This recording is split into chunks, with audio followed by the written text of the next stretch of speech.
Okay.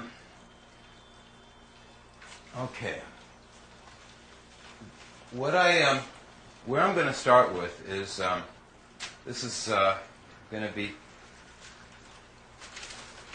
I'm going to try and not talk is what I'm trying to do. So I'm trying to do visual. This is a standard coil.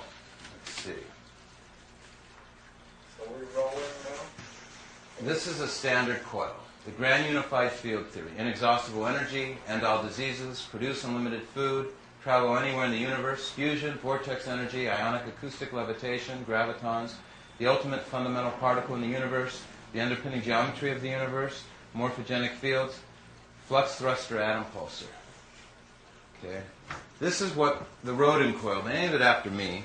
I had a different name for it. That's the Rodin coil. I call it the flux thruster atom pulsar, but it didn't catch on. That's my logo. Times divide plus and minus in one logo. That's because I figured out how to do all the functions of math instantly. Okay, the topic is called Point Energy Creation Physics. My company is aerodynamics. It's not the air in the atmosphere. It's the lumiferious ether, as our very informative gentleman friend Alistair was mentioning. But it's an inertia ether on top of that. It's not a static stationary ether. The conventional education and training that everyone had is they still related to kind of as like a loquacious jello. I hate calling something a loquacious jello, but you know, with jello food colors and everything else, it's not a jello, this invisible fluid. It's a pulse, it's a surge, and it has a vector, has a phasing, it has every attribute and property that we can imagine. And that's what we're going to learn about. Are you saying it's within 3D? It creates 3D. It is inseparable from 3D. It makes it 3D.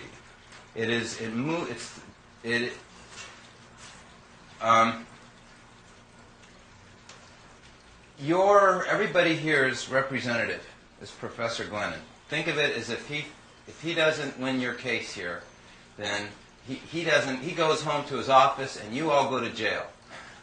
He's going to represent you. Yeah, you're the representative. Will you ask the first question? What it is it's linear. It doesn't bend. The whole topic today is about the number 9. Now, number 9 is but a big mystique in everything we know. Cloud 9, love potion number 9, the most great name of God equals number 9 in Baha'i scriptures. Baha is the equation for it, 2151. We'll come to that. To answer your question specifically about this energy is the only thing that comes from the whole, from zero, the vortex. It goes out linearly in all directions. Nothing can resist it. Nothing can resist it. It penetrates everything. It leaves its reticulation pattern. It leaves a grain. It animates everything. It is the source of the non-decaying spin of the electron. You take this energy away and the universe will become destitute and void. Okay? But you can't really talk about it as linear because that's reference to 3D. It's your z-axis. Okay? You have your vertical axis, your horizontal axis, and then you have your z-axis, which is distinct from the surface topology, okay, of the logarithmic spiral. Okay? Okay. Okay. We will cover this. This topic will reemerge, what we're addressing right now, every 2 minutes. What he just started will never be finished. We're going to tackle it from every avenue. Okay? It's going to be like a lion, and we're going to grab it by the tail.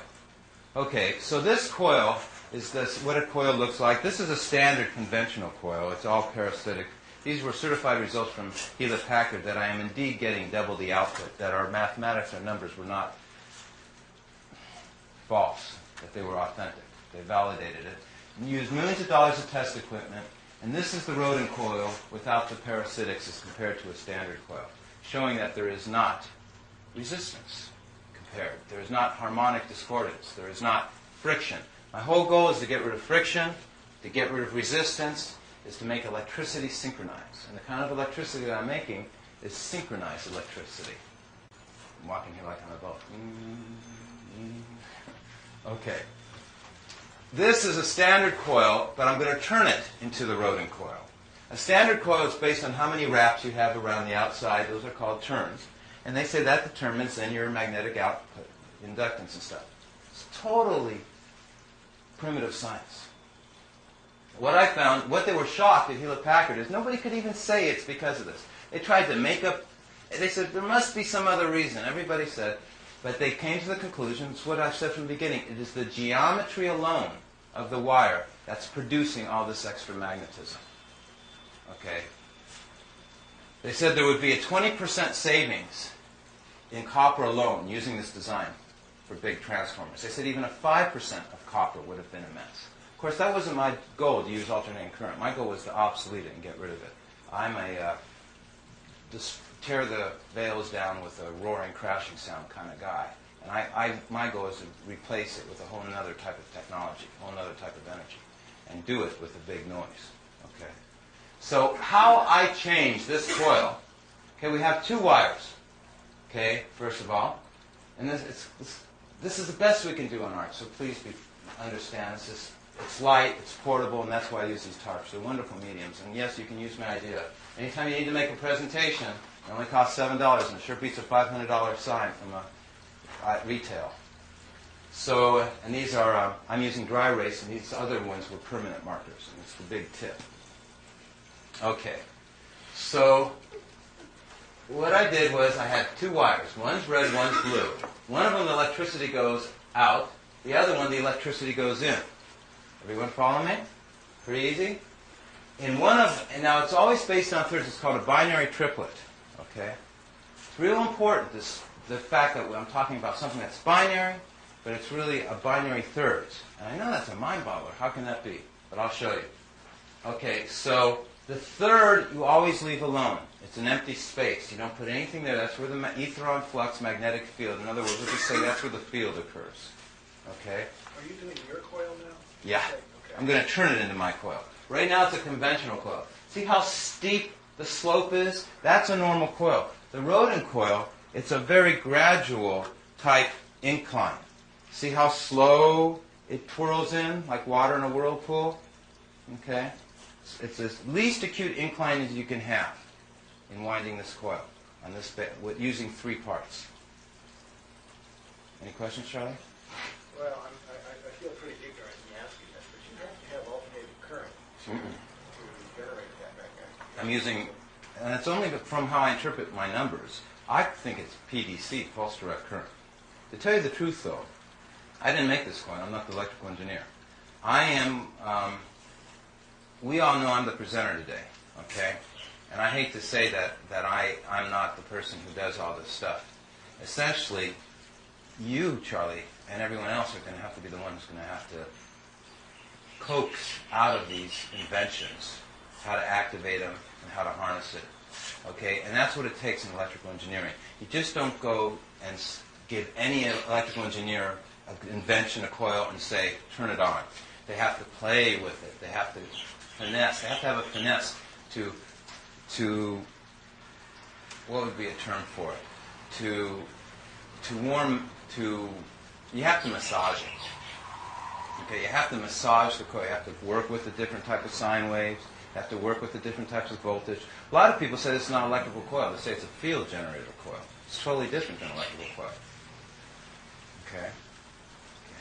That's certainly true, because the magnetic field on this coil, they've never seen a magnetic field like this. The field is not like the standard conventional coil. The field is contained in the torus, and they don't have to shield it. And the FDC, what is it, FCC, the airplanes, whatever, they're happy with these kind of coils because they don't need shielding. But the Rodin coil doesn't have its field on the inside. My coil is a total inversion type coil. All my field is evenly distributed over the surface of the coil. It's just the opposite of what the other one's doing. I think we should share names. Okay? We'll start this way, we'll come around. Hi, Kiva. Govin. Gorid. Govin. Govid. Hi, Govid. Jiva. Maj. Maj, Judy. Judy, Charlie, Sunshine. Sunshine, Brian. And Marko, Herb, and Bob.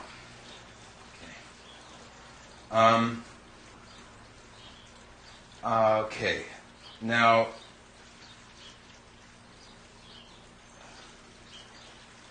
so in turning this into a Rodin coil, how I do it is I go from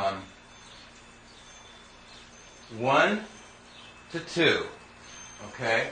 So the blue wire here will go all the way across through the vortex and will go over here to connect to there. And then 2 will go to 3. It'll come out over here. It's kind of hard to tell where it comes out. So I just better go like that. It'll go like this. And then 3 will go to 4 over here. Where's 4? Right here. Okay. And it's going in spires. Okay. So, and then 1, 2, 3. And then 4 will go to 5.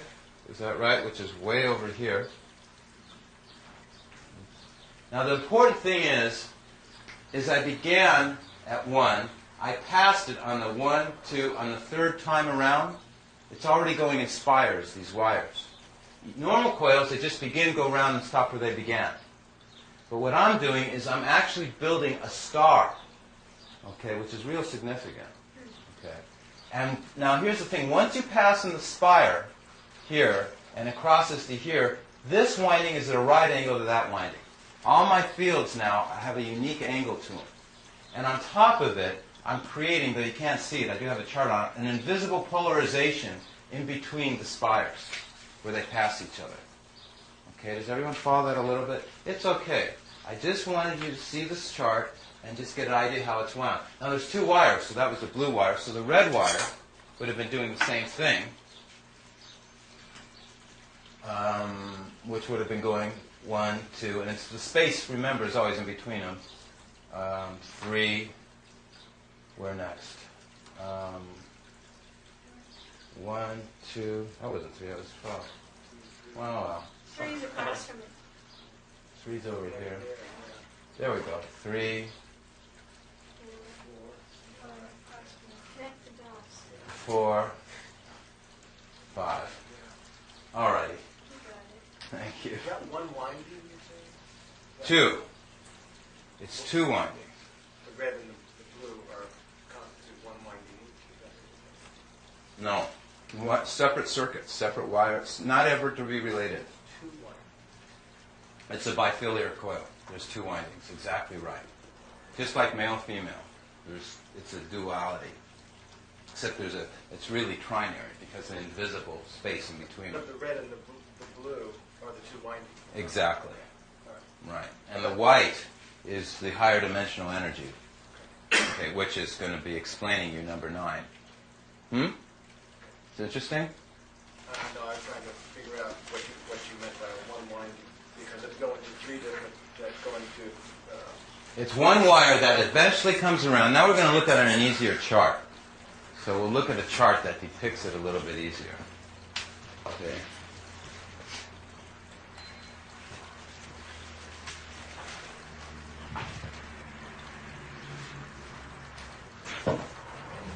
Let's see if I have where that chart is. Here it is. Okay. So the chart that depicts that a little is this one right here. This is one winding, this is the other winding, and the space is always represented by 3, 9, 6. 3 plus 6 equals 9. 3 and 3 is 6. So the dotted line is always 3s and 6. 3, it's going 3, 6. Anything that's a multiple of 3, you leave alone. Okay? So here's the windings, and a half. So 1 goes to here, to here, to here. Here's your right angle. 1 and 10 are right angles to one another, which was the third one. 1, 2, 3. Now we're on the 4th. Everyone follow that? And this is 1 wire, this is 2 wire, but I have to separate them because when you look at this, you can't tell that there's 2 together. Okay. This is the construct for perfection for everything in the universe is based on that, which you will know shortly. They also use this to produce fusion. This is a fusion reactor. And I call one the right doubling circuit, one the left doubling circuit, the winding schematic for inexhaustible energy. I call the primal point of unity is the hole right here where the emanation's coming out of. Number of permutations defining the invisible. And that's what we're going to be learning, is number of permutations, how they work. Okay? Can everyone see that real well? Yeah? Okay. Now, I might tell you that the reason I'm explaining to you in such a technical fashion right now is because I needed some variation in how I've been presenting it mathematically. So this is kind of like my change of theme for me. So this is a whole different. So I'm instead explaining to you now this way because the other day I've been explaining in schools and I've been doing it mostly mathematically. But, okay, so here's my flyer on where I give classes. That's been at the Manoa Innovation Center. I give them at many different places. These are the topics. Jane gave me a beautiful flyer. It's in the shape of a pyramid. All my friends who helped me on this, it's all been a free gift. They donate their time and help. I'm very blessed for that because otherwise I would not even be around. I'd be sleeping on a shipwrecked beach someplace. Now don't laugh. This is from my homepage. Okay. And this is that's my homepage number, rodin.org. These are my letters, correspondences, web and page mail, articles, scientific results. We haven't gotten hardly anything up there yet, but we'll have it up there in about 30 days. We've got pictures up there so far. I, Marko Rodin, do declare with witnesses present that I am hereby giving to the world to use my complete work, aerodynamics, the dandelion puff principle, point energy creation physics, in return for one-third of the gross of all income derived therefrom. This is to be based upon the honor system with no legal recourse by either and all parties concerned. Everything shall be voluntary. Thus, my copyright and intellectual property is now placed in the trust of the public domain. May all of mankind profit therefrom. Further, it is my will that any money derived therefrom shall be used to print and disseminate the hidden words behind sacred scriptures. Much aloha. And that's for me. Those are my fingerprints. And this is when I started making the coil correctly, because I'm making it out of a plasma gas. This says, paid $100 for a prototype flux thruster atom pulsar Rodin coil made out of glass tubes and argon gas to be hand-blown by George Glasser. Would you believe that his last name is Glasser? From time immemorial, they've been blowing glass from Germany. He escaped out of Germany in I think it was 85. If he just hung in there a little longer, he could have walked out. And he didn't tunnel out or anything. They actually threw him out. It's interesting because they threw him out because of the fact that they put him in jail for a year, and when it was time to release him, he said he was going to tell them how bad the system was and stuff, and he was just such an outspoken guy, they just threw him out, which was, I guess it was easier than fighting him any longer.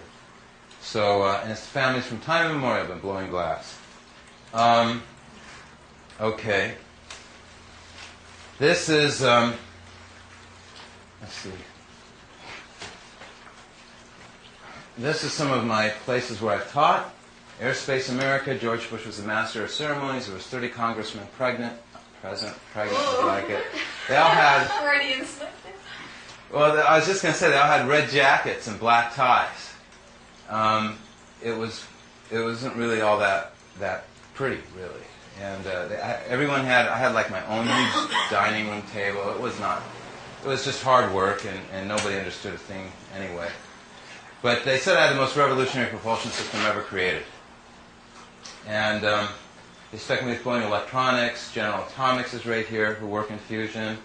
Well, I decided I'd better do my work in DNA, which was my goal. So I actually, as you are going about to learn about DNA, figured out the secret of DNA.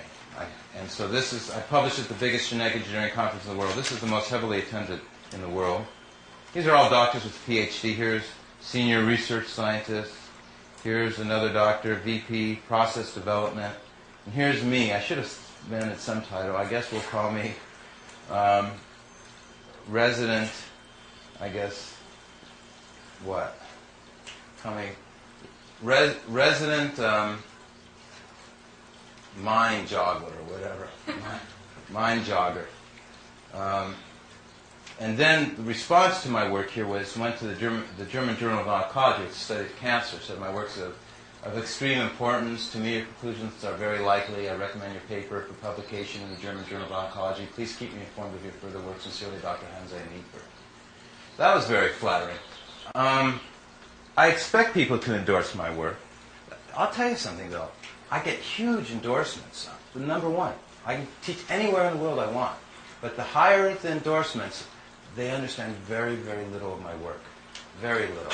But they immediately they've had certain experiences in their life over their 10, 20, 30, 40 years in their profession. And as soon as they see the work and they look at it, it makes a connection of something happened 10 years ago. Like the president of an organization, Bob Ulick, said, I had the most detail and quality ever done on toroid. It's the best he ever saw. Then he goes on and tells me about the story about how this man was working on the same thing, and the military held him captive, and he had to actually climb over the fence to get out of that compound, all these weird things.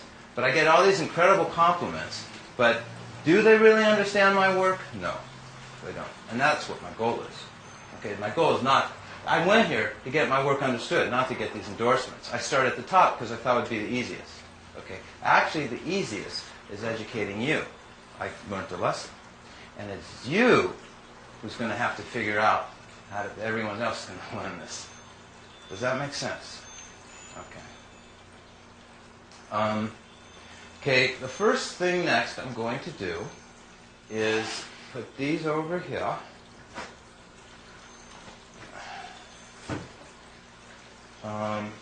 Put this here. Here's our good old multiplication table. And I hope I don't do anything wrong. I'm going to try to take down our coil. So here's a side view of the coil. Here's the emanations coming out. These green arrows emanations are the focal center. It is spirit. It is what Charlie asked about, which was, what was your question earlier again, Charlie? What is the 9, the z-axis? Yeah. It was when you talk about linearity, you were implying 3D because that's really a metaphor in the 3D system. Right. Linearity. Linearity creates 3D. Okay? In other words, when the ivy vines are crawling in the jungle, okay, and everything's warped and curved, they have to have a substrate. They have to have something linear to wrap around, which is the tree limbs and branches. Okay? We'll come back to that again. Okay. So, I guess my assistant can help me here.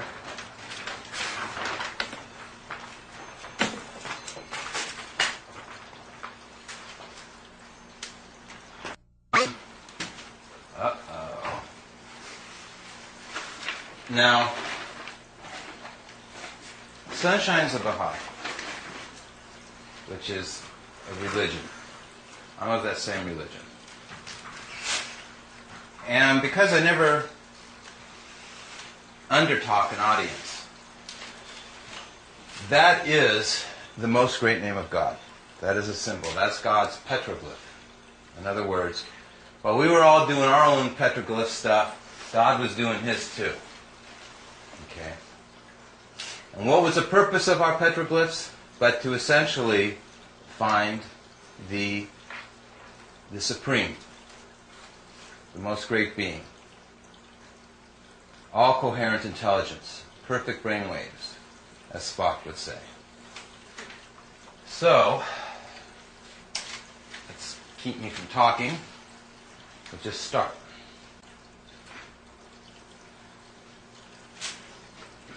I take a number, archetypal value.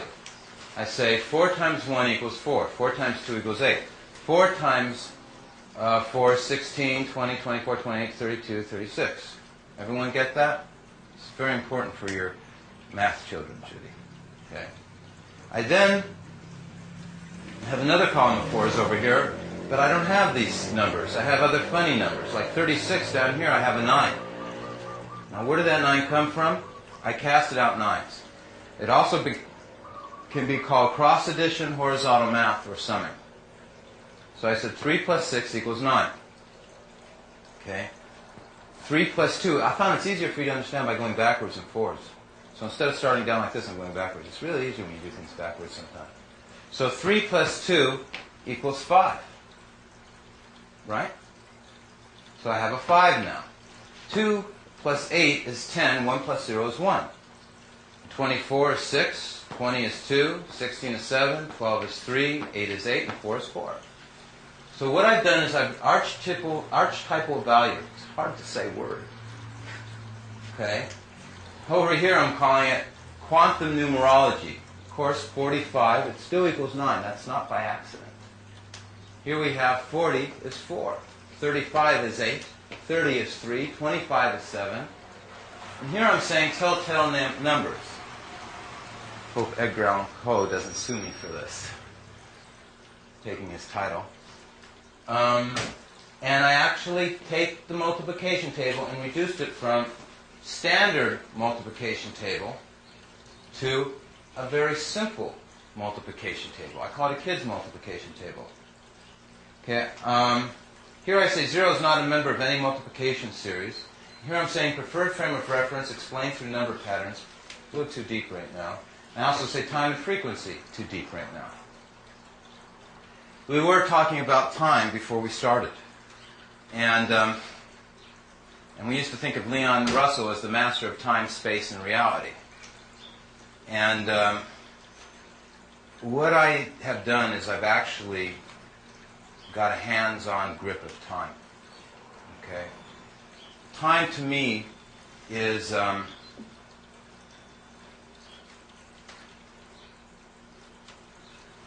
phasing, a sequence order, is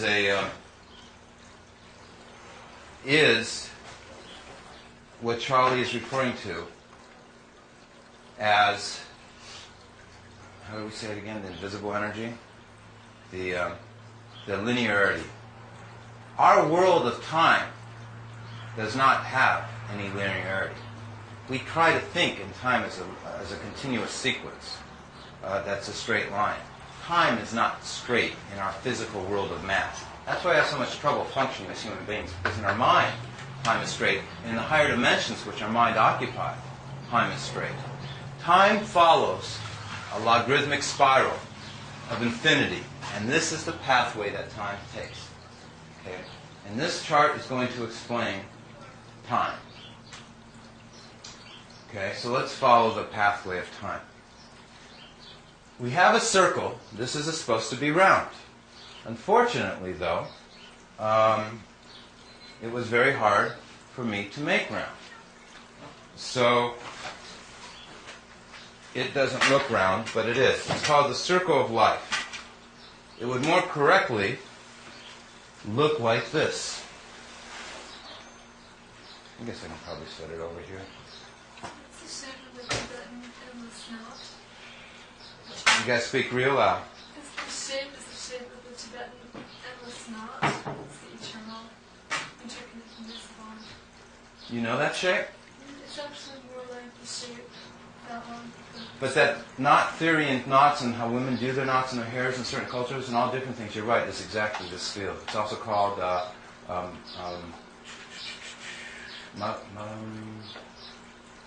forget what it's called.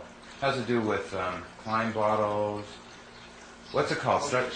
Mobius strip, but there's a word for it. Lemniscate, too. The idea of a symbol for infinity is very much like that, only it's round. You gotta speak loud. Lemna? The lemniscate is what we always see as infinity, which is rounded. If you take the corners out of that, that's the lemniscate. And when I brought back in, Symbol of infinity. what my contribution is, I brought in the intersection points.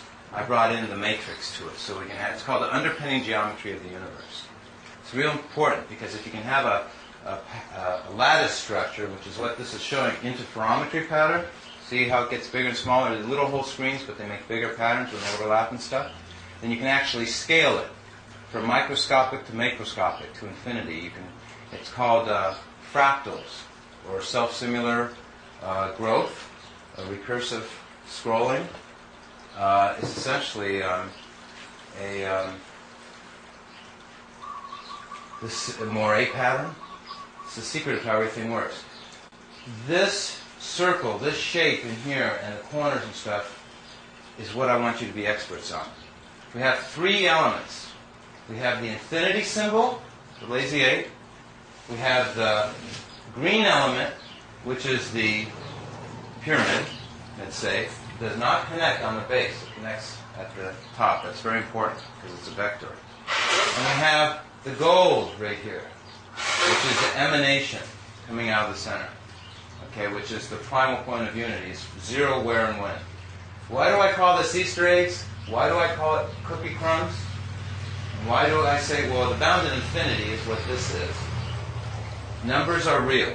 Because I'm about to show you, when we do a computer program, the programmers leave us little messages, if we are lucky enough to find them.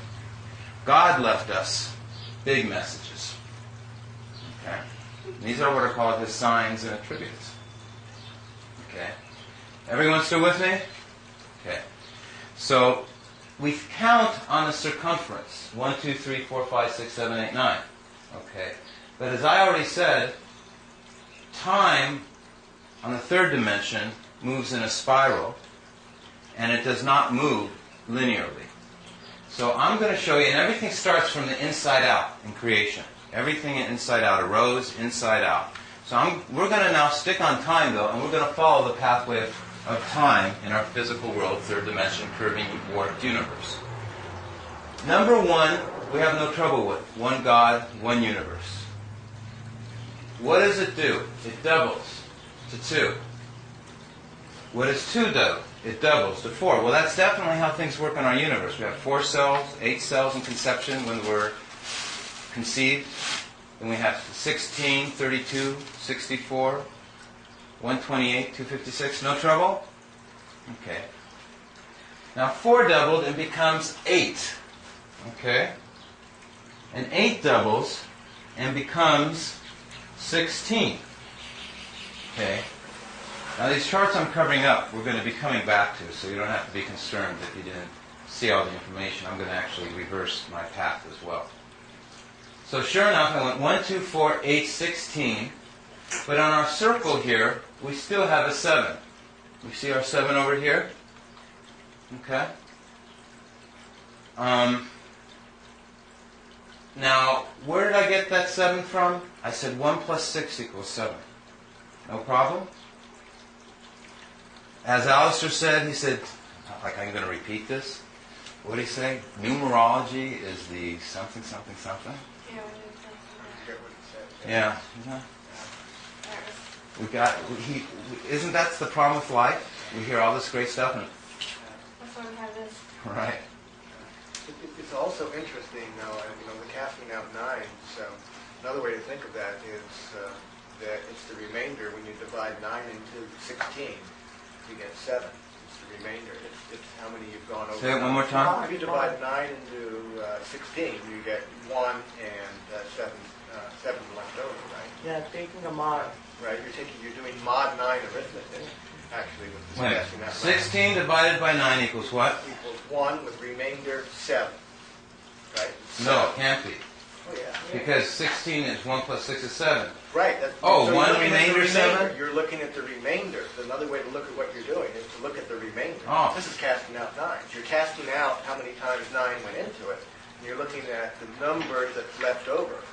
So it's as if we say 12 o'clock, then we say 1 o'clock instead of 13 o'clock, because we're starting from 0 over again. Yeah, we're going, just like you said, we're going 1, 2, 3, 4, 5, 6, 7, 8, 9, and then this is 10. Yeah. 1 plus 0 is 1, 11, 1 and 1 is 2. After you divide 9 into 10, you get 1 left over. So it's the excess of going around the clock once. Well, Barney's going to be very thankful. He's our host, and we've been trying to get somebody to explain it clearly, and he just did it for us. Yeah, so when you're dividing, it turns out that you can just add the numbers, the digits together, and do your mod 9 arithmetic that way.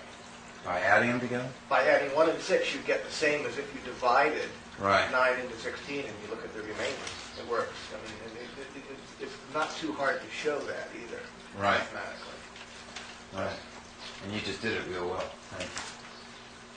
So the reason I'm reducing these to single-digit numbers for you, everybody, is because I'm going to show you how to look at time. I could explain it more, but I'm going to be short-worded. So 16 doubled is 32. And I really mean C time. When I say look, everything I'm saying, I mean literally. And 3 plus 2 is 5. Everyone following that? This is a steel rail. You must stay on it. It's a train track. You can't go off it. Okay? Now 32 doubled is 64. And 6 and 4 is 10 is 1. Back to 1. 128, 11, 2. 256, 13, 4. 5, 12, 8. 1024, 7. Etc. It'll go on infinitely, of course.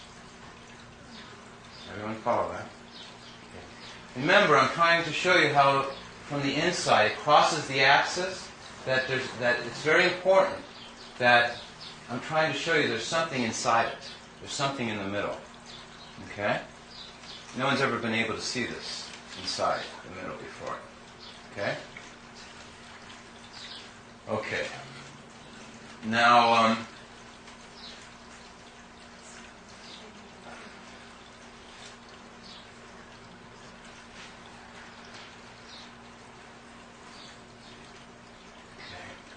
assistant, Judy, please.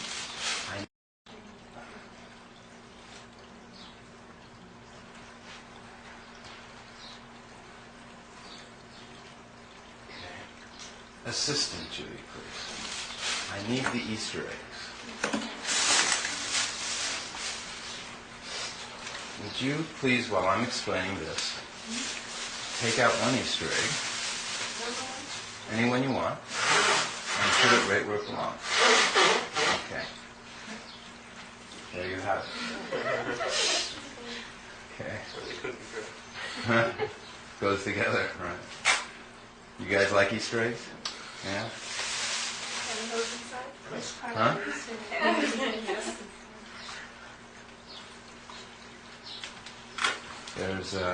There's nothing in them. I've been trying for weeks to figure out what to put in them. I can't figure it out. Oh, crystals. There we go. Put crystals in them. That's a good recommendation. Okay, I just flipped the chart. Oops, too soon for this one. It's okay that you saw it, though. No point in having your mind race ahead, though, because the secret is we got to be calm, cool, and collected, then we can assimilate better. As relaxed as we can be, and as comfortable as we can be. Isn't that relaxing? Okay, here we have going backwards. We see that the 1 connects to the 5. Okay? So we're going to go backwards instead. So a half of 1 is 0.5. A half of 0.5, okay, there's a 5 matching a 5. Then a half of 0.5 is 0.25. But 2 plus 5 equals 7. This is where it starts to suddenly hit home that you see that I really am meaning perfection when I say perfection. And what does perfection mean in your life? This is when it starts getting personal to you. And when you start taking it internally. Okay, so now 0.25 is a 0.5 is a half of 0.25, and 0.25, half of that is 0.125. Well, 1 plus 2 plus 5 equals an 8 still. These numbers are never changing. They're never moving. A half of 0.125 equals 0.0625, which equals 13, which equals 4. Half of 0.0625 equals 0.03125, which equals 11, which equals 2. Equals 0.01625 if we half of this again, which is 1. And I can't say the numbers after that. I'm not going to try because it's just too long. Does everyone understand that so far? All I was doing was happening?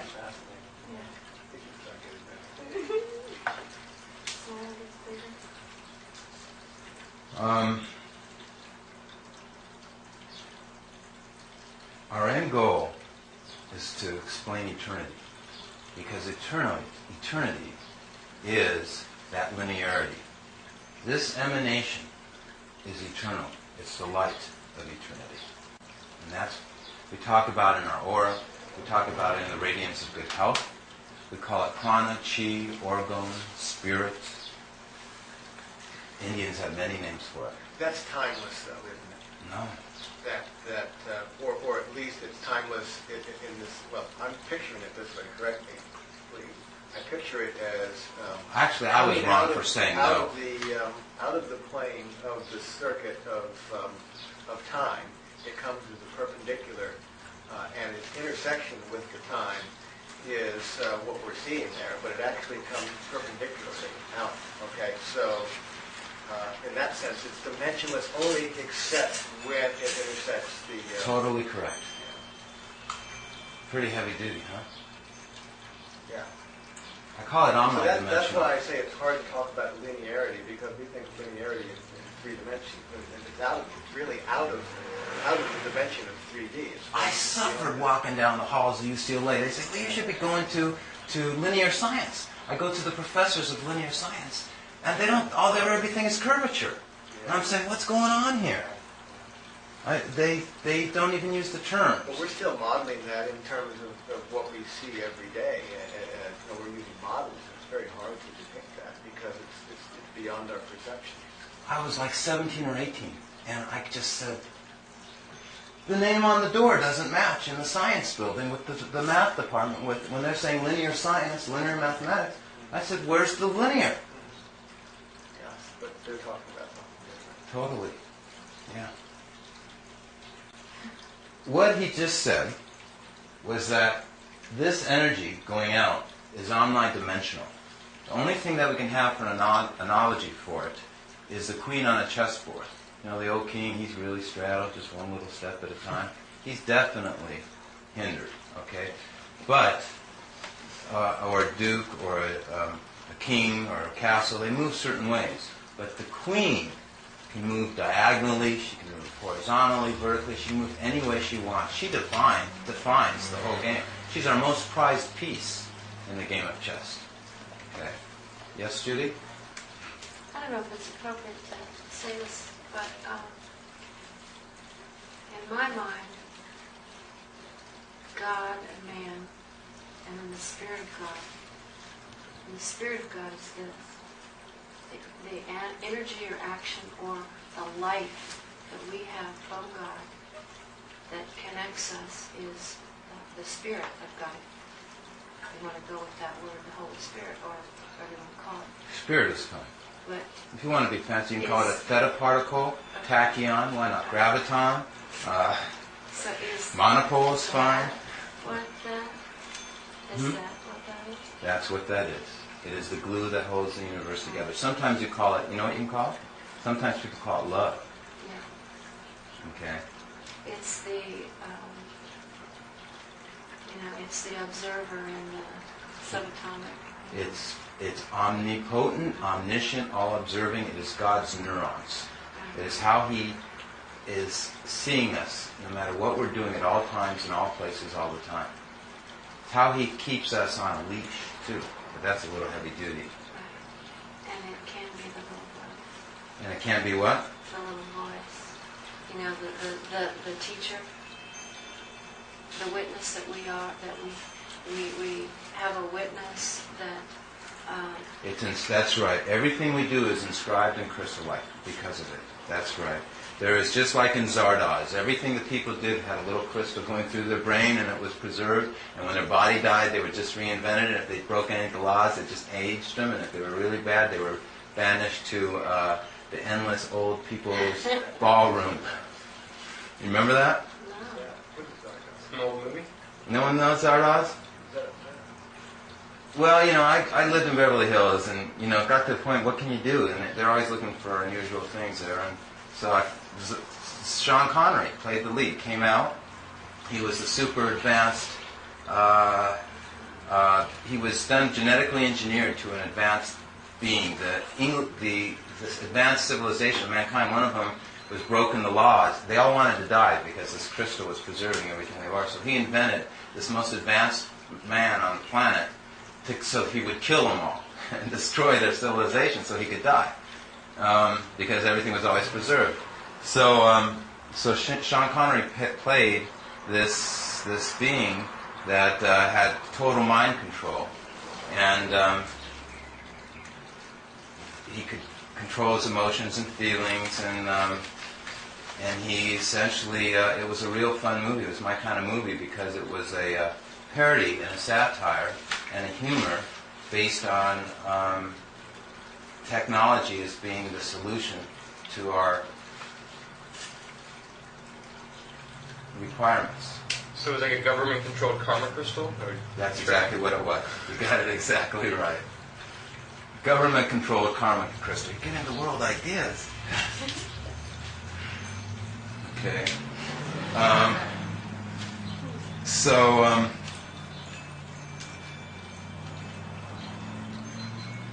Since I said the word technology, I have a saying.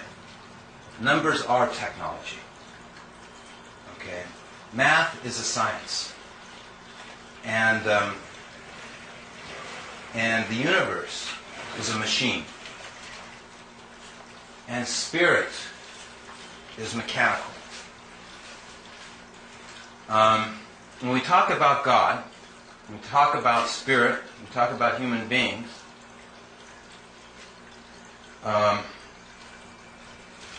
we try to not get our head guillotined, cut off by offending the infrastructure, the hierarchical society, institutions, and governments, corporations. In the case here, the fact is that spirit is harnessable.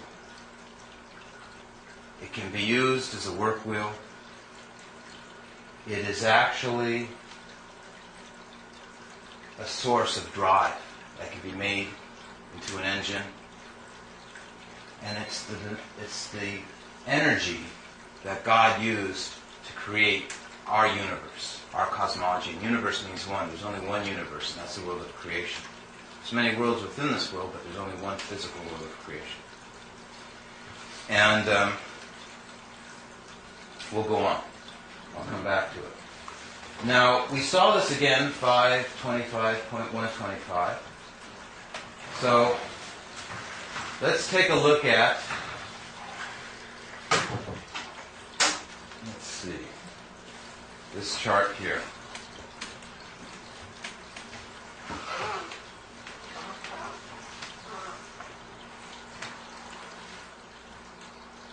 May fall, but that's all right. Move these coasters out more so they're leather. They're real heavy though. The powers of 10 come from half of 1 is 0.5. That would be 1 over 1, by the way, correct? 1, line 1. This would be 5 over 10. Okay? So the 10 goes there.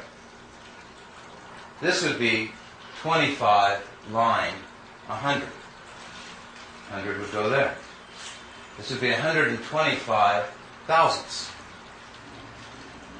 Okay, so we have now 625 ten thousandths, 3,125 hundred thousandths. This is called the powers of 10. 1 times 10 is 10, 10 times 10 is 100, 10 times 100 is 1,000. 10 times 1,000 is 10,000. 100,000, million, 10 million, 100,000, 1 billion, 10 billion, 100 billion, a trillion. Everyone have it? Okay. Now,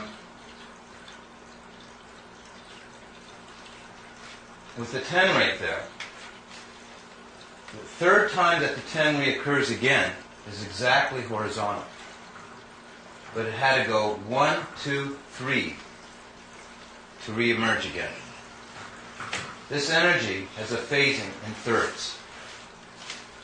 What I just did, sunshine, is you could hear it? Oh, good. Okay, so the 10s are horizontally lining up. These are horizontally lining up, and these are horizontally lining up. Why? Because there's a spray okay, shooting out from the center.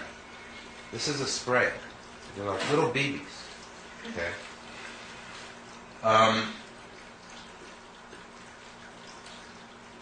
We see the points here are mirrors.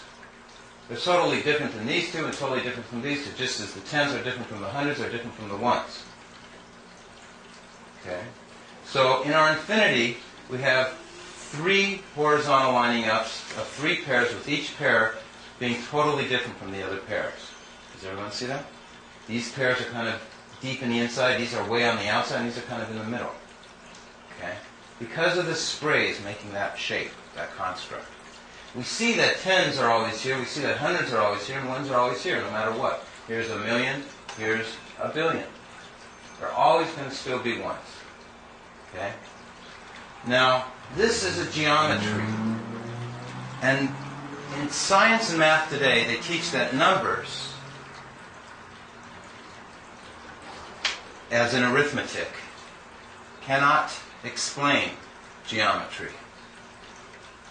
And I discovered they were wrong. I discovered that numbers are geometry. Numbers are not modeling something, they are the model themselves. It's a real big discovery. It means that 5 billion people would flunk math. Okay?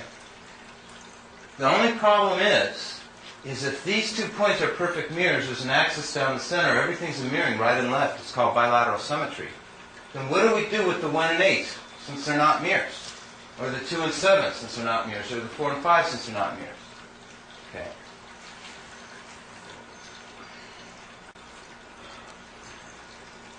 Well,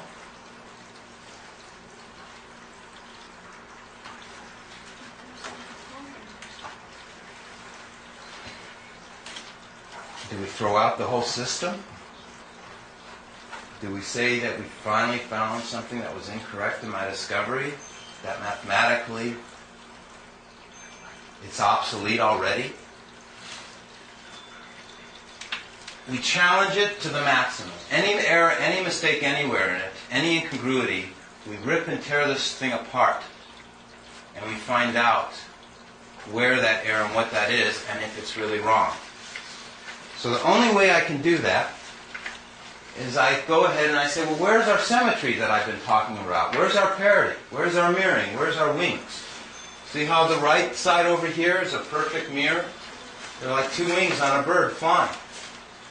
Where is it? So I take our multiples of 1 from the standard multiplication table. I reduce them to single digit, which I call the kids' multiplication table, using horizontal math. And I look at the symmetry. Well, multiples of 1 is 1, 2, 3, 4, 5, 6, 7, 8, 9. Well, multiples of 8 is 8, 7, 6, 5, 4, 3, 2, 1, 9. I look at multiples of 2. 2, 4, 6, 8, 1, 3, 5, 7, 9. Multiples of 7 are perfect mirror. 7, 5, 3, 1, 8, 6, 4, 2, 9. I look at multiples of 5 and 4. 4, 8, 3, 7, 2, 6, 1, 5, 9, which is the total reverse of 5. 5, 1, 6, 2. Everything's a mirror. 3 is 3, 6, 9, 3, 6, 9. 6 is 6, 3, 9, 6, 3, 9. But 9, it's self-similar. It's always 9, 9, 9, 9. So let's see if that's true. So sure enough, I go multiples of 1 is 1, 2, 3, 4, 5, 6, 7, 8, 9. That means 8's the last number before 9. I better have an 8 over here being a mirror of that 8. And I better have a 7 after it. But 2 8's is 16. I'm writing them for your benefit, which is 7. 3 8's is 24. There it is again, which is a 6. 32, 5, 44. And of course I got 3, 2, 1, 9 after it, because once I got 3 numbers, I got a stereoscopic projection. I know all the remaining numbers are going to be at the same sequence. Perfect mirrors. The real clincher is when I do it with 2. 2, 4, 6, 8, 1, 3, 5, 7, 9. Okay? Which is 7, 5, 3, 1, 8, 6, 4, 2, 9. 2 7s is 14, which is 5. 21, 3. 28, 10, 1. 7 times 5 is 35, 8, etc. 42, 6. Anyone follow that?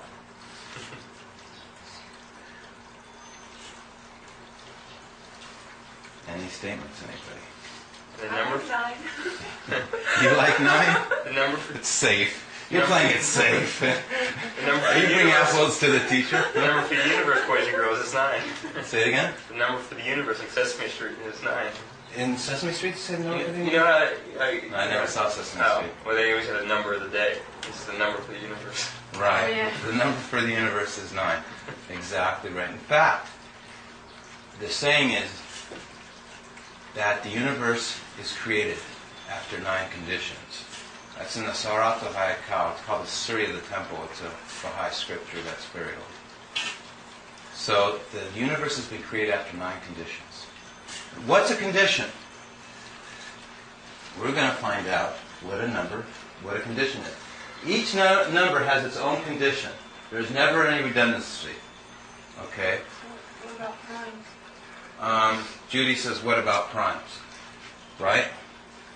I think that's a little bit more harder than for us to go into at this moment. But it totally encompasses all primes and how they work. But I have bad news. The definition for a prime is not a true prime. Would it work in your system? This system is what creates primes. But have you experimented with primes? I have spent very little time on it. I went ahead and with primes, I kind of realized pretty fast that the definitions, we have to have conventional definitions for things so we all can agree in different countries on what we're working on. And I immediately realized, as soon as I looked at primes, that their definition of primes was false. There's a lot more to primes than they were understanding. So what I do is I prefer to tie this in with primes. So if we wanted to just do a whole session on primes, not a session even, I would call it a brainstorming together to see about how to present primes, then we'd have to do it. But I could never do primes alone. I can't do any conventional type of math alone. I would have to take both of your, since you're both math teachers, participation together, working with me and sharing. Because I haven't learned the nomenclature of existing math. And one other thing is I need everything on a personal level. So when I study and learn the textbooks and stuff, if I don't have a friend there for when I have a question, I just kind of get burnt out on it real fast. And, okay. Everyone? So where I was just a second ago was I was going to show that numbers have a fundamental quality. Okay? Fancy languages is the fundamental property characteristic of number. What's a fundamental quality? It's that there's no redundancy, meaning no duplication of any quality of the number, and there's nothing omitted, nothing left out. It's real important. It has to do with spirit again. Nothing, that this energy is complete. Okay? So let's look at that.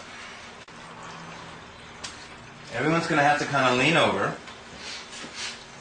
Right here on the floor, I have the multiplication series. Okay? And I have 1, 2, 3, 4, 5, 6, 7, 8, 9. Does everybody see it? Okay. Now, on the right over there, multiples of 1 is the mirrors of multiples of 8. Now, we have a thing that I'm teaching which is called the 3 family number groups of numbers.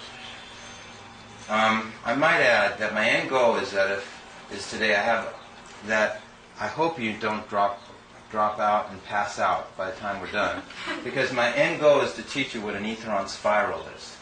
And nobody knows this stuff but me. And so it's kind of my responsibility to cover this today, because in all my other talks I have not been able to address this, because it's just too complicated. Where's can we learn how to see it? Yeah. So is this because we're pentadactyl when we're on the 10 system, and that's why the 9 times table works on our own hand? Say that. You got to say it loud, Judy. Say it real loud. Does it have anything to do with because we're pentadactyl, so we've got 5 appendages on each side of us? Pentadactyl. Okay. And the 9 times table, when you teach children, is always with them. Right. 9 times 9 times 2 and 9 Right. is 18. Uh-huh. The whole thing with 9s. They carry it always with. Does that have anything to do with being human and being the creation and having the 9s with us? The only problem is we don't have 10 fingers. Okay. Oh. The reason we don't is because my left hand I hope I don't make a mess by getting it all over me. Okay, that's my left. And that's my right. I can relate. What does it say about palmistry? Palmistry? So you can tell a lot about people by their thumbs. By their thumb?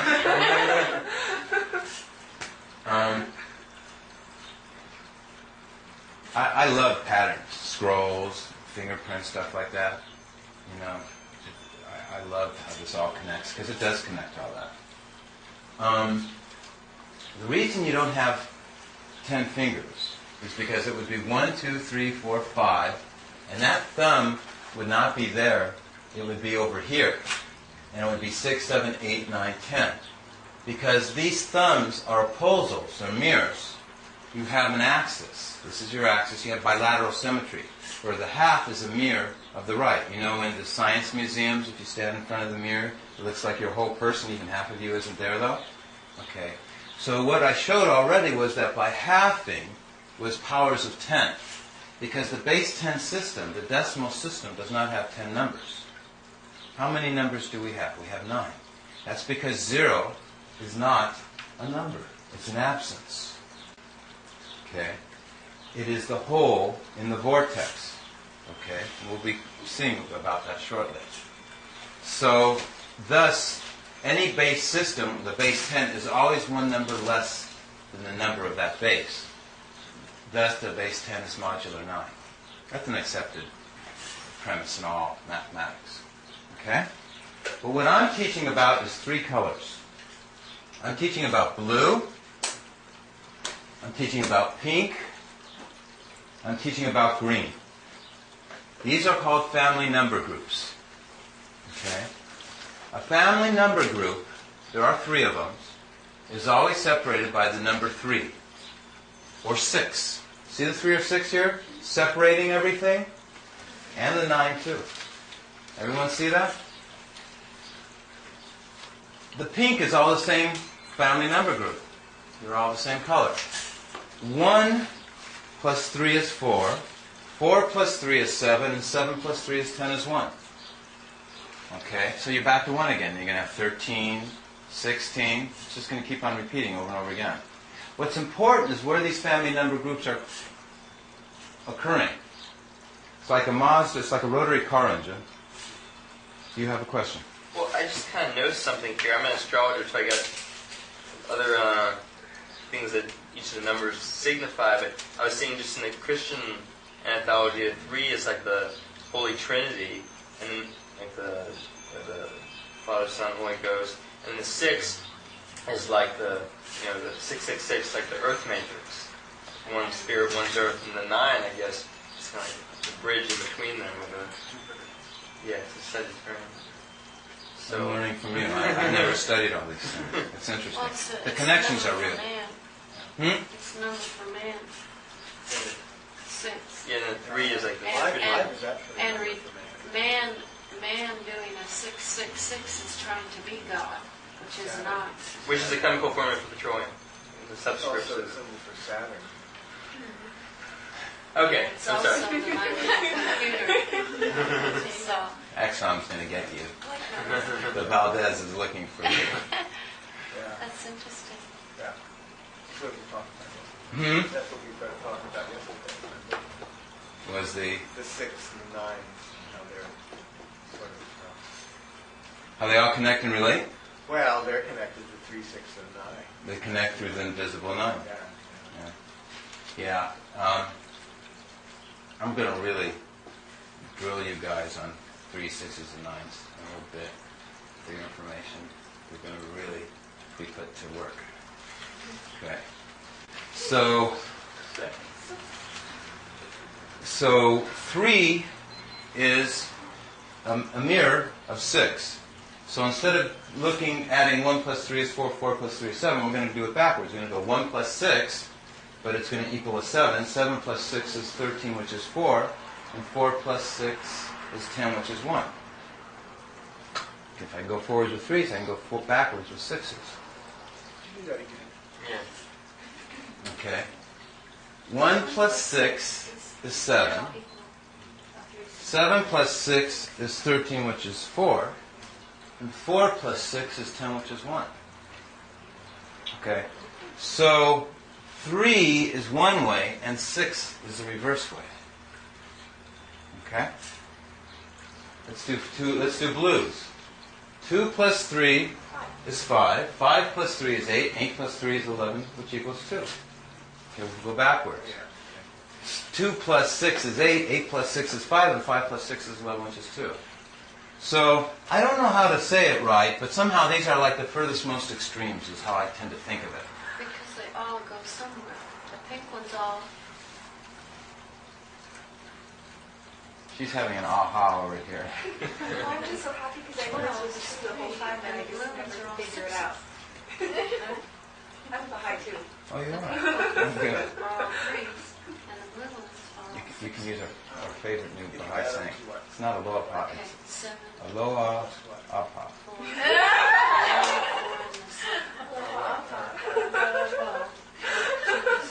All right. and then the blue. Oh, right.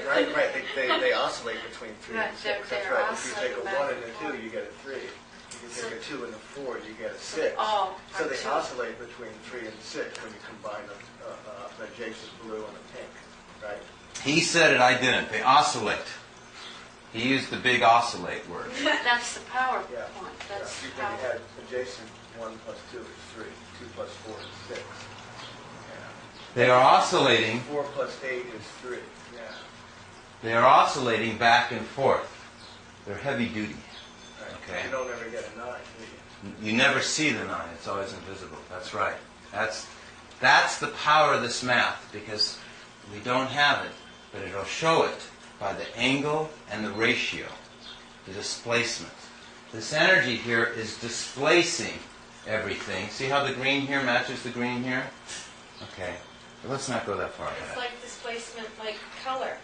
It's the way color works, right? It totally polarizes color. This is the color wheel. Right. Right, and the music Well, scale. I don't know what I mean, but I know that I've heard it somewhere where, it's like whatever color you're wearing, it's actually the absence of that color is what Right. you're seeing. Right. Is that what it is all about? Kind of like that? Like black isn't really black. Black is all the colors. Black, yeah. That was the other. Black's Black is a total White diverse or white is color. the white, right? White is the Right. Black But is the the white absence. color Zero. is... But white, they always told me you can't have white. White can't be. reflected. Because if you Yeah, take but the it's primary all colors, colors. Right. It's And white. light. spin 'em, If you do it with light, then you get all the colors, but then if you do it with pigment, it's the exact opposite. See, black and white are really the same thing. Or they're distinguished by their polarity, actually. Someone finally explained it to It's me. seeing, it's the becoming. I'm an artist. Right? That's some pretty art to share with you. I love artists. In Baha'i writings, they say artists have the greatest encompassment over mankind, not the higher learning Occident, but rather the artists will be the ones who will educate mankind through beauty. Saying is art is the best, beauty is the best teacher, and I believe that. Okay. We were brought by Charlie to the oscillation of 3 and 6, and to the power point. There's no escaping now. So we'll do it. 3 doubled is 6. 6 doubled is 12, which is 3. 12 doubled is 24, which is 6. 24 doubled is 48, which is 12, which is 3. Constantly oscillating. Never ends. Okay, only one or the other. That's called movement back and forth. This duality is called what? The yin and yang, correct? Okay. You have the yin and yang on your shirt there. All right. Do you want to say No, something, you John? can continue it. I know you want. So what you've done, when you have symmetry, when you drop you drop the top off, the edges off, you What do have edges? symmetry. The top. What, the 9? Oh, that's still... No. What top? Okay, you see the point of symmetry is the 9 and down to the middle. This is the axis. Yeah, the Well, axis. wait. The axis, there is an invisible line, Right. axis. And there's your symmetry. It's an invisible spindle. Yeah. Okay. Because you're still moving off of That's incredible. That's, Okay. I'm seeing something, but I'm not sure I understand what it's like. You've got the whole way that things are unfolded. Yeah. And 9 times 3 is 27, which is 9. Which is, it all So it all- respects and that acts. stays, yeah, that's It really is. well. It is perfect. Perfect diagram of the way Petroglyph. things are. All right. Judy, I'm going to be mean to you. No, you can say that. I'm used to it. How many parts are there in the yin and yang? One part. One part. He's trying to play safe or something like that. It's all one. That's a good answer. Okay. And how did it become one then? I'll take that answer. We'll go along that theme. I'll learn something with all of us. Okay, so we have this perimeter. It's called the world boundary condition.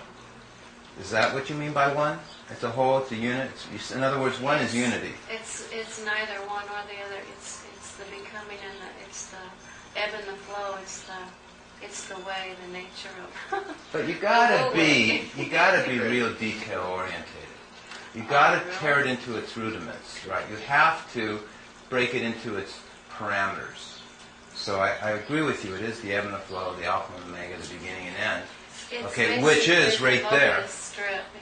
It's a Mobius strip, it's infinity. Okay. But the Mobius strip is the 1, 2, 4, 8, 7, 5 right here. Okay. I could have been doing a demonstration for everybody, show everyone what a Mobius is, but we're not going to try and do that. Or you just take that. When I read the Tao of Physics, this is Judy? why I read that. Judy, this is not the Mobius strip. The 3 and 6 is not the Mobius strip. No, that's not what I meant. I was doing a configuration thing over Okay. here. This is But there are not, three the parts yin and yang that's- is not the Mobius strip. I was playing with you. Oh. It is a three-part thing. It is a 3-part thing? Yes. Oh, because it says it. Oh, yeah. It is the energy, the synergy is the energy, which is the S curve. The S curve is the number 9. It is your third part. Oh, I never noticed that. Yeah. It's the world boundary condition. And what it does is that when you learn about these world boundary conditions, and you have control over superconductivity, and you have a control over flight through the universe, everything. And this is what we're learning about right now. So what is happening is that the 3 parts of the yin and yang, you only see the yin and yang oscillating back and forth. But the yin and yang does not connect the pyramid on the base. You have the 9 in the center, okay, which is the control. Okay. Family number groups is where we were. Yes, Julie. Okay. So, just because we better consolidate everything we've done and be thorough. Here's a multiplication table, 1 through 9. Judy, you're going to get to be the assistant. Okay. Is this Vanna White kind of thing? Is this a what? Vanna White kind of thing? What's Yes, precisely. is this the Wheel of Fortune? Yes, turn Who's Big Bird? this guy doesn't watch Yeah. I'm sorry. Yeah, I don't watch TV. It's my secret's revealed. unbrainwashed. Yeah. Zero TV. Okay. Okay, so what we're going to do is we know 1 and 8 are perfect mirrors. Remember the mirror of the number of the multiplication series, which is beginning with 1. The last number before 9 is going to be what its mirror is. It's polar. So we're going to take 8. No, not 8. We're going to take 1, but we're going to know that 8 is going to be the mirror. So let's just flip them all. Just flip them all right over. 8, 7, 6, 5, 4, 3, 2, 1, 9. So what we have is the opposite of 1s is multiplications of 8. Yet the family number groups are always separated by thirds. 1, 2, 3 is the next blue one. 1, 2, 3 is the next blue one after that one. They're always separated by thirds. This is a quality of numbers, a fundamental physical property characteristic of numbers. And the colors went to their complement, didn't they? You flipped them, didn't they? Yeah, must have. Exactly right, Charlie. But it's a duality complement, Charlie, because there's two separate dimensions. Right. The yellow is a different dimension, but the red and blue are the same The dimension. yellow stays yellow, right, doesn't it? Yeah. Did the yellow It stay did. yellow? It did stay yellow. Yeah. Okay. But the 8 was a red on the other side. They're all 3, 3, 3. Did you see Always that? 3, 3, 3. Oh, Right. Right. Okay. So now let's do multiples of 2. Would you put a 2 where the 8 is and then put a 4? So you're just going to go 2, 4, 6, 8, 1, 3, 5, 7, 9. Yeah. Charlie's a couple leagues ahead of us right now because what he's modeling is dimension. So why are you putting the 2 there? Because I just went, instead of multiples of 1, now I want to do multiples of 2. I just want to So do you're starting over again. starting over again. So you're we'll gonna- Oh, start. just to prove Two. the point that threes are still in the And same then you're going to spot. put 4 next, right here. You don't need to do Yeah, that? 2, 4. Yeah. Moving 2, too 4, fast for and then you. 8, and then 8 comes next. Charlie will call it for you. Go ahead. Charlie, tell her what's Okay, next. 2, 4, then 8 comes next. Yeah. Judy, you can be Charlie's assistant.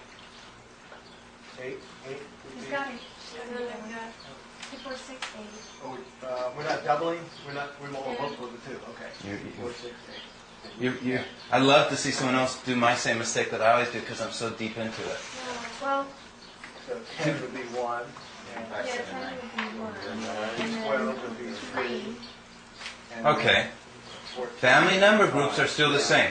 Now remember, I said there's no redundancy and there's nothing's omitted. But your building blocks are there's 3 family number groups. You can't invent another number group. Right. So, you Okay. got, so we're starting with, yeah. A number cannot be created or destroyed, just as we used to say in Einstein's law, that the energy, what's it saying? Matter can either be created or destroyed. Well, it turns out the same thing for numbers too. There's no new numbers creatable. It's really heavy duty because, It's very heavy duty. Mhm. So no matter what you do, it's 3, 3, 3. No, that is a real information compression condensation, but you're absolutely right. So no matter where you go. There you are. I never saw that movie too, but I think I missed something. I don't know. That was the road warrior. No, what's that? Thunderdome. That was one. No, wasn't that But it's saying went on. that was an Arnold Schwarzenegger movie. You know. It was Mel Gibson and Thunderdome. Let's argue about it. Comparative religion. I mean, There you are. I never saw that movie too, but I think I missed something. I don't know. That was I, the road warrior. No, what's that? Thunderdome. That was one. No, wasn't that but it's saying went on. that was an Arnold Schwarzenegger movie. You know. It was Mel Gibson and Thunderdome. Let's argue about it. Comparative religion. I mean, basically, it's the creeds, the tribes that help things. Yeah. What's that? The tribe, the power of threes. The tribe? The tribe. T-R-I. She could say triune. She could say Trinity. She could say. Yeah. Well, okay. But what we're looking at is a polar opposite, and a polar complement always equals 9. See how 8 and 1 make 9, 7 and 2 make 9? Okay, this is just the polar property we're learning. Okay? And all we've learned is that they're separated by 3. So let's go again now. We know that the polar opposite of 2 is 7. So because 7 is the last number before 9. So let's turn the cards over. Complement of 2 is 7. Look at this. 7, 6, 5, 3, 1, 8, So those are mirrors 6, of each other. 4, 2, Right. 9. They're opposite each other on the grid, see. Yeah. Oh, look, Charlie, they're pink. I did make them a different color. We probably should have... Oh, it's because I wanted to distinguish between 3 and 6. That there's a positive and a negative 3 and 6. It gets pretty more confusing. I better not try and say it verbally. So is that correct that you did change that for your... It's correct that there's a negative and positive. God knows I can't even So know. there'll all be 6 now. 6, 6, 6. I just know how it works. I can't say on those cards how it's correct. I only know it in the complicated. It's very hard for me to do it in a simple fashion. The complicated, which you're about to go to, I can tell you what's correct. The easy stuff is hard for me because it's too easy and the universe is more complex. This complement is always 666. I wouldn't call it a complement, but it's a, but it. 666, and now 666.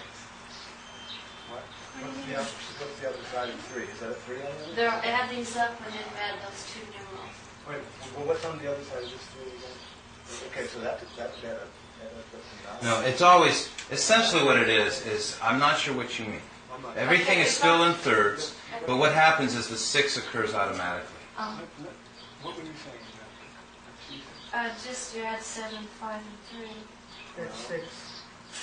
Well, 15 is 6, and then 1 and 8 is 9, 6, 15, that's 6, and 6, 9, that's 6. Oh, so we take triplets, and they add up Like to the last 6. time, everything was See? always 3, 3, 3, Right, 5 when you threes. flipped it over, well, really? No, there's always going to be a No, they 3, a weren't. 6, and a 9, and then which ones No, are adding but she's together? saying that triplet right there That's adds the up to same. 6. Oh, And That that's triplet adds oh up to sure. 6. She's And when working it's on. turned over, it was adding up to 3, 3. 3, 3 every time.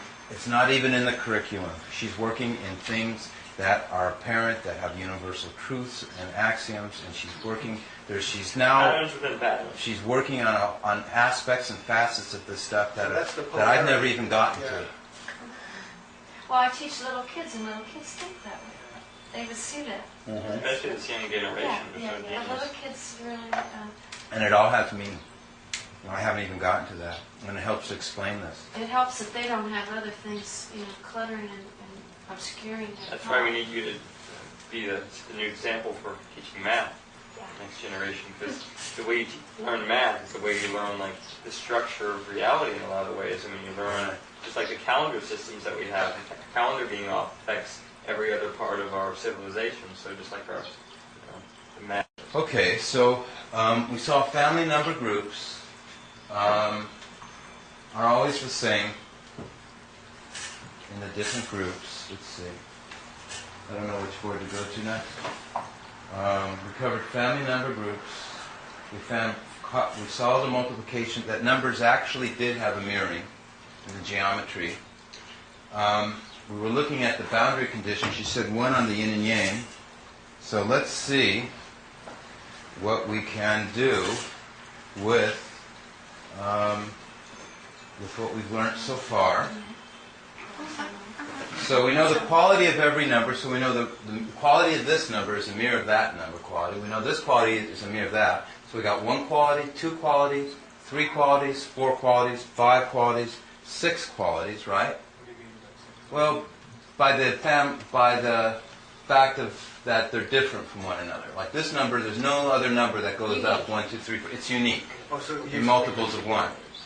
Multiples of 1 is unique. So you're saying that's a clustering of a group, a family group. Yeah, well, that whole thing is a clustering of the family group, right? It gives a unique quality. Right. Exactly right. And then that has a different group to it. So- Exactly right. That's why it is the number 2, right? Right. Exactly. That's why it has Right. that number. It's- That's it's why you essentially look the the way you basis do. for a dimensionality of sorts. It's like, yeah. I like that. When Charlie clicks on something, it's because he's dimensionalized it. I mean, it's like...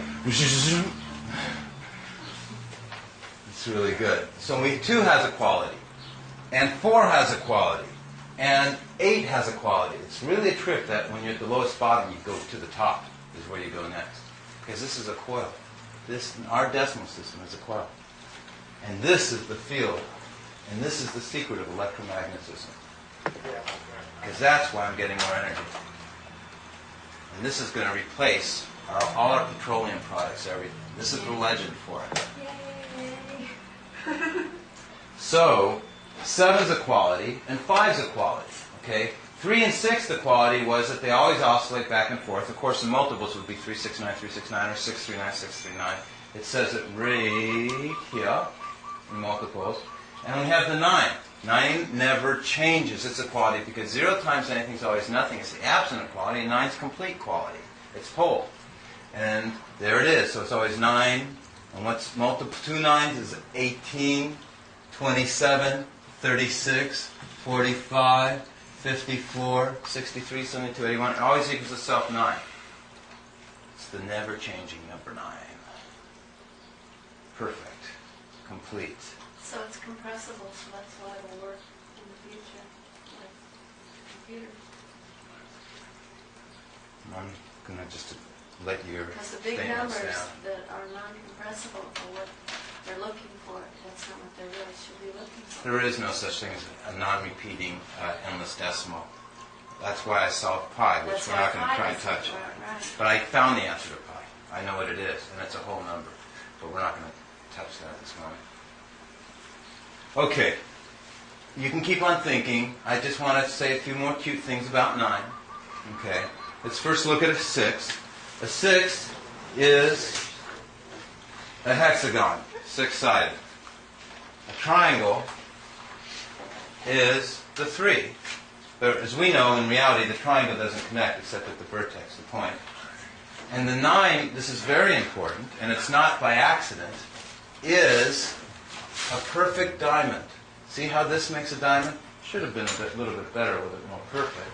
But it is the perfect diamond. So the green called the double. We'll see. When you were you like connected with other people? No. Like free energy design? Is the camera on? I guess everybody does give their permission. I guess this is a release. You give your permission to be. This is a verbal, written in video. In what's video made up? Written in acetate. That you don't mind having Yes, your don't raise your hands or something. your being duplicated and disseminated and circulated to help educate and teach people on this topic. So thank you very much for allowing and educating people and sharing your insights with the world. Okay. Charlie has a question, but before Charlie does it, I want to finish just one point all over again. Okay? The number 9 never changes. There's not another number that doesn't change. Okay? Only number 9 can do that. 0 is nothing. 0 times anything is nothing. And by the way, 0 is not a member of a multiplication series. That's why after 9 is not a 0. The 0's the vortex. And this is making a vortex. Okay? I'll come to that vortex after I answer Charlie's question. So multiples of 2, there's not another thing that does it like it. You can't. And if you had a base 12, you would still be using the 1 and the 2 and 3 again, because it's after 9. And so you would be duplicating, at least as a phantom, as a mirror, the 8, 7, and 6.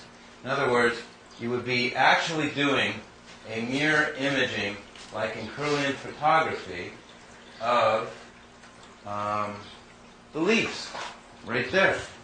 Okay, you know, familiar in Kirlian photography, you have an appendage, cut off the finger, still sort of put it on a photographic motion in your hand, you still see that finger, it's a phantom, a ghosting image. Do you remember that?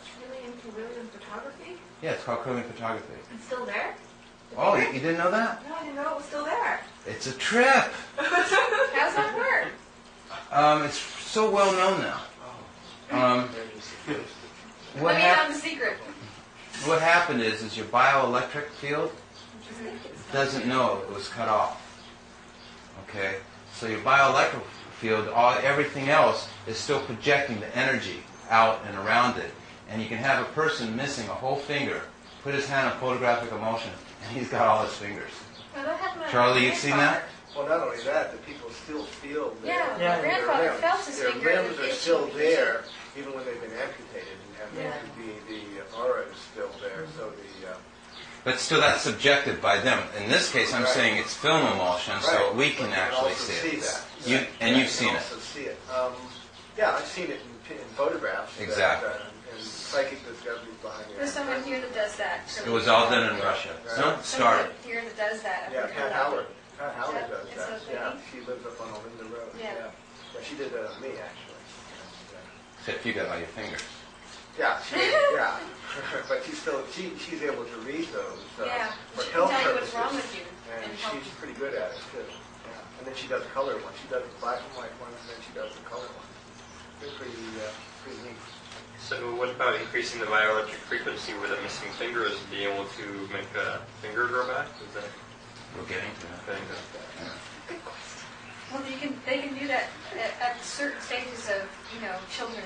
If a child loses his or her finger, from like about the first digit on, I heard, it will grow back.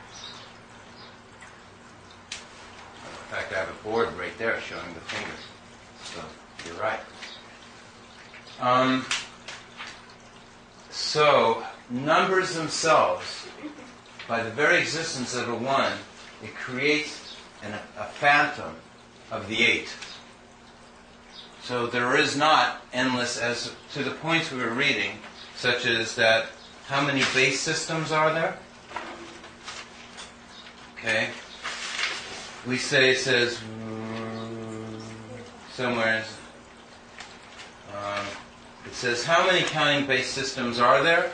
There's only 1. Pretty hardcore medicine to swallow. There's only 1 base counting system. Okay. Remind me. I want to go to polarity and I want to go to the vortex. 2 things, please. Okay. Charlie? I'm unclear as to how you define it. Each of those numbers on the corners there, it represents a group, a family of numbers, right? Like 1 The family number group, the first one of 147, represents totally different planes of spatial orientation or points. This one's at the top. They never have 2 family number groups occupying both tops. Only 1. There's one's at the bottom, and the other one's at the middle, and they are as far triangulated away from that's one a number group right there. I'm talking One- about, what about 1 itself? Is that a number group by itself? No, it can't Okay, be. so 147 is the group you're referring to. Nothing's less than groups of 3s. Okay. So, and how is that made into a number group? Again, just review for me. How it's really made into a number group is that these emanations are shooting out. This is what you're asking, but this is the correct answer. There's 3 emanations shooting out at the same time. And as they're shooting out dimensionally, Charlie, one's going right here, one's going right here, and one's right here. And as these 3 are shooting out, 3 points ahead of them, okay, is the last one that went out before them. So there's space, next emanation. So they don't just shoot out and then there's another one, then another one. A group, you add 3 each time. Say it again? To get, Everything's controlled by 3. so you add 3 to 1 to get 4, and then you add 3 more to get 7. Right. And then you add 3 more and you get 1 again. So those cycle, those are a group in themselves, right? With differences of 3. I admire you, Charlie, for learning this because your math is, you've learned so much. The fact you can deal with such easy, basic things really is a big accomplishment because it's much harder for you than it is for normal people. Okay. But by themselves, they're just parts of a group. That's They're right. Closed. But That's what you need. but the blues and the pinks are closed groupings. Exactly. Yeah. Definitely Yeah. close. Yeah. Creation's a closed creation. That's why it's called a bounded infinity. It's an infinity of duration, not direction. The duration is the spin continuum. It's infinity of motions, but it is not infinitely going out into space because it's warping and being curved by the intersections of these emanations. It causes it to warp. It's like a little kicker, and it causes it to spin. And as they spin, ever hit a leaf on the lawn, it kicks up in the air and comes closer to you than where it began from instead of going away where you wanted it to? Okay, that's what these things are doing. They're being warped. Okay? And this is relativity here. Again, this is Einstein's c², and it has an axis. It's a self-inclusive relativity. It's so extremely relative that it's relative to its convergence point, which is right here. Everything has an axis. And this is a fixed constant. This is an absolute. The number 9 represents truth, perfection, consciousness. It's called a fixed constant. There's 2 schools of thoughts in the world. There's one that there are not fixed constants, and the other one is that there are fixed constants. Mine is that there are fixed constants. These are called axioms, theorems. They're called divine virtues, spiritual principles. They can be applied just as fast. You can go from spiritual to physics and physics back to spiritual. It can be spiritual, it can be love, faith, trust. In physics, it can be the axis, the number 9. Why a gyroscope always stands up on its own when it spins. So by saying there's no fixed constants, basically sounds like atheism or theism is Exactly. there's constants. Like entropy, there's no order in the universe versus homostasis, everything has a divine order. Exactly right. I'm glad you said it. That was a good point. Charlie, you didn't ask your question, though. Is Yeah, that I it? did. I'm clear as to what you're talking about now. And I'm just doing some other things. Okay. Polarity. Okay. The number 1, if it's positive, the number 2 is going to be negative, the number 4 is going to be positive, the number 8 is going to be negative, the number 7 is going to be positive, the number 5 is going to be negative, excuse me, and the number 1 is positive. So it's going back and forth, back and forth. Positive, negative. There's your binary flip-flop. Positive, negative, positive, negative. Okay. Okay, polarity. Because there's only 6 numbers in our physical world of creation, 1, 2, 4, 8, 7, 5, okay, which is a fact. Okay, in other words, in the third, with matter, there's only 6 numbers to work with. Okay. You don't have to worry about there being an odd number like that. When they try and do a positive, negative, and when you get to 9, you're at a positive, and then you go back to 1, it's a negative, but you start with a positive, it doesn't work.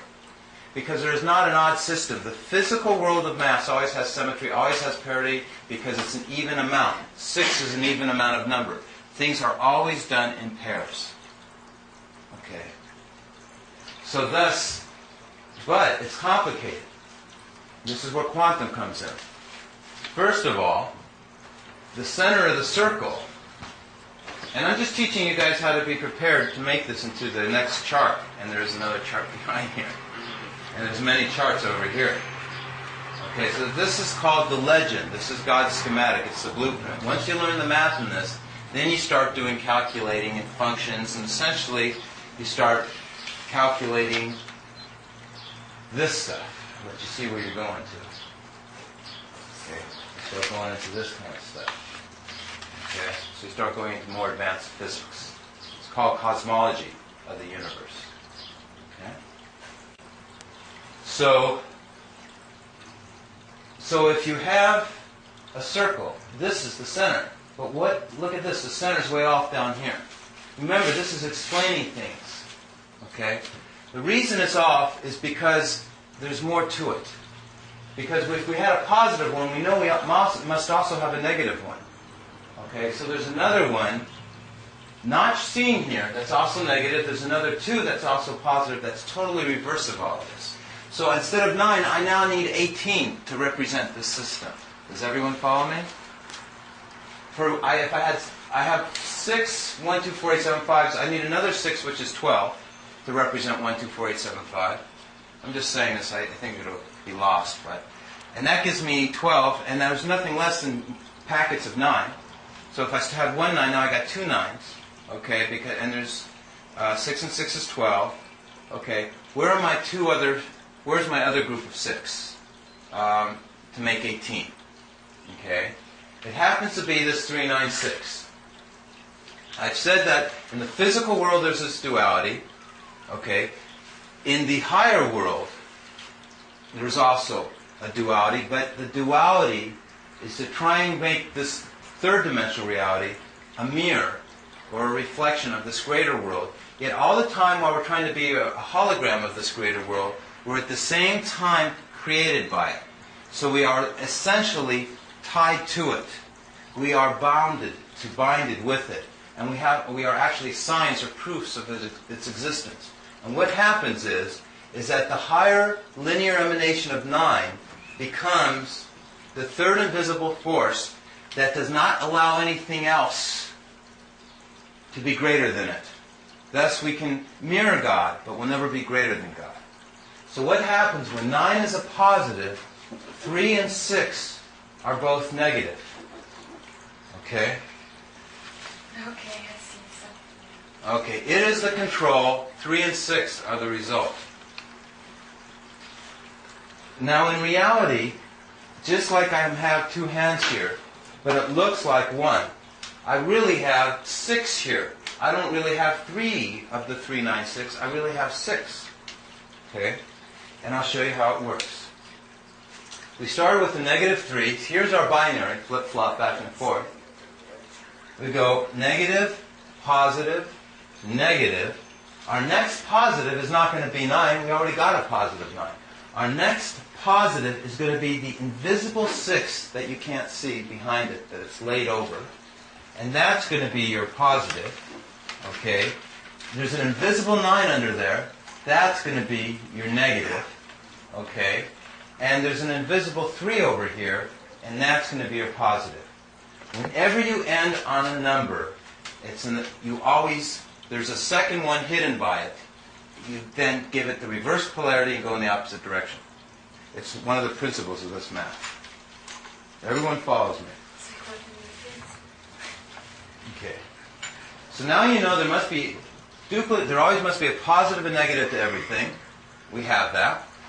And that it's not based on the fact of a duality of the positive and negative, but it's based on a trinary where you're going to have a positive and 2 negatives or a negative and 2 positives.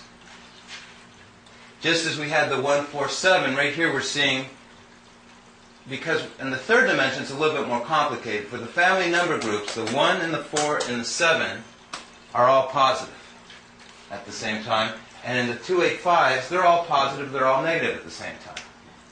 How this coil works is these windings are wound in such a way to create that, sitting under here, that one wire, there's 2 wires here, that one wire, all the positives are in one wire in a minute at the first stage. There's 3 stages. It's a firing stage. The first activation sequence of this coil, only the right wire is all positive, and that's your 147s. The second activation stage is all your left wire is all positive. It's activated.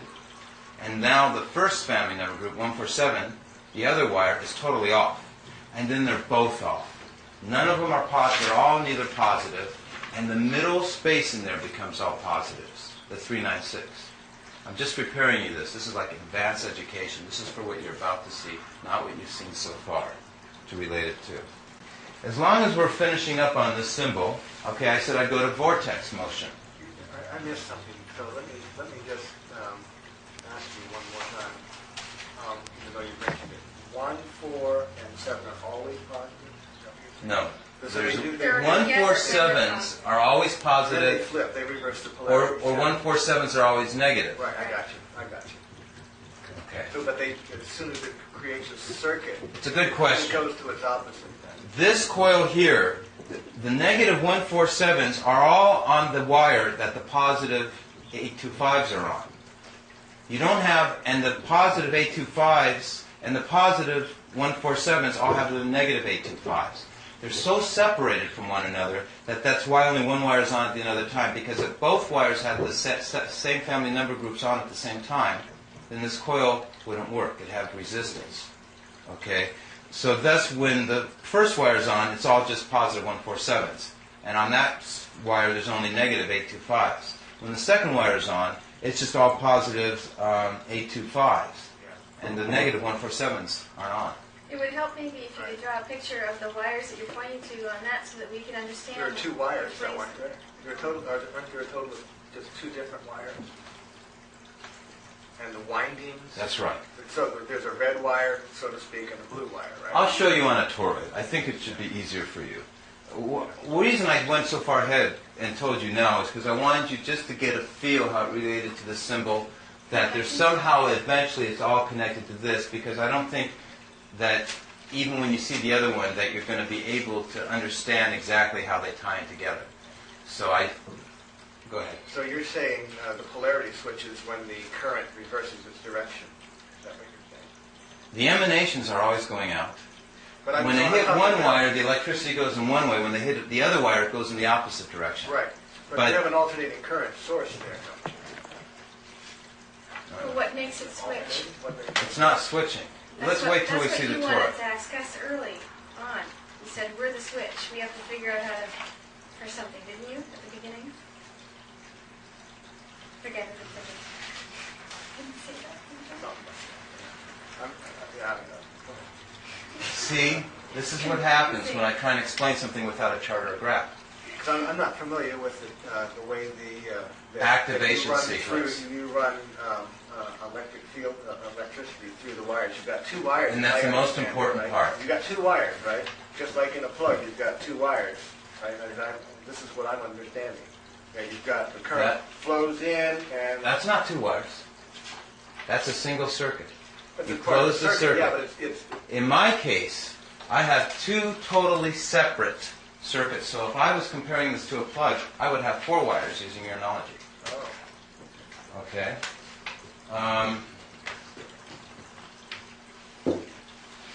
They do not ever... Oh. Yeah. So the typical toroid would have one wire. Is that what you're saying? Is that right? Typical. Yeah. Oh. And you've used two. Which is a And you're bifield winding them like this. with a space in between them. Right, Because there's really three parts. right.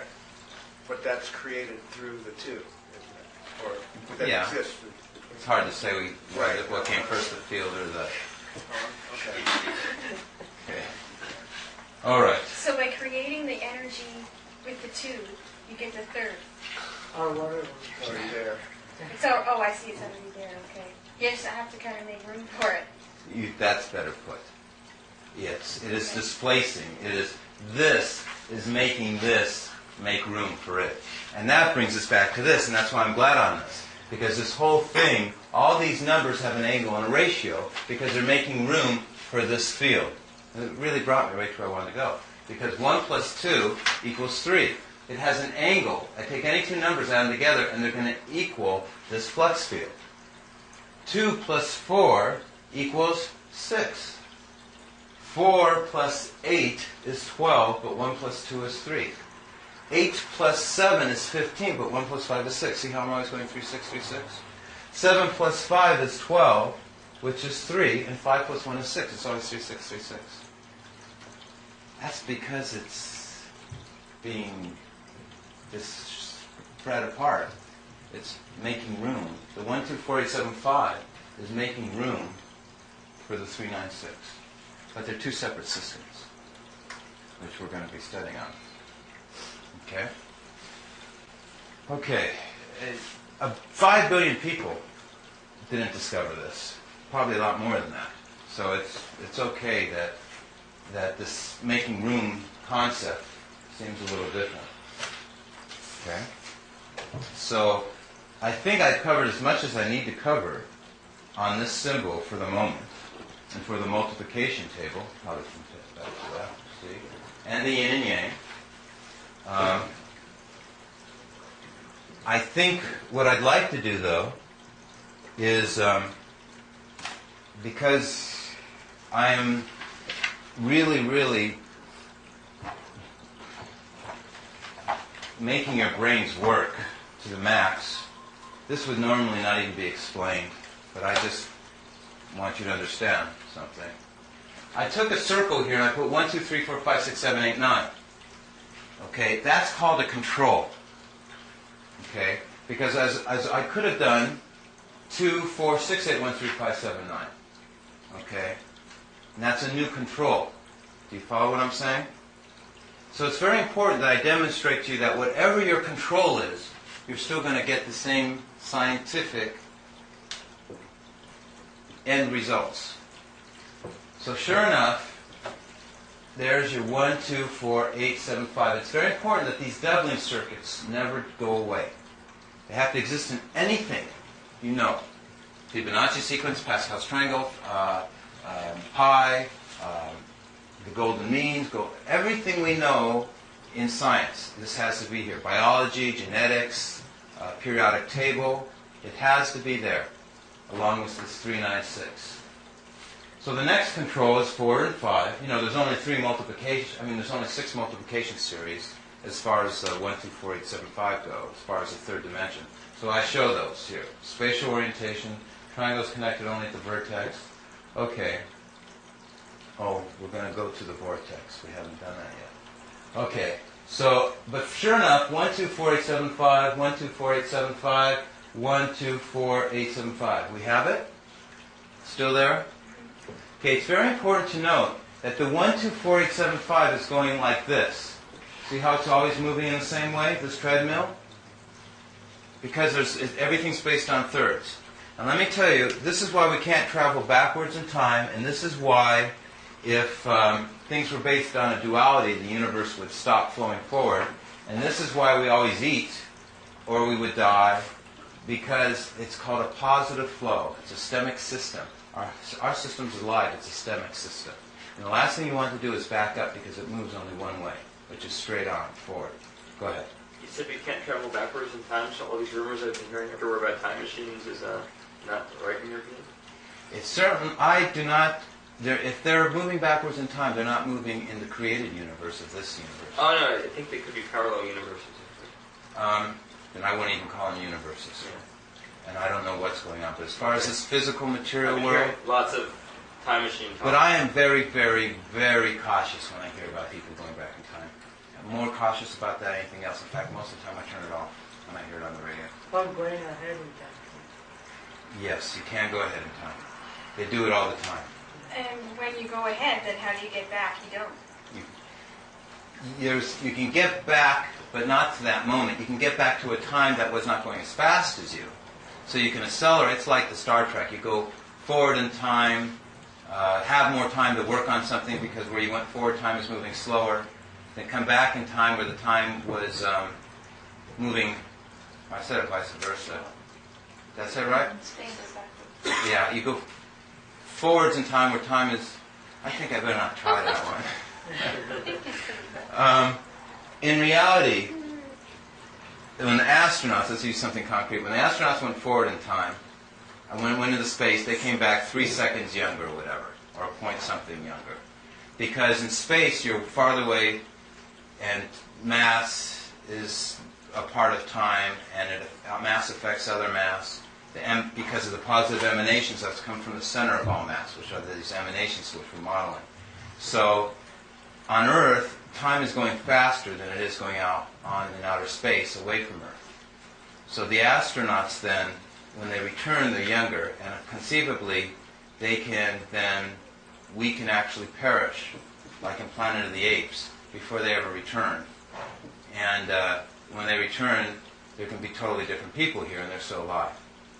You can actually, and thus they could also go to another solar system, to a bigger planet like Jupiter, where time is actually faster towards its surface. Okay? So they can actually go there. Time will, and they can actually come back much older when they return here. Time is a relevant ingredient to condensed matter physics. Condensed matter physics is based on your axis, your center of mass, the number 9. The farther, it all has to do with the closer you are to the center of mass, the faster time goes. The farther away from the center of mass, the slower time goes. The only thing is there's one more ingredient to that.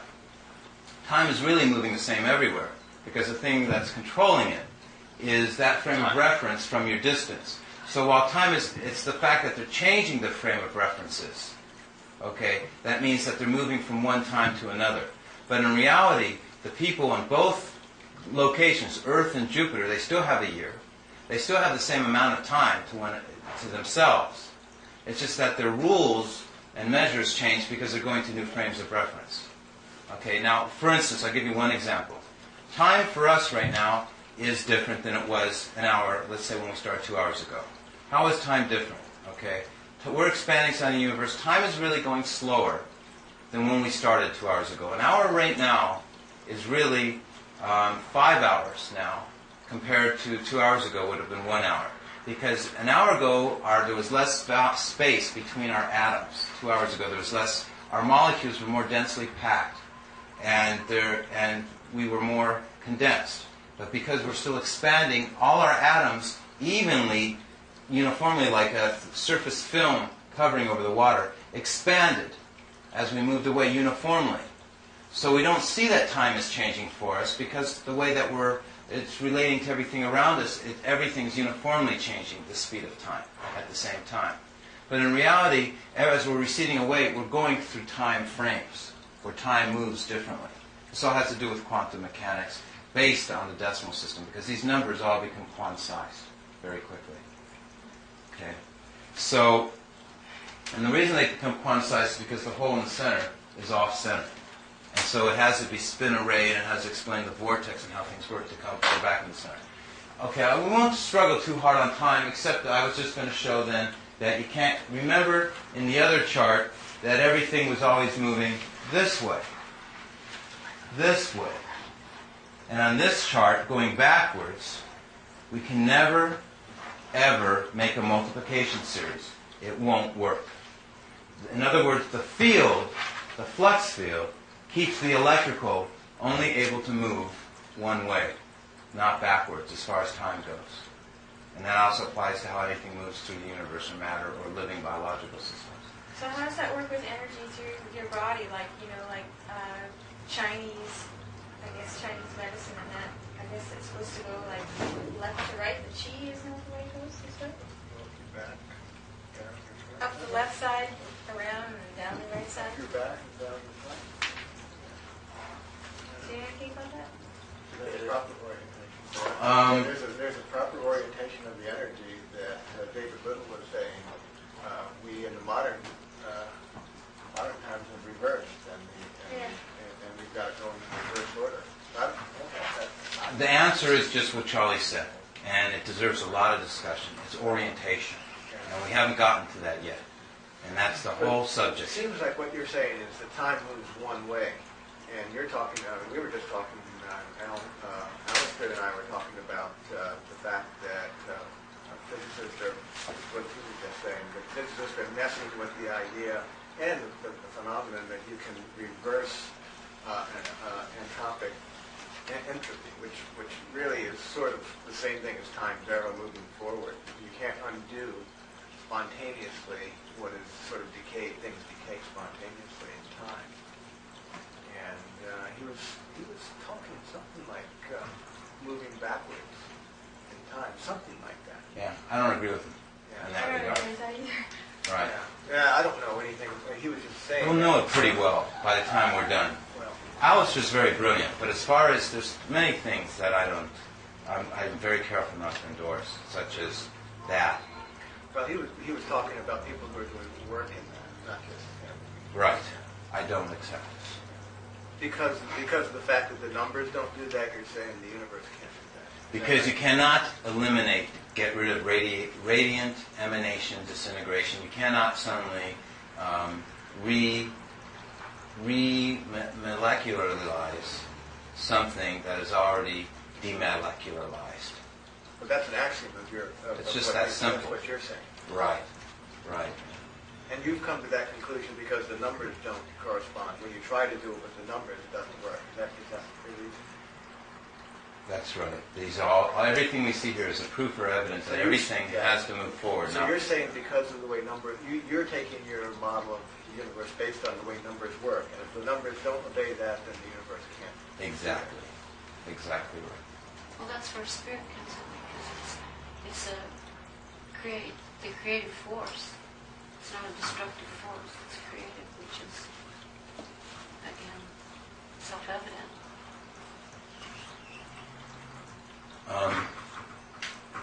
Spirit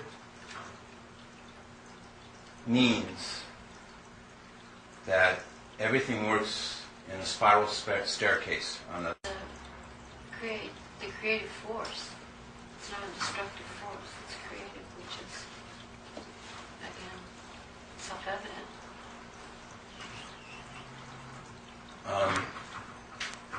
Spirit means that everything works in a spiral staircase on the physical world. That means it's like in spiritual qualities. That means that instead of it just being good or bad, black or white, there's actually three qualities. So what happens is that everything's moving in a logarithmic spiral. So it's not a duality. And that's why when we get stuck and we have to make a decision and go forward in life, we always have other options. We think this is going to destroy us or this is going to make or break us. but actually each thing leads to another quality. Compassion leads to mercy. Mercy leads to forgiveness. Forgiveness leads to, what would be the next one? It's different than just being a duality as we tend to try and think of it. Okay. The numbers 3 and 6 are oscillating. So 1, 2, 4, 8, 7, 5, we've already seen as 3, 6, 3, 6, 3, 6. Here we have 3, 9, 6, 6, 9, 3. Remember the invisible field? But sure enough, 3, 6, 3, 6, 3, 6. Again, a discrete number cannot be created or destroyed. We're all comfortable with that? Okay, last thing before we take down this chart is the vortex. Okay? Okay. So, remember we came down like this, came out, came around like this. We're coming in, coming down, coming out, coming in, around. Okay, what does this look like? These arrows are connecting here, and they're leaving there. Okay? I need my assistance again. It's the hard one. Okay. It is making an egg beater. Okay, we see this? It is a vortex. Now what does a vortex do? It takes matter and it demolecularizes it, whips it around, and brings it out now at the bottom. In at the top, out at the bottom. Did everybody see that? Yeah. Okay. And that's exactly, thank you very much. That's exactly what is going on here. It's taking in at the top, out at the bottom, in a vortex. Okay? In and out, comes around again, feeds itself to renew it. And that's how time moves. This is the expanding southern half of the universe. Let's look at it on another chart.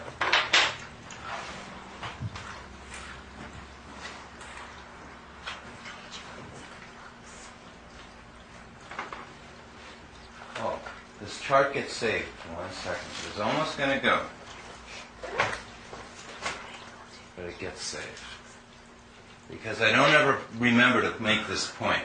It has to do with the vortex again. I'm glad you're going to see it. Here is the number 2.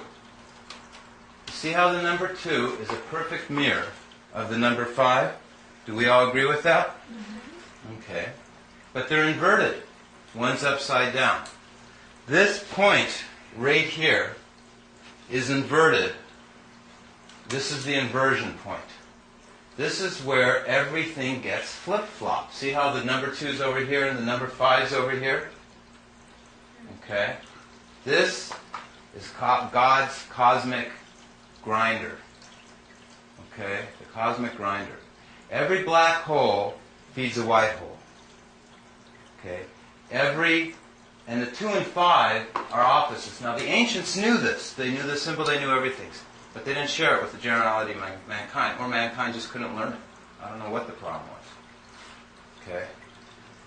But they left us a clue anyway. Now a lot of people say, hey, this is artificial. What are you talking about? The shape of the symbol having anything to do with the actual function and shape. But you know doubling was how we were going that way. And you know halving was the other way. And it's not by accident they stuck the 5 all the way down over here to be a mirror of the 2. And that comes from them both connecting to the 1 where they connect. It's not an accident. Oh. And then the 8, the other third part there, is the 2 things filled overlap. in on the side.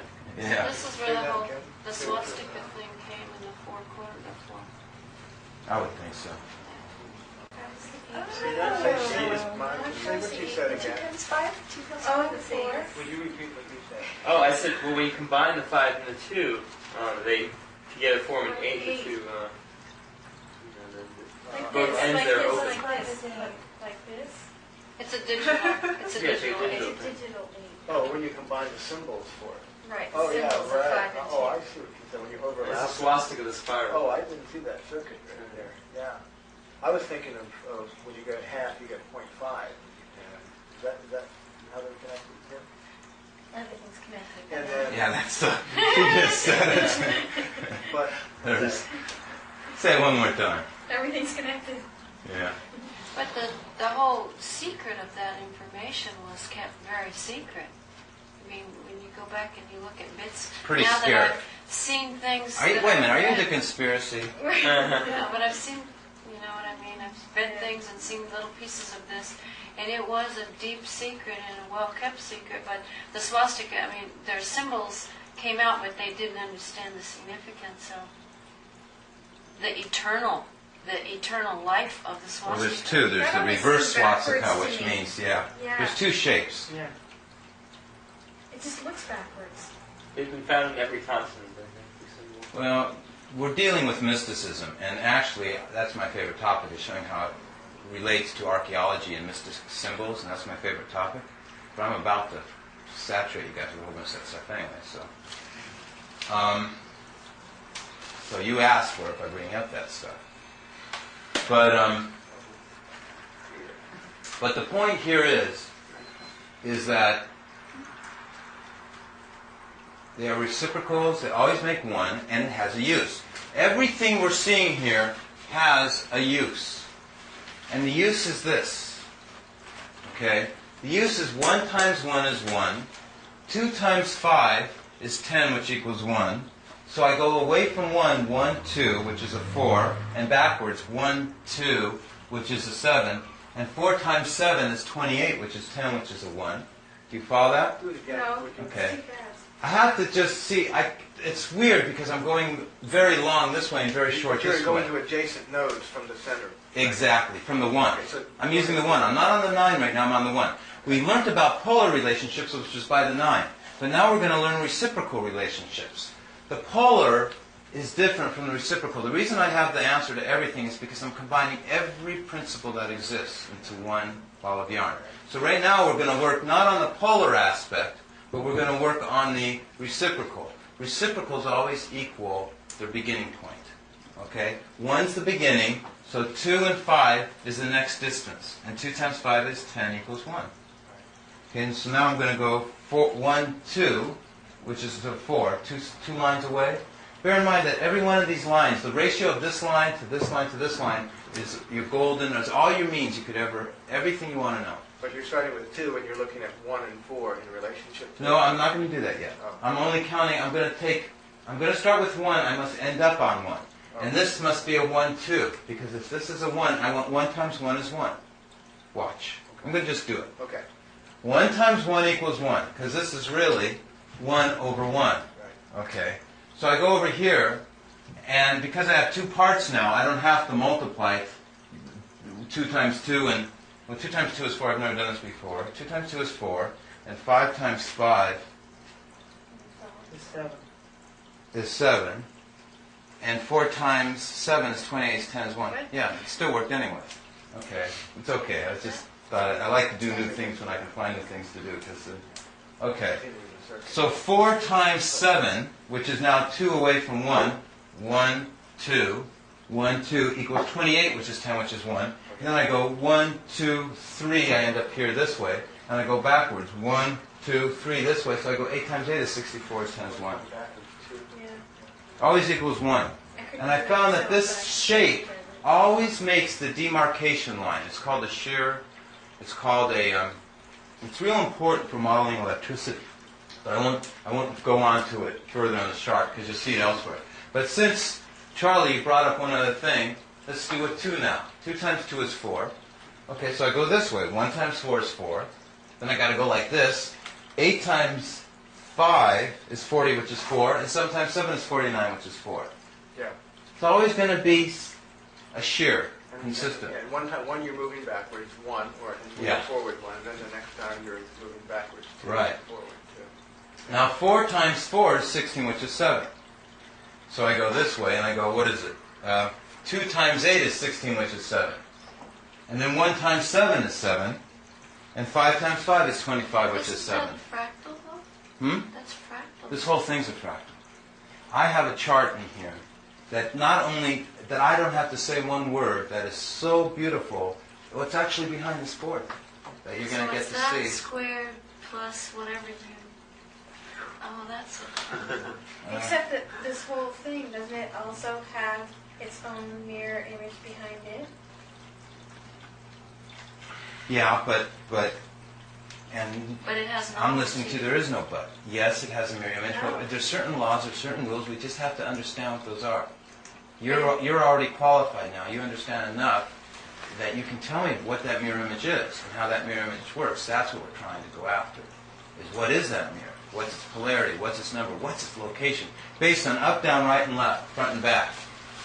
We'll get to it. It's other worlds, I would think. No. Other places that we can tap into to get to go Huh? No? They're here.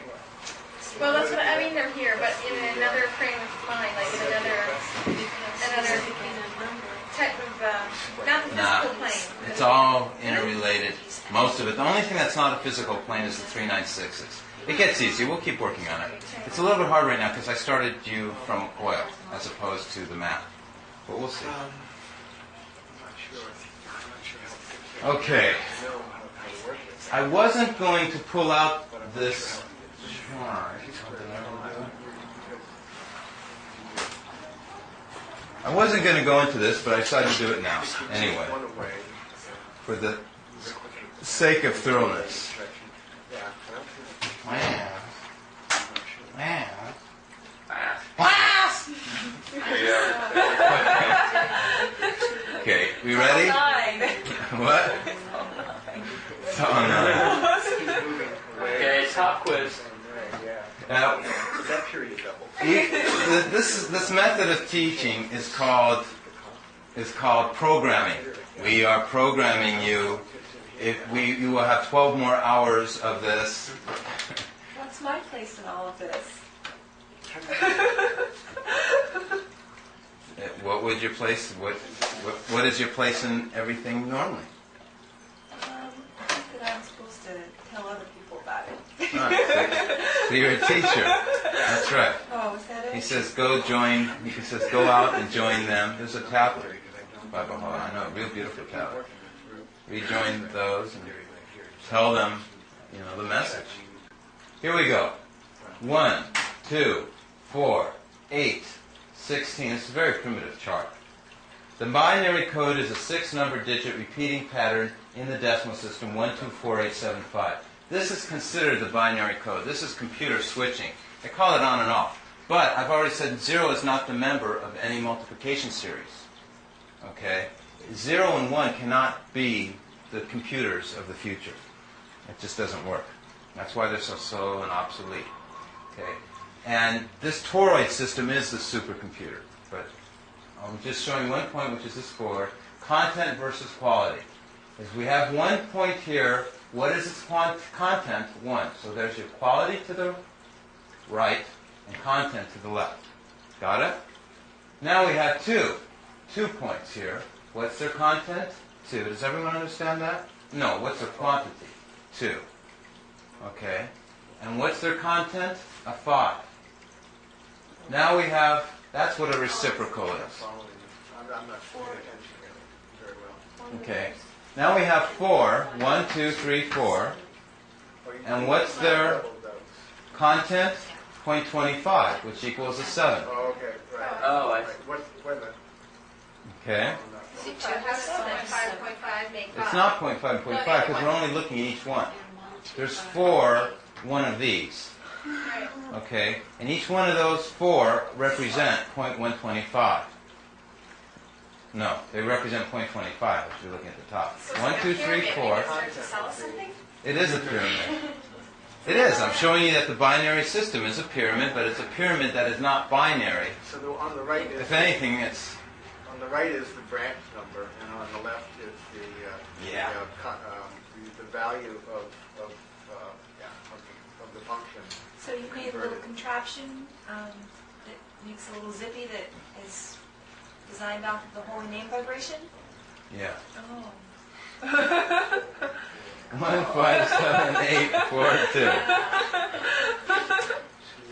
That's all harmonics. That's all it is, doesn't it? That's 2/7, yeah. It's like an product. Well, you can hear electricity when you're walking down the street on the pole. Zapping has a rate and frequency. Well, All right, yeah, so they're doubling circuits in reverse directions. So these doubling circuits, again, are significant. Okay, that's all I was pointing out. 2/7 polarity right there. Okay. There went that chart. What's the 2/7 polarity? All right.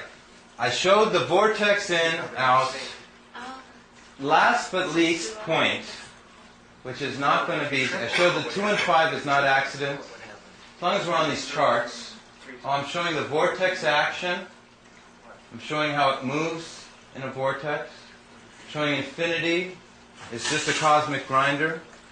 Okay, I'm showing the music scale. Classic musical scale is the doubling circuits too. From C to C to C is 128, which is 11, which is 2, 256, 13, 4, 5, 12 is 8. It's the same thing.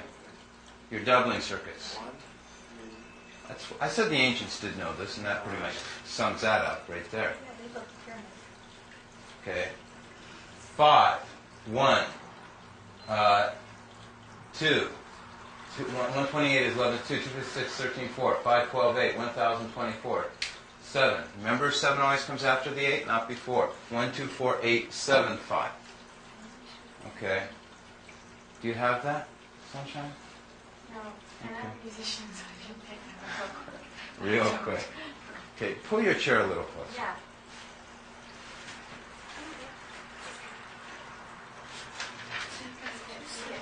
I think we need like a mental doggy bag to take some of the time. Yeah, really. No, just squeeze her in the middle. Actually, take a second, and let's make Sunshine squeeze in here.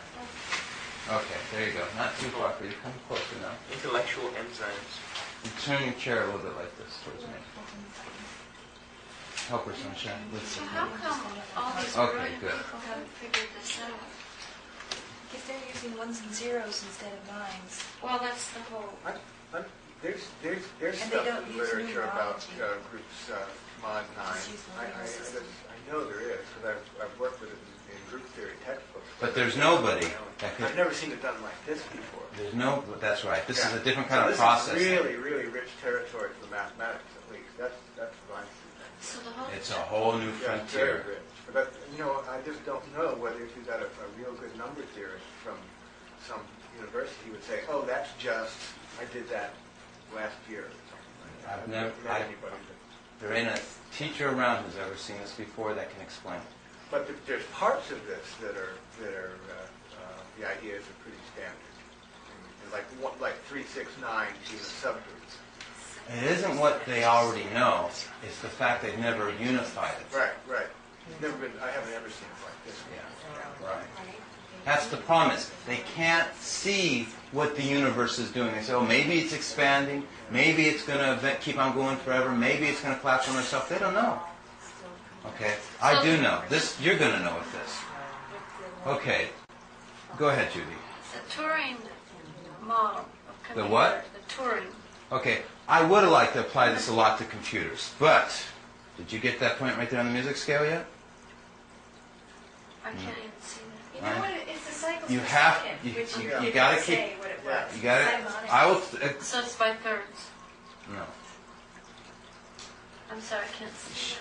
I But know. if I go I'm sorry. bong, It's not your fault. The chart's too small. No, if I go bong, that's I'm gonna C, say it right? again. It's got a resonance. Yeah. And so the resonance is a certain number of cycles per second, right? So he's got down there, there's 256 cycles per second for C. If you add 2, 5, and 6, what do you get? You get 13, which equals 4. 13, and 3 plus 1 is 4. And 4 equals into the equation of all of the things that he's explained to us here.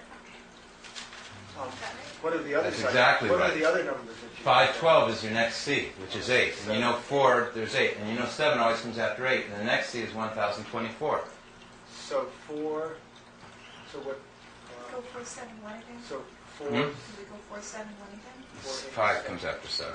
So, Okay, so sure enough, we got 2048 is the next frequency of C. 2 and 4 is 6, 8 and those are 6 the is octaves. 14, 1 plus 4 is 5. frequencies you're doing right there. Does that Okay. work with the others, with A and the other octaves on the... They're the same distance. Actually, everything that I'm explaining, I'm not a musician. Yeah. So I've never even written a paper on how this relates to music, because you see how much there is already that we, and there's so much. I actually am hoping that Sunshine, I hate to say it's Sunshine, but I'm retiring after this talk this evening, and you're going to have to do the work on explaining it on the music scale, because musicians could be a whole group of people that you could be teaching about the number 9 and how it relates to metaphysics and divinity and things. So essentially what I'm doing is I'm just giving her I'm just giving her an Uzi. It works for A. So It does work It for does, A. because 220 is the low A, 440 is the high A, the next one up. And then the doubling of that would be, Well, it's the electromagnetic fields and stuff. The way you're in this. That's pretty powerful now. So when we listen to music and they say it's the wings of in the Baha'i scripture, it says it's the wings of the soul to the heaven, the spiritual wings. So it really is electromagnetically in harmonics. Now I'll tell you something that we have a question here, but I'll tell you something that Alistair did say, and he was exactly right. He said that I forgot. He said that the harmonics. I forgot. Oh well, you were right, Alistair. Go ahead.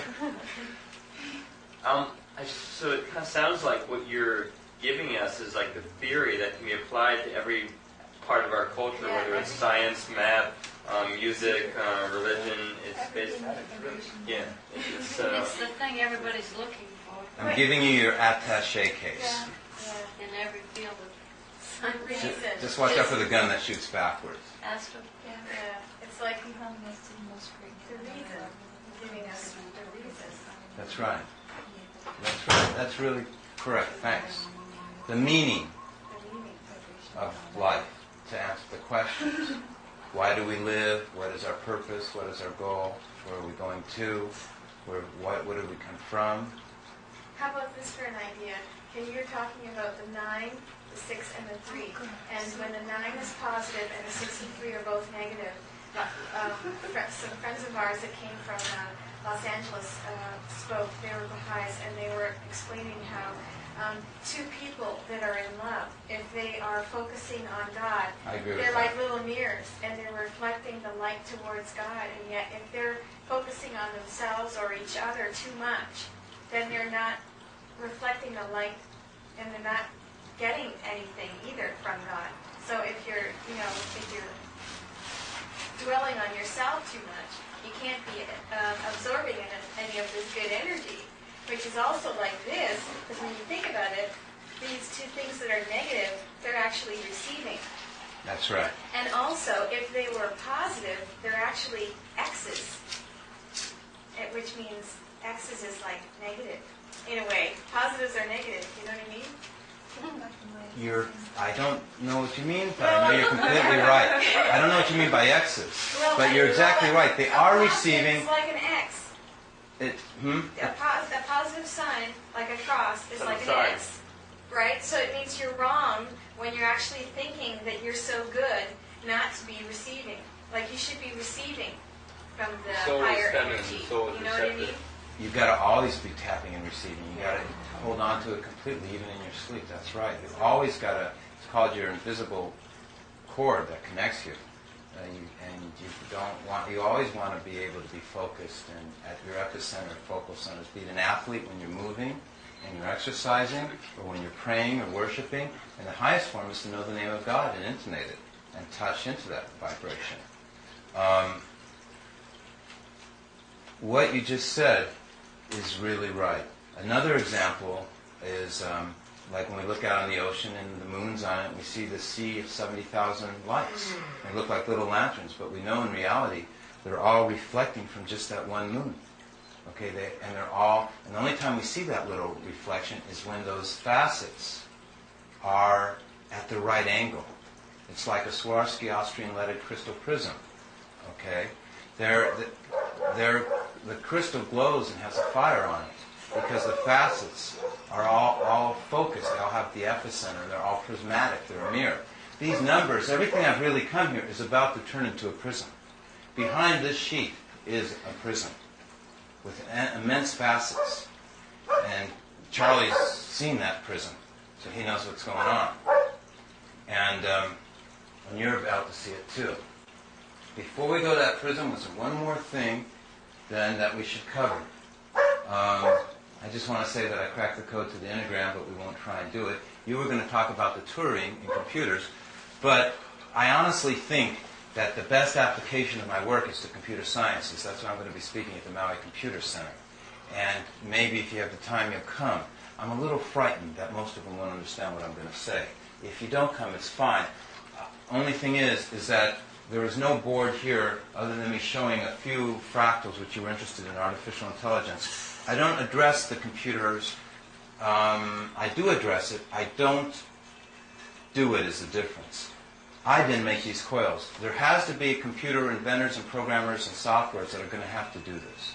I don't have the resources to start working on computers. If I had a laboratory, if I had a budget and an office and all that stuff, I'd be applying it to computers and technology. A lot of people want to apply my work to that. I do have the answer, but so I'm not going to jump into the Turing right now. What you're going to need is a bulletproof vest. That's what you're going to need to stay safe. There's nothing I can do about that. Yeah. My bulletproof vest, you know what it really is? You were going to say something, Judy? Armor of God. Okay, but I feel bad saying that I didn't go into the Turing. So say what you want to say about the Turing. When you showed the binary system was along 2 and 7, Uh-huh. it immediately, hello, it's like, it doesn't work, and there are no zeros, and how smart do you have to be to see that? Yeah, I know. It's shocking. Because what they're doing is they're saying things in science predicated on things that are fallacious. And it's just amazing. In other words, they are fudging. Don't rub your eye too hard. Okay. Now, here's the thing. If you're worried about protecting yourself, then you don't have the time to be doing other things. So I've ignored that issue too.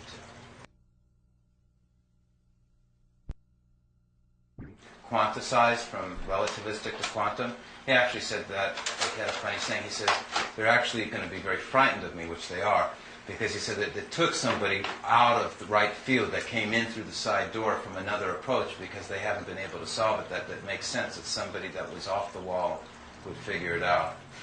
And that's the problem.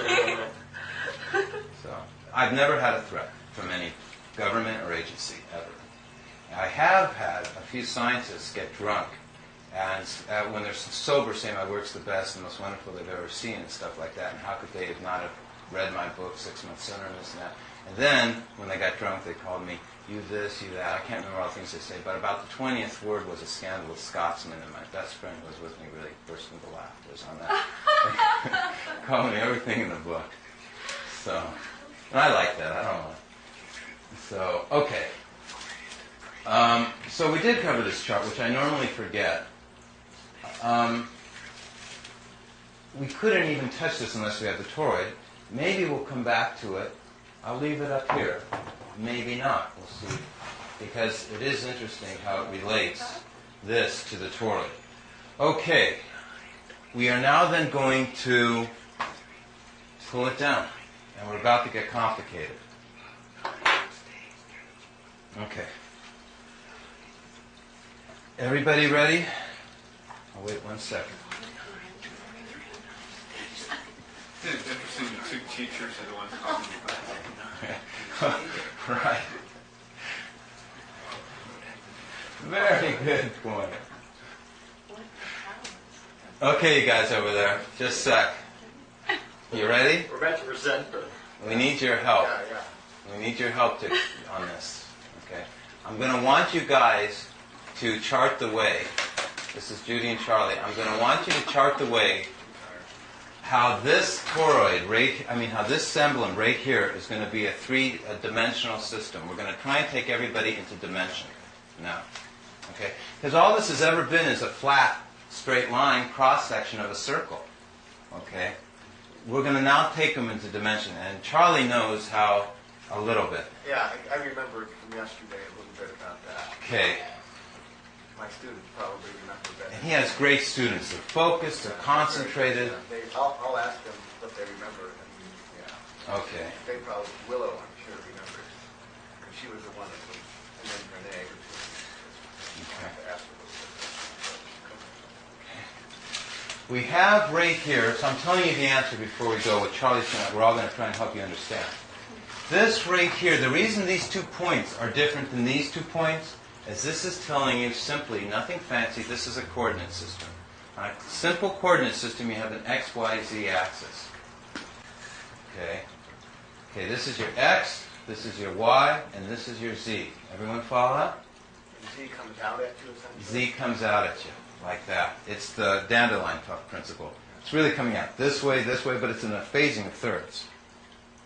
Thirds means is it's coming out. This one's little, this is medium, and this is long.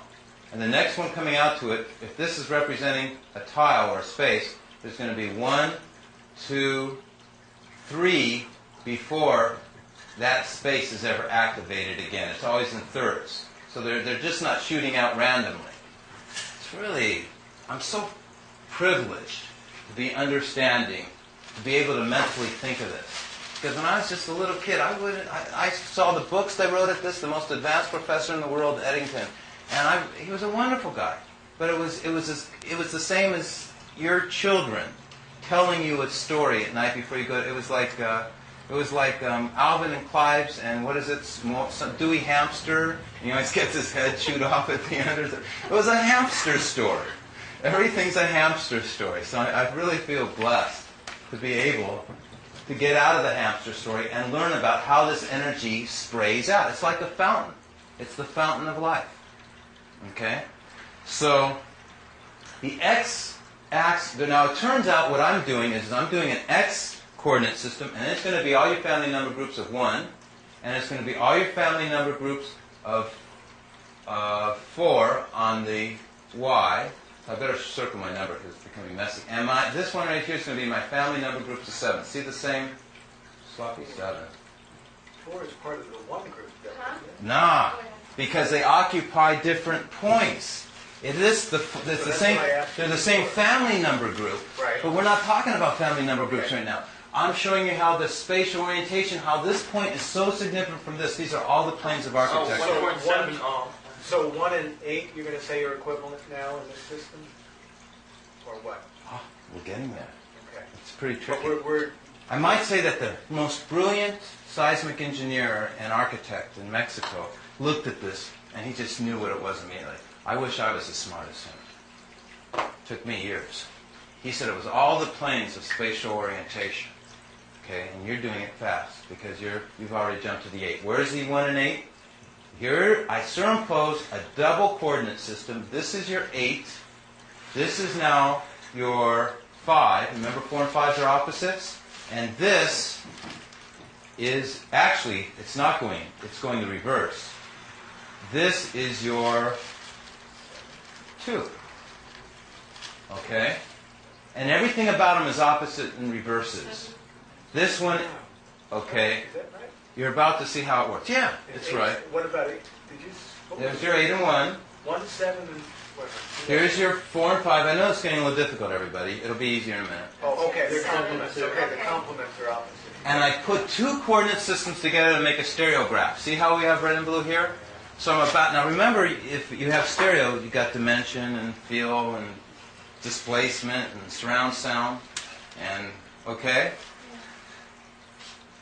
Yes? Charlie, you ready? Yeah. Well, it's happening anyway. 8 and 1 is going to be your x-axis. 4 and 5 is your y-axis. And 7 and 2 is your z-axis. You reverse the colors, I'm not doing family number groups. I didn't reverse yeah, anything. you put I'm showing 1 and 8. It's like altitude now. yeah, but you It's made more that- complicated you now. made It's good the try, but it's more 8 complicated. red now. It explains why altitude exists, though. Huh? 2 is still opposite to 7, but it's a different color now. That's right, because you'll get it pretty quick. Okay, we're going to lose this one. If you need to see So it, you reverse the colors. there you go. Of course, they're not colorized.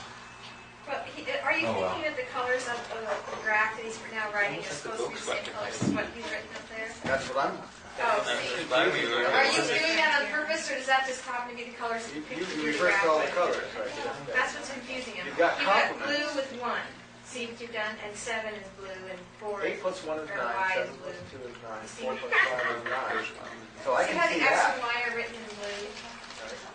That's what's confusing. This You've taken 714. 174, you've taken what was pink, and you've made that family into blue.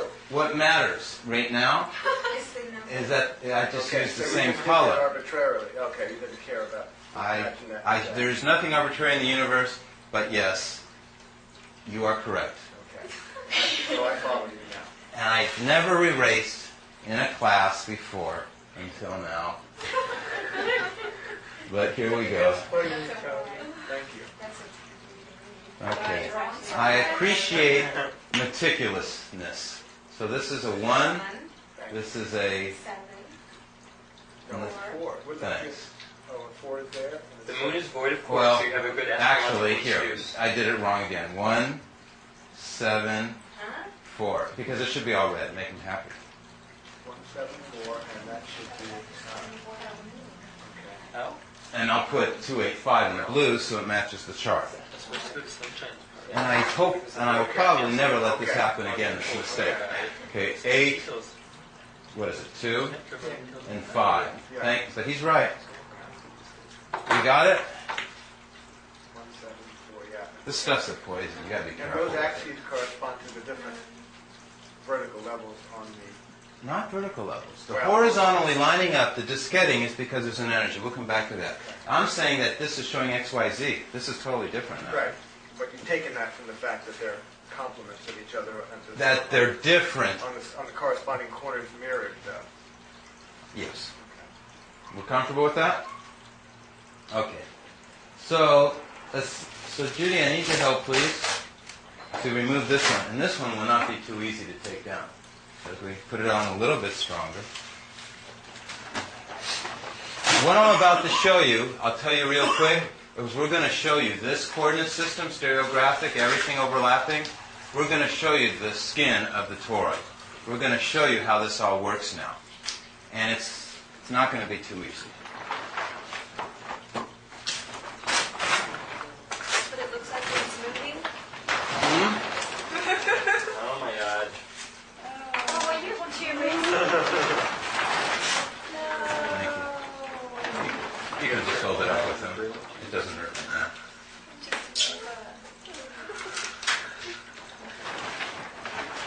So all this was just to prepare you for this.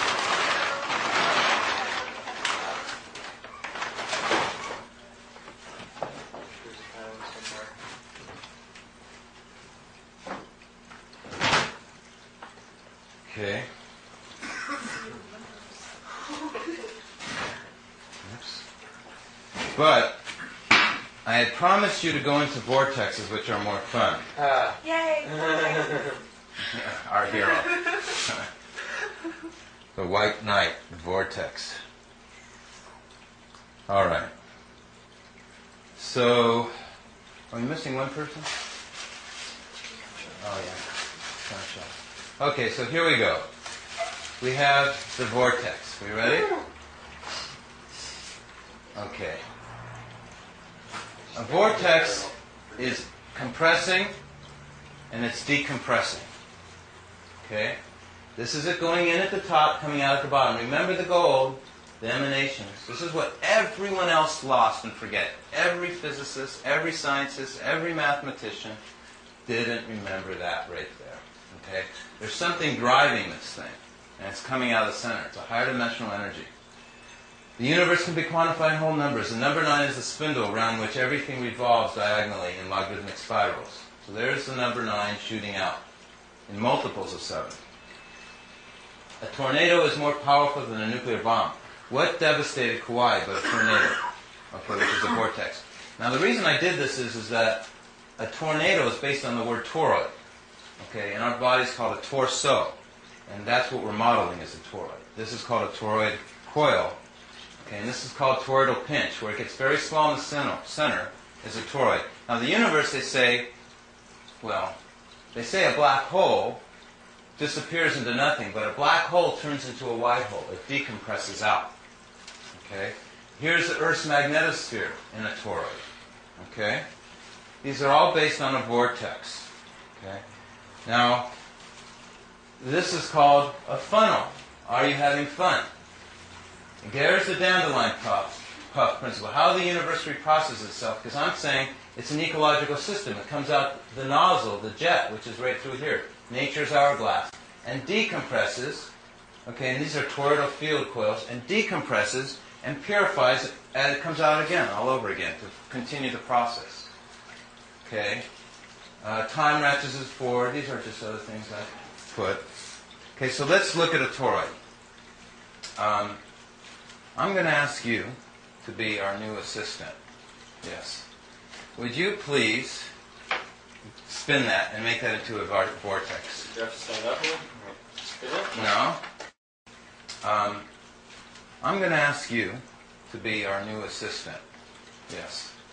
Would you please spin that and make that into a vortex? Do you have to stand up here? Spin it? No. Do you know how to do it? No, he'll do it. No. There you go. Okay, get it going faster, faster, faster, faster. Okay. Okay, and stop. You just start, move your hand, hold it only in the center. There you go.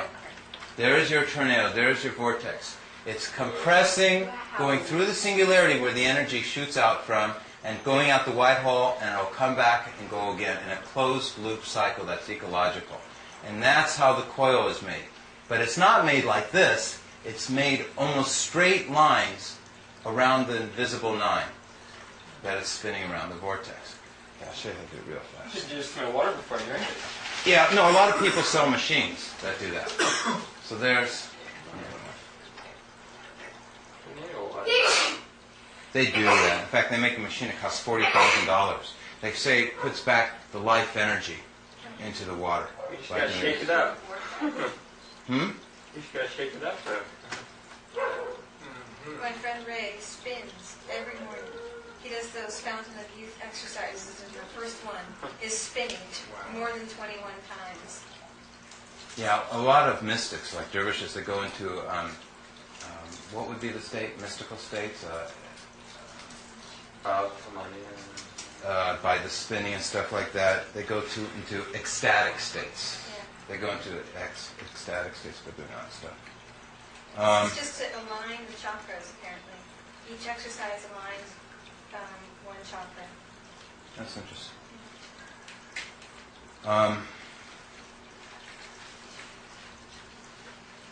All tied in with vortices, all the chakras, the meridians, all the holistic medicine. It's all tied in again to what? Where's Brian when we need him? Vortices. We mentioned Brian because he's a naturopath who was here an hour ago. Whose home we're in. Huh? Whose home? Whose home we're in. Okay. So, I'm explaining a vortex and how it works. Now, the vortex is driven by the emanations coming out the center. You can see it clearly in the pulsing of thirds. 1, 2, 3. The thirds intersect in a harmonic, a timing. It's like musical harmonics. And that's how I keep the electricity from having friction and having random collisions. Charlie and Judy, you guys are in deep states. I'm looking at your... I heard this. Oh, so you remember it? Yeah. Okay. Pretty much. That's that. Very good. I'm Okay. looking at that. Well, if you discover any new things, I'd like to know. Well, I'm just seeing if I had to make one. But I think you're about to discover some new things that are... Everything you should know. Okay. It's like nothing new. Everything's Here's your 396s in the center. Right. See your 396s always in the center? Remember I said we leave it alone? 396, 693. It flips. First it goes 396, and remember I said it flips, 693? Here's your 124875s going in. So this is one winding. Here's the other winding going out, 124875. Oh, and then there's the space in between you were talking about. And if you put these both together, okay, Space. Is that where the energy you get this guy. which is the skin of the toroid. Because here you have doubling down 1, 2, 4, 8, 7, 5. Here you have doubling up 1, 2, 4, 8, 7, 5. There's your 3, 9, 6, 6, 9, 3. Okay. This and those two ingredients make this. In fact, everything you're seeing is all one and the same. The numbers never move. I'm just giving you zoom views, cross-section views. I'm giving you outer surface views. I just thought of something. Picture a television screen. There's 525 lines, right?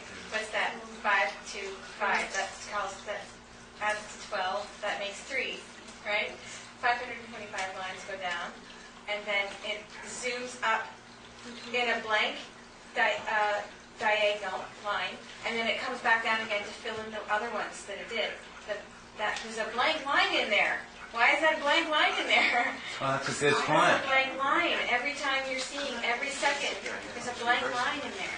Yeah, that's a good point. That's where they put all the sub stuff that they send you. That's what they put all that. The subcarrier? Yeah, and that's also where they put the TTY, I think it's called, for the deaf.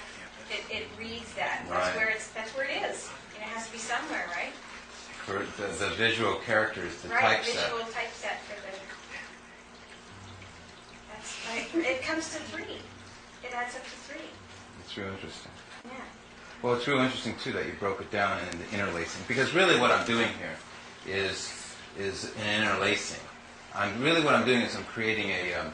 because in reality, all the lines that exist are really the diagonal lines this way. It's all moving this way. It's the right-hand rule. And in reality, all these lines this way don't exist. But I needed to put them there so I could show you that there is really a tile or a spatial or a volume in how it moved. In reality, all these other lines under here don't exist. What you're seeing is really just this, which is the winding of the coil. But what I did was I interlaced the undercarriage, so then that you would have a matrix from which you can tile, from which you then can decorate your environment, so that you can then navigate and move around in it. Because that's what this whole thing is. It's a navigational map. It tells you how you can go anywhere in the universe and up and down and know what's going on in the universe. It's the secret of the gyroscope. It's these numbers, this everything. The number 9 is the source of the gyroscope, and everything's spinning around 9. Okay, everybody ready? So I'll explain to you how it works. Now, remember we were going to say that it is a... Okay, so you now see that this is the skin. So these tiles really get bigger and smaller. See how they're longer here and wider out here? But here I had to make them just like a grid cloth to keep it simple. Okay? Otherwise they would have been getting bigger. Okay? By the way, this cheesecloth is very important. Again, there's no horizontal or vertical line. It's all diagonals, like our symbol. That's why in relativity everything's a warp and curve. Remember I said time follows a logarithmic spiral of the doubling circuit? Everything's diagonal, not time on our third dimension, not a bullet shooting, not light. Nothing can be horizontal or vertical perfectly. Even a photon behind an eclipse of the sun was seen to curve. A photon coming from a distant star proving that relativity existed. It's a double hug. Okay, so here again, we are looking at, so when they do math made out of horizontal vertical lines, you get a quad ruled sheet of paper and you calculate things, that's totally false. Because if you get a quad rule and you put it diagonally, everything diagonally, it's not squares, it's diamonds. When everything's a diamond, then you can pick up your calculations, you can go off that end, and you can go through a hole and come back out the other end. And you can actually be the toroid. Does everyone follow that? Okay, I'll show a picture of that too. Everybody can say, no, I didn't follow that. But this is what it looks like. This is what I mean going through the hole. Okay, so on diamonds, you can go off the page this way, and you're really coming back in around, and you're coming back out the other end. Are you making a virtual reality of all this information so you can kind of get inside it? It's something you can do. Okay. Okay, we need someone to do this. You said you don't want to get left out. No, actually it needs to be modeled on a computer, because that way you can see when you start with a number how the energy vibrates. When you have a motion here, it goes over to there. You're going to have fun on that when we get to that. showing vibration and motion. Okay, so everything's spinning around the 9. Why? Because the ether magnetism, that invisible field, is displacing everything, creating the vortex. Okay, and you have the doubling circuits, and they come around, contract. So I think we'll start right now on that vibration that you'll have fun with, and that energy. So let's see if I can find it. Here it is, right here. Okay. We're going to have to go backwards because 90% of the stuff is the charts that we didn't cover. Well, that isn't it. That's mysticism.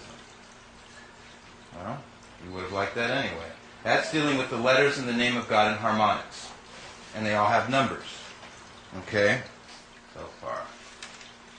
Him. You get to pick a number, any number.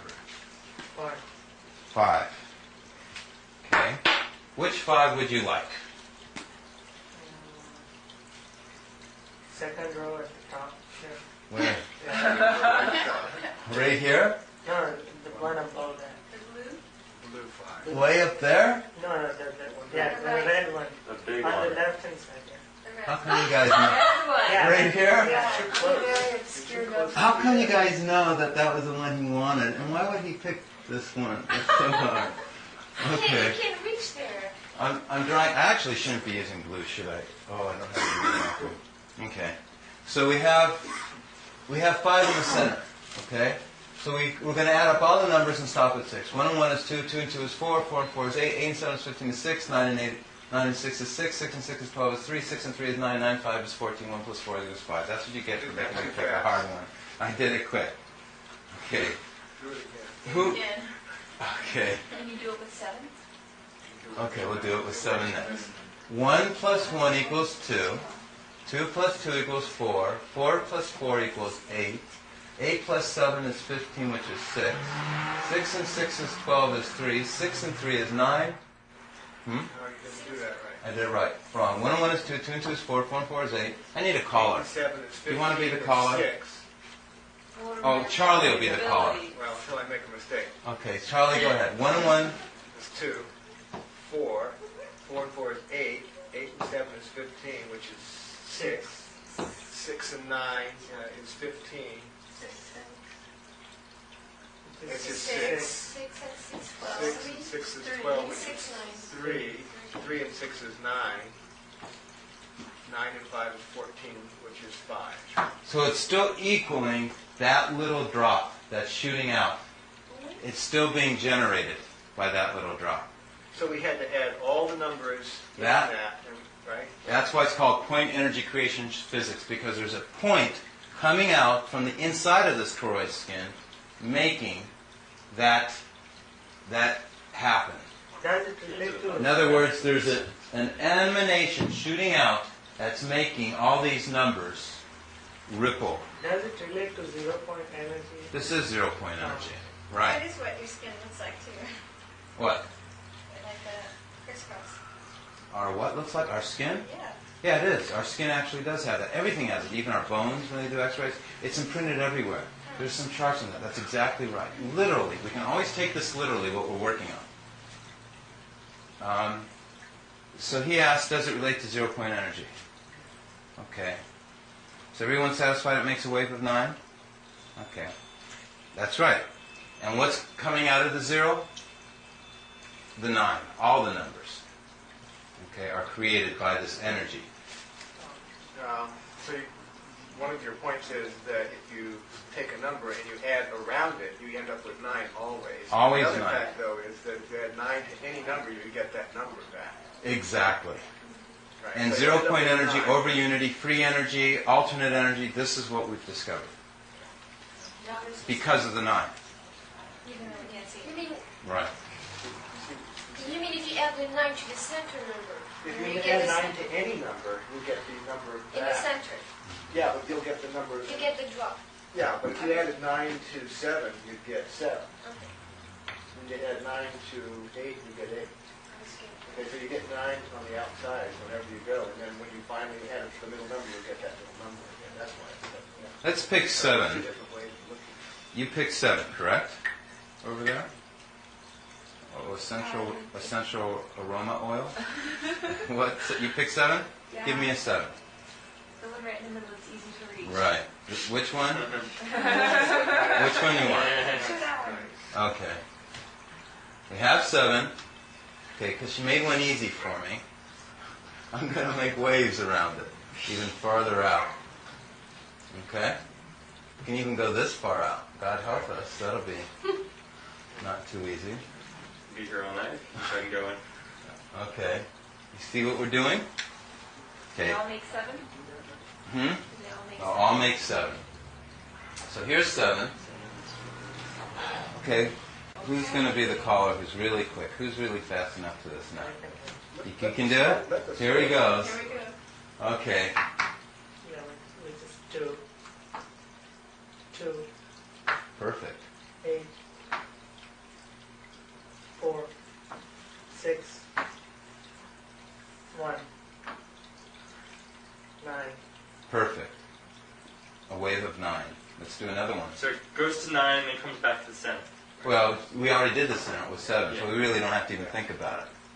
Okay, but yeah, you're But right. that's 2 ways of looking at it. Because we're really just looking at this is the source, which is the 7. So it's making waves in all direction, but it doesn't want to lose that 7. And if it equaled like a 4 or something, then it would be 7 4 is 11 2. It wouldn't be a So 7 we change anymore. it. That's right. It So would the change center it. one is the one that stays constant in the middle of a vortex. Exactly. I had a friend. And if you go out further, right, it works too. He will tell us. Oh, that's why in a tornado, it will like shoot out stuff and it'll still be perfect in a hole. Right, balance. And everything else around it will be destroyed except for what was in the actual center. Right, center of the cyclone. Oh, yeah. Yeah. That makes sense. Yeah. It makes sense now. 7 plus 4. 2, 5, 4, 8, 1, 2, 7, 4, 5, 6, 3, 6, 9, 18, 9. I like that concentration. Another 9.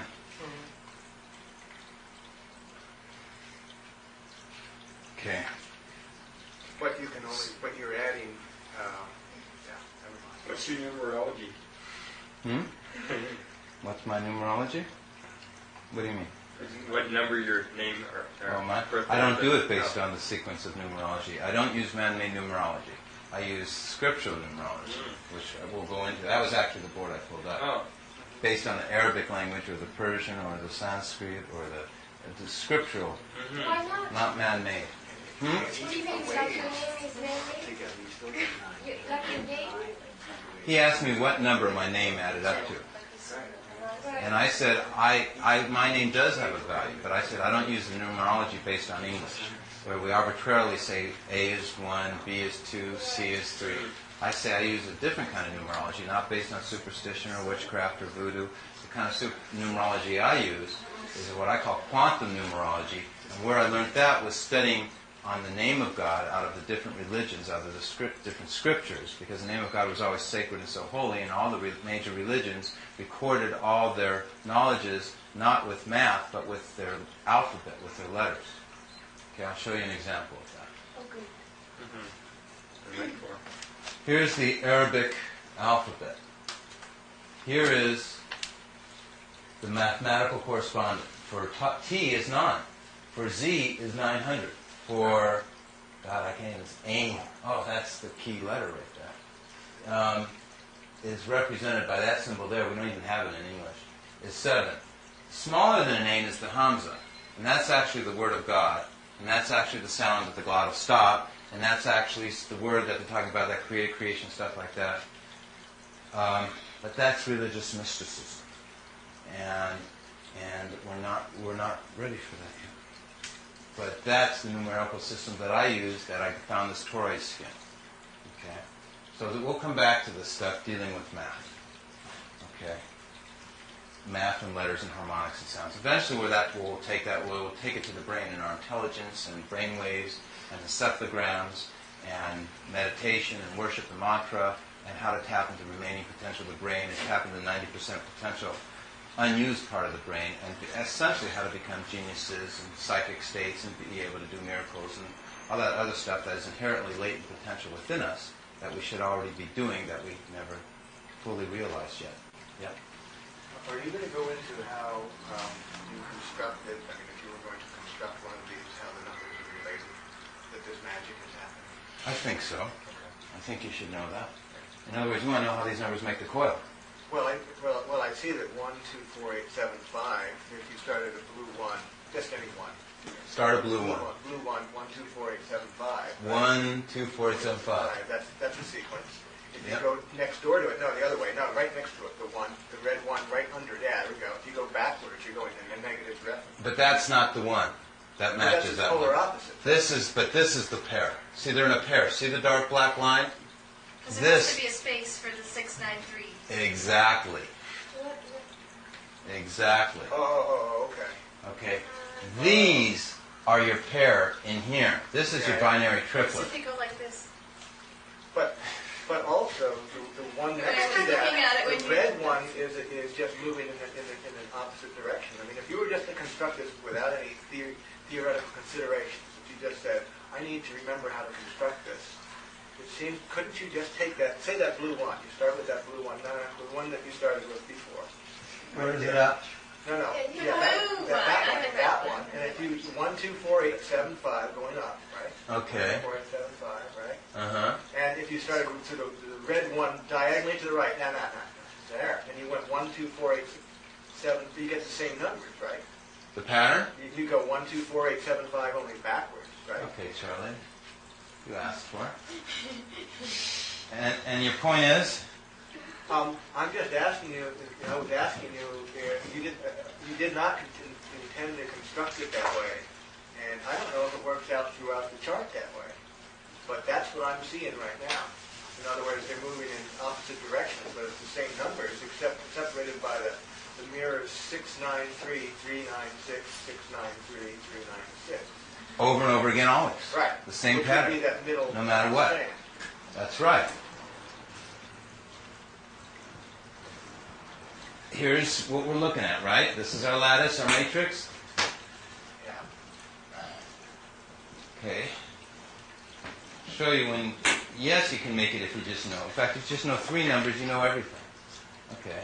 Here's your 1, 2, 4, 8, 7, 5. That's the pattern that you saw? 1, 2, 4, 8. Okay. You'd And then make you a red said- one. You'd make a red one right next. You have to make it red, though. Well, I'm Okay, just and then using you my go pen. 1, 2. The 2 would be. Up Okay, to but the watch this. So we know it's, so right here we had a 5, a 7, an 8, 4, 2. a 4, 2, a 1, a 5. And that's how we make it, huh? Okay. Watch this. it's another So, one. this is for everyone to understand. You want to make it by just knowing that pattern. Right. Every single axis, remember our 3D that's underneath here that I just erased? Our 3D coordinate system, which is the toroid right here, which is explained in this bar. Remember I said the multiplication table? Remember I said it was X, Y, Z? Here's our 8 and 1s this way, here's our 4 and 5s this way. Okay, let me show you what I mean. I can make this whole thing by just knowing that, by looking at Oh yeah. 4, 5. Except 1, 2, 4, 8, 7, 5. Except the 1, we actually did it backwards. Might as well do it right. It goes 2, 7, 2, 7. Let me do this right. I see. Add them together. 2, 7, 2, 7. Okay, and this would have been 1, 2, 4. This is a 1, 5, 7, 8, 4, 2, 1. We had them going in reverse direction, didn't we? Yeah. Okay. So sure enough, any way you go, it will have to mean something. So we're going to look for the 9. Okay? We have the 9 goes right here. And from any direction of the 9, it's going to make the toroid skin. Why did you choose the 9 right there? Because the 9's all, that's because I knew if we had 2 numbers here, 7, 8, the next number after it must be 9. Oh, I see. And this Going must be down, a going 1, vertical. Yeah. and this must be a 2, and this must be a 6 then, and this must be a 5. Okay, right. So I got units of 1, 4, 5, okay, 6, 7, 8, Okay. 3 above that. Okay, but let's go the opposite direction. Let's say I just have a 9 here, I have a 5 here, I have a 1 here. What must be over here? 6. Perfect. Okay, or let's say I have a 4 here, I have an 8 here. What must be over here? 8. Exactly right. Okay. And so not only can we figure that this must be a 9 right here because it's 2, 1, 9, but we also know that it would be 3, 8, 4, 9. Okay? Because 8 and 4 is 3. Because 5 plus 3 is 8, 8 plus 5 is 13 is 4, and 4 plus 5 is 9. Right. Okay? Or we could have figured it that it was a 9 right here because of the fact that here we have a 7, 8, 9. And if we've gone 6, 9, if we have a 9, we know on the opposite side of a 9, if one side's a 6, it must be a 3 on the other side. So we had 6, 9, 3, and then 3, 9. So again, it would have been a 9. Yeah. So any way we approach it, we always know what the number's going to be. It's like the ultimate crossword puzzle with no spaces in it. Right. Everything. Right. Okay. It's the cross world. 6, 9, 3, 3, 9, 6. 6, 9, 3, and this would have been 3, 9, 6, 6, 9, 3. And we would have had 9, 8, 7, 6, 5, 4. And now we got this pattern again. So it's 6, 9, 3, 3, 9, 6. And we got 7, 5, 1, 2, 4, 8. And we can go 2, 3, 4, 5, 6. We can actually count all the way over to here. 2, 1, 9, 8, 7, 6. And now we got 2, 3, 4, 5, 6, so now we can go diagonally. We got 8, 4, 2, 1, 5, 7. Or we could have gone, is that right? 5, 1, 6. Let's just fill them all in. 1, 2, 4, 8, 7. So we got, or we can go this way. 4, 8, 3. 4, 8, 7, 5. 7, 8, 6. And no, it can't be 3 6s in a row. 8, 7, 6, 4, 5, 6, 7, 8, Doesn't it? 9, There's more of some numbers 3. and less of others. Like there's less 4s. No, there's no less 4s. Doesn't it look like that though when you just look at it at a glance? I'm gonna have a door checker here frisk you for 4s. You know what would be a nice thing to do for visual is to, you know how you do like color by numbers? You could just put a color for each of those numbers. Yeah, that's where programming for computers and animation would be. Because it would be a lot easier on the eyes too. Well, but there's another reason why I did this way. You'll see it on that. Yes, Charlie? And any 2 diagonals add up to either 7 or 2. Now, I don't know the significance of that. 9, 7, or 16 is one of 7. If you start with any All of those mean something. 2, 7, 2, 7, 2, 7, that's a new polarity. No, it's not new. That's your z-axis. That's the invisible 9. Your multiples of 7 coming out. Yeah, but they're all, but 5 and 4 are Multiples of different 9? But that's a different axis, and you don't get any 5, 4, 5, 4. But you see, here's the trick, Charlie, and everybody, and it's not a trick. This is why it's so important. 9's your center. Right now, our vertical axis around it is your 8 and 1. They're the first numbers around the 9 vertically. So you can see them vertically, because you can see the toroid skin vertically. It's not hard. 1 and 8 is the vertical axis around 9, yeah. It's 8, 1, 1, 8, 8, 1, 1, 8, 8, 1. So you can see the vertical axis of the toroid, okay, that it's 9, 8, 7, 6, 5, 4. So you got 9, 1, 2, 3, 4, 5, because the first number around 9, okay, 1, 2, 3, 4, 5, 6, and 8, so 9, so 1 and 8 is your vertical axis. The reason that you can see them is because they're your vertical axis. And you can see the 5 and 4, okay, because they're your vertical axis, okay, which is 4, 8, 12, okay, 16. What is 4 times 5 is 20, 24, 6, okay? Or multiples of 5, 5, 10, 15, 20, 25, 30, 35, 40. Remember, it was a double coordinate system. The blue is all negative numbers, the red is all positive numbers. That gives you your diagonal, which is how time moves, how the universe moves, of positive, negative, positive, negative, positive, negative. But it's based on a very sophisticated system, okay, of positive and negative really being 2 coordinate systems. One's your 1 and 8s and One's your 147s being yellow, and your blacks is your 285s being black. Overlapped, Charlie, together. This is a double coordinate system, which is then how you get to the sides, negative, positive, through the sides, negative, positive. Okay? And that's what these colors represent. Okay? Okay, so, go ahead. Have you ever done this and not put the 9s in just to see what the pattern would look like? Because if they're really invisible, maybe you should make them invisible in the graph just to see what it would show you. It's more complicated now. Maybe it's telling you something. You know what I mean? Yes, I do know what you mean, and yes, it should be done, and everything should be done. But actually, if you're going to omit the 9s or make them invisible, actually, I'd spend a lot of time doing what you're saying, but I use it for modeling the energy in the The coil. 9 is like the spirit. And you take the spirit away from matter, you don't have... Matter, I'm but just saying but in what a I'm visual sense, not Yeah. like...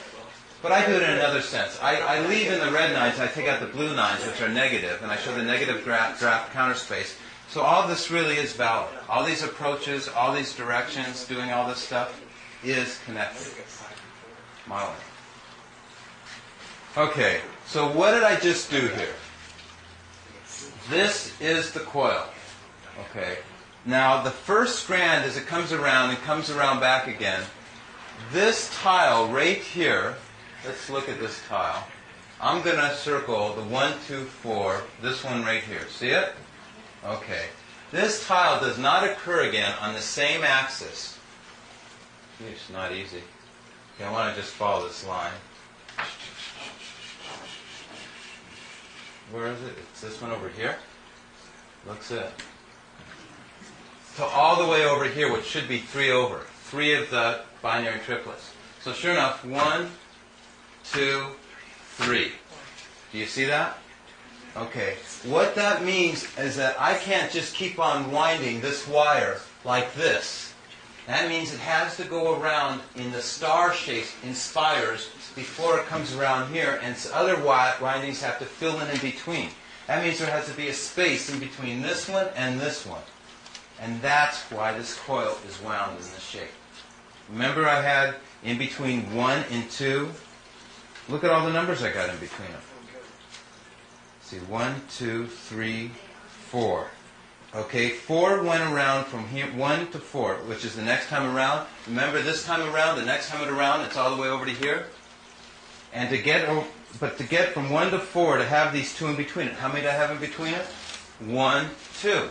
So in between 1 and 4 is 6 and 11, which gives me 1, 2, 3. The family number group is, the numbers isn't really what's mattering in the family number group, is that it's showing that everything is separated by thirds. It doesn't matter that a 4 is a 4, a 1 is a 7 is a 7. It's saying nothing more than everything has a phasing, or an energy, a positioning of thirds based on stars and spirals, spires, because this emanation has a sequence order, a phasing, a firing rate, an activation sequence. Real complicated stuff. There's nothing more harder than what I just told you. Okay? But as long as we're on it, and I never get the opportunity to talk about it, I think I'll go to my most hardest sport for a Could I second. just ask you one more question? Sure. You said that 2 and 7 is the z-axis. Is that right? Correct. Okay. Actually, That's the only z-axis ever, right? no. Oh. 2 and... Okay. It gets more complicated. But 2 and 7 is fundamentally distinct from the 1, 8 and the 5, 4. In other words, As an axis? yeah. No, let me just answer your question without it being posed, and you tell me where you're driving at. Okay. I'm Okay. not sure. But What is happening is remember I did that chart with 3 different controls? You still only have 1, 2, 4, 8, 7, 5. You only have the 3 polar pairs of 8 and 1, 7 and 2, and 5 and 4.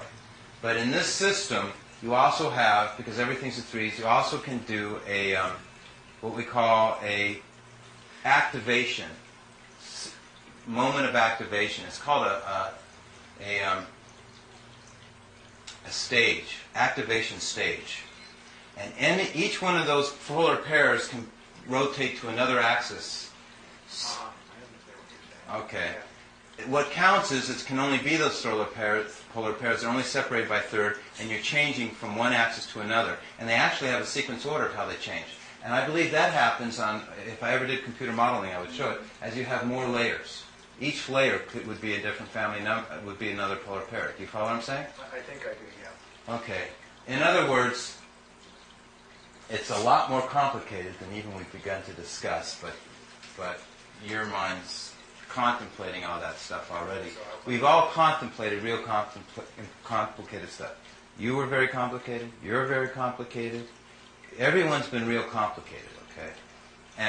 But you know, this is your first class. So, but all that stuff is real. It will transpire. It does happen. What is this math really could be said? It's number permutations. And what are we looking at? We're looking at the toroid, which is the ultimate shape for number transformation, for energy transformation. That's why your blood cells are a toroid. This is why everything's based on a toroid. Okay. So thus, that means then you can work on your own transmutations, permeations. Okay. That's what this math is about explaining. Is how the elements become other elements, and how time moves, and how cosmology is beginning, ends, created. What I learned from understanding this. There's lots of stuff. Okay. Let's keep me on what I'm supposed to do. We now know this coil is wound in a certain way. Okay. But what keeps this coil together? I found that the emanations shoot out in a spiral that's even going over this whole thing that's even bigger.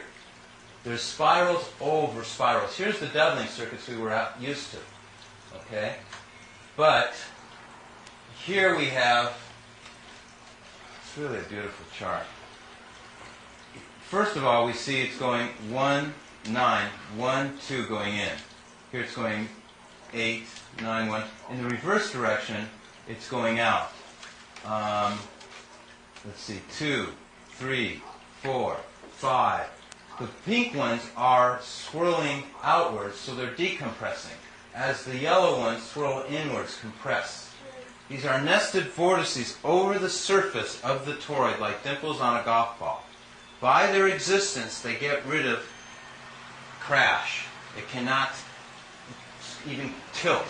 There is no tilt in this toroid. It cannot tilt because they're in quadrature. When this 2 and this 2 and this 2 and this family number group's activated, and the other 8 and 5 of the same family number group, the other 7 and 4s are activated, and they're all breathing in and out in such a way, like dimples on a golf ball, or like, I wish I had a better picture, but they're all focused on the center, these nested vortices.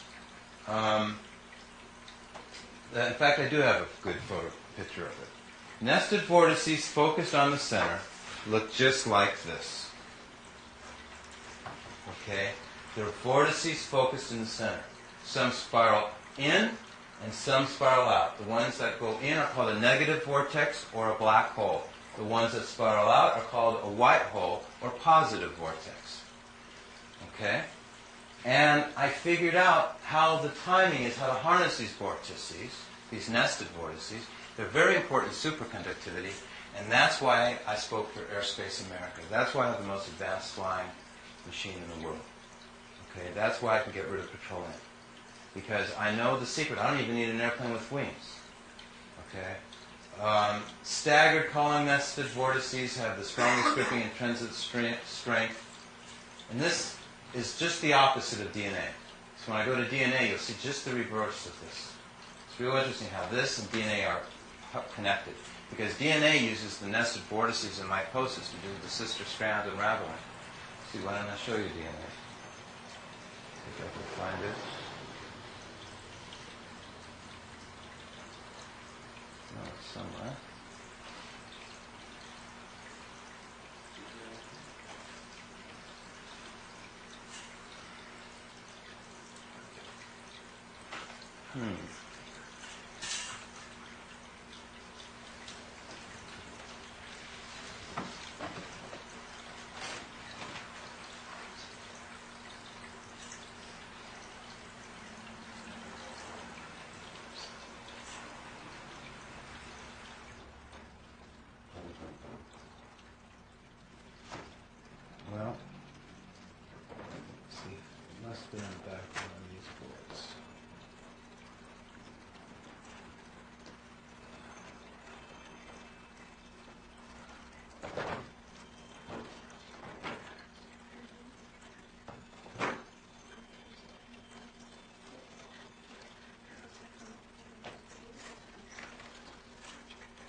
Oh well.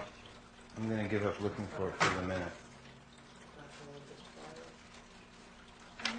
You know where it is? Okay, would anybody care to guess and tell me where the DNA chart is? The one that's up there? Yes. Makes Thank you sense. very much. There we have it. That's what it should be. Right. Here's your double spiral helix. Here's our symbol. Remember our doubling circuits are double. Remember the space for the 396? In microbiology, that's called your major groove. Would you believe that DNA has that 396, that flux field? That DNA is bounded by an invisible field, and that is the source of our genetic coding, that determines our evolution, that it isn't random trial and error or haphazard chance. Yeah. We're not going to suddenly de-evolve. Really? Yeah. Oh, good. But your pinkies may get smaller. Okay. So, symbol of enlightenment, that's what I call that symbol. And sure enough, you can actually see it if you look. We're not going to suddenly de-evolve. Really? Yeah. Oh, good. But your pinkies may get smaller. Okay. So, symbol of enlightenment, that's what I call that symbol. And sure enough, you can actually see it if you look inside DNA. You can actually see the shape of 1, 2, 3, 4, 5, 6, 7, 8, 9. Oh, my God. Isn't that trippy? That is so trippy. I think I've heard they already have cracked the genetic code. Say it again?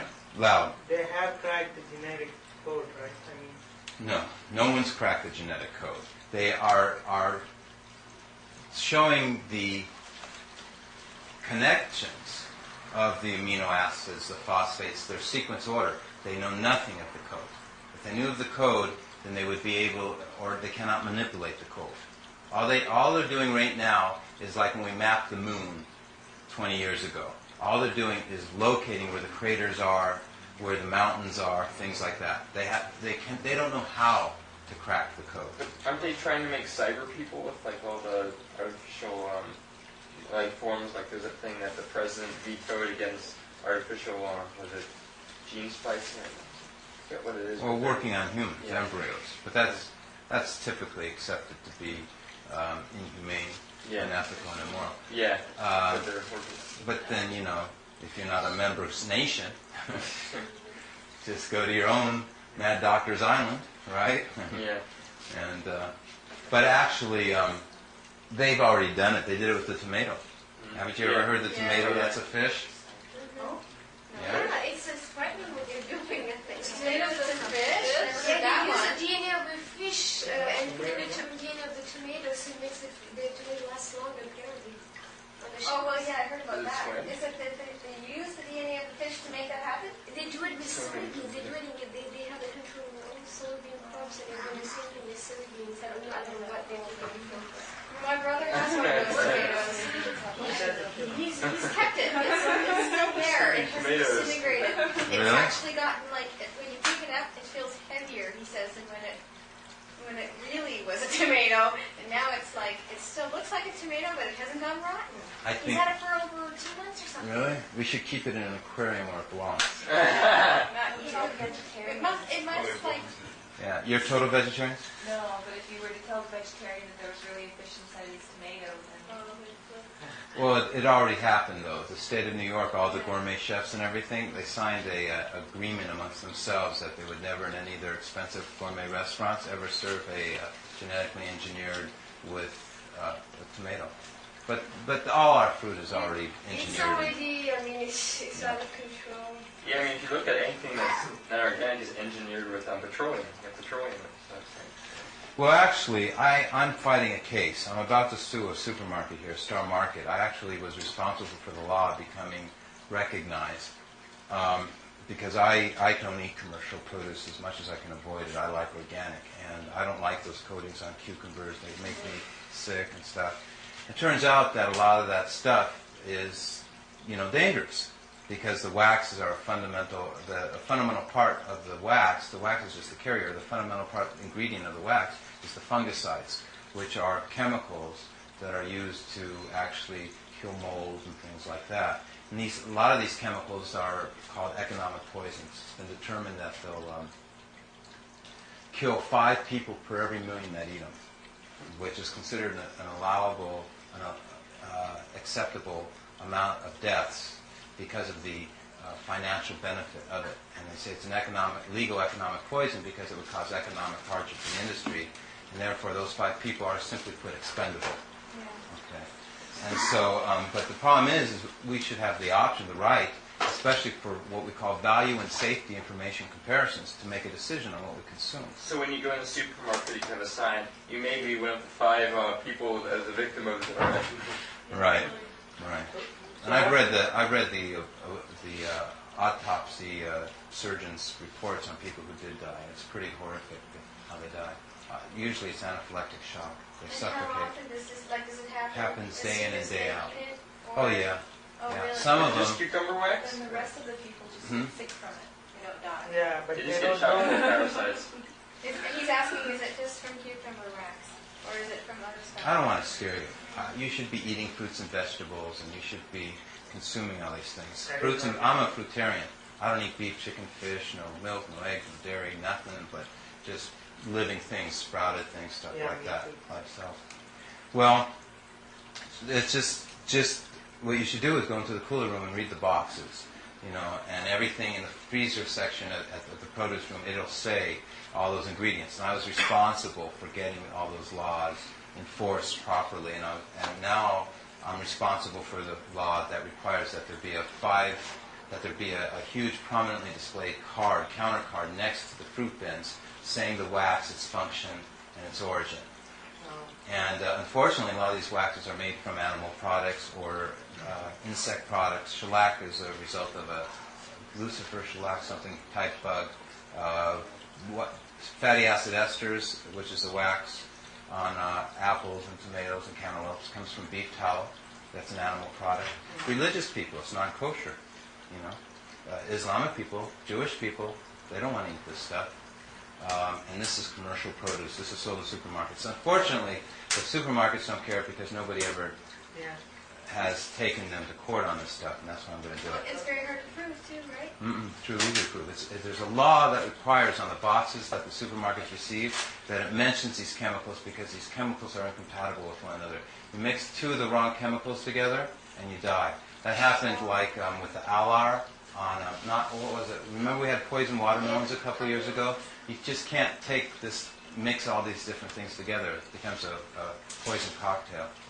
So they said, well, we know it's a time bomb, right? We're ready to explode, and there's people with immunology problems that don't even have a resistance to the stuff. They were premature births. So but I can't do all the things I'm supposed to be doing. I'm supposed to be doing so much, and that's the problem. Because I'm limited as far as I have to do everything myself because I don't have the resources. Okay, so what we were talking about was, anybody like to make a point right now before I proceed? Are you going to take that down? That's like a No. sign, I was just going to say that was also like a wave of sound, Yeah.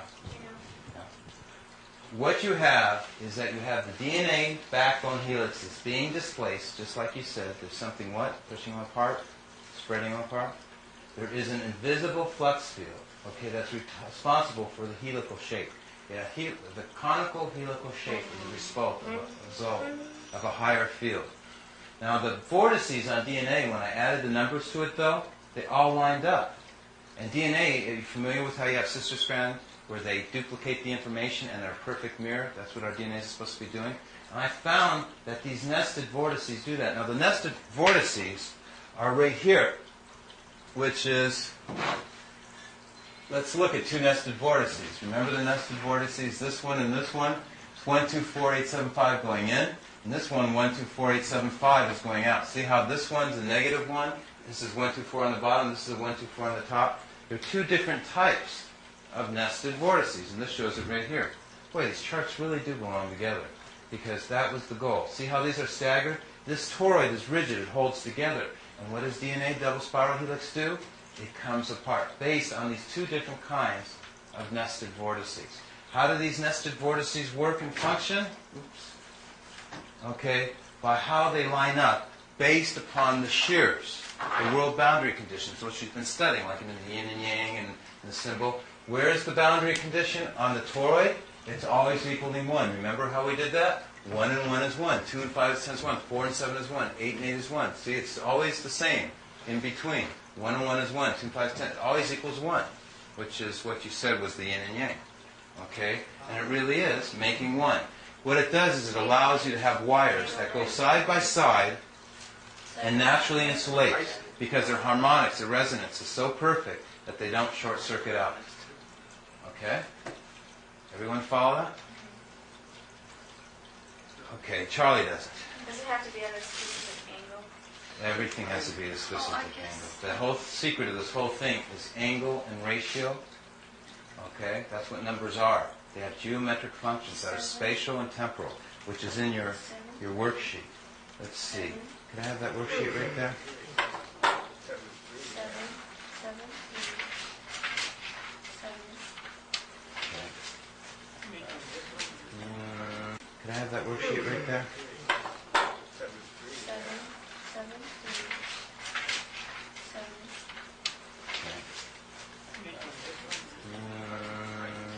This one, yes. So here's some notes, and what does it explain? Where's the 1, 1, 1? Yeah. The 8? I don't get the 1,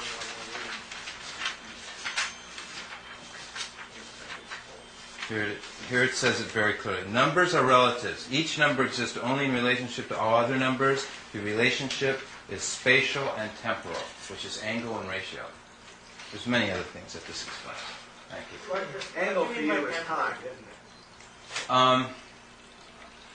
He was Is that what first. you're saying? You did it first. Yell it loud. What you mean by temporal? I don't know. Related to time? Yes. The timing, only 1/6 of this coil is ever activated at one instance. These charts actually reflect what time is and explain it in that regard. Let's see which chart that would be. Right now, in this chart over here,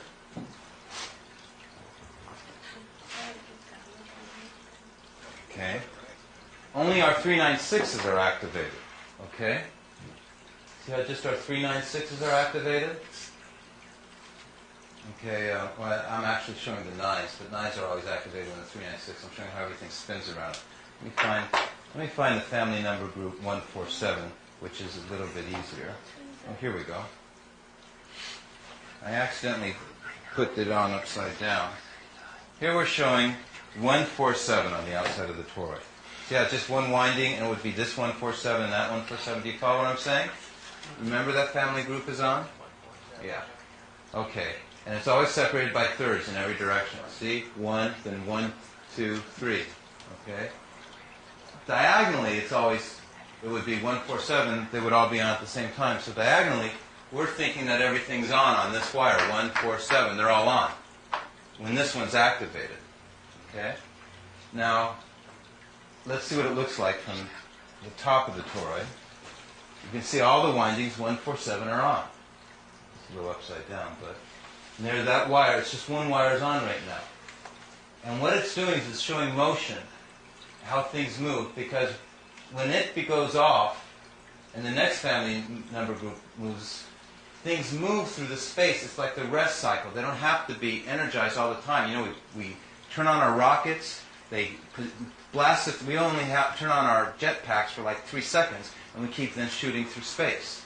So these tiles are energized, and then they're turned off, and then you jet through to the next tile, and you come out to the next space where it'll be energized again. Okay? So sure enough, so here you see in this wire, it's all positive 714s. Now where are all the other 714s? They're all negative. They're all on the other wire. Now when we go to the next stage, which I didn't do a board because there's just too many boards to do, it would have been 285 would have been positive, which is the next wire. Here's a positive 2, positive 8, positive 5. And what about the 285s? They're all negative over here. So this wire becomes positive. Do you follow what I'm saying? Say yes or no. Is there one no in here who doesn't follow? Okay, there's 1, 2, 3. Okay. I'm going to explain to you another way. I'm going to explain to you on the big board. Let's try and work on the big map. Okay. We're only interested about what is on where. Right now, 1, 4, and 7 are on. Okay? In this wire, which is also the same as all these other wires where there's a 1, 4, 7, which is all the same wire wound in a star. We all understand that? Okay. Now the next family, now that doesn't stay on forever because these little BBs shooting out. I'm really showing you them puncturing the skin and disappearing into the outer space. They're only on when the surface of the toroid is hit by the z-axis, as you mentioned in the very beginning, with dimension. So it's kind of weaving in and out. What, this toroid? Yeah, well, in terms of the numbers, it's skipping over the other group, right? Well, let's go to 258. The next family number group that's activated is not 147, but it's going to be 258. And they're all over here in the opposite wire. So this wire is totally off. And when this wire was on, it was all negative 147s in that wire, so the other wire was off. So right now we got this total wires are all on, while this total wire is now all off. So only one wire is ever on when the other ones are off. The right one or the left one. Does everyone follow that now? So they're not both going at the same time? They're not both going at the same time. But alternating? They're not even alternating because it's based on thirds. Because then when this one's off, okay, this one's on, the space where there's nothing. Okay? There's no resistance. And that's why there's no resistance. Okay, and then it comes back to, so this is all on along here, the 396s are all on. So then it goes 3 space further and then... And then it comes back to the 147s again. So this one, these are all on, and then these are all on, and then the spaces are all on. And I wish I had sequence and charts to show it neater to you, but I think you follow. There probably are some charts. So, I just had a little flash here. The 0-1 computer system that most of it's based on is kind of like in the mode of duality. It's this or that, off or on. When you base it on 3 and 9, it 3, 9, and 6. Yeah, 3, 9, and 6, it creates a current that doesn't stop because it's more harmonic. 3, 9, and 6 obsolete. 0 and 1 doesn't even exist. They think it exists, Yeah. and they think they're making it work. It's like saying, we think we're more, well, what would be a good analogy? I don't want to give an analogy that's wrong. Let's just say their concept of 0 and 1 is just their way of saying, this is what we're doing and this is how it works. It has nothing to do with math. It has nothing to do with electricity. It has nothing to do with good computations. They need to think in terms of trinity rather than duality. Yeah. Right. That's what I'm saying. Instead of like dark light, seeing those extremes, it's looking at it as trinity. When they build the new computers with this system, would the computers be able to be creative and imaginary as we are? Artificial intelligence. Wow, that's a good idea. Well, okay, let's take his question. Okay. Say his question real loud one more time while I look for the chart. See, when the new computers start using this tertiary system of 3, 6, and 9, Mm-hmm. would they be able to be imaginative and creative as we are? Here we go, we found it. What a question. Wow, what a thing. Great question. They already came. Artificial intelligence. Add infinite magnification. The toroid is recursive. Okay. Quantum mechanical effects can be duplicated on a macroscopic level utilizing this toroidal model process. Okay. Underlying coherence. Artificial intelligence. Using the triacial system that you said. So let's see how it works. Okay. A fractal, would a fractal, Judy, you mentioned a fractal. Would a fractal be artificial intelligence? Because it's self-similar. It duplicates itself from micro to macro. And it has an element of novelty. So I'd say it is. Okay. Would you accept that as an answer? I didn't get that. Can you come back? The thing with artificial intelligence is that it has an input, you put your input into it, but it also can create things from that. So it can problem solve. But it has a point that can't be figured in, which is called novelty, I think, or something like that. It's like there are other things that it can think of besides what's been put into it. Let's say artificial intelligence, let's start defining our artificial intelligence. Let's say that, first of all, artificial intelligence is the fact that we have a fountain here, and it's making a little water vortex. Okay? But we have a tornado, and it's the same intelligence, but on a bigger scale, a vortex. And let's say we have a solar system, which is our galaxy and our planets and the suns, and they're spiraling in a spiral of a vortex. System, which is our galaxy and our planets and the suns, and they're spiraling in a spiral of a vortex. Would that be artificial intelligence? One definition? That it can be the same principle from small to big, big to small. Okay? And we do know that those three knowledges were the same. So let's look and see if this does the same principle. Though it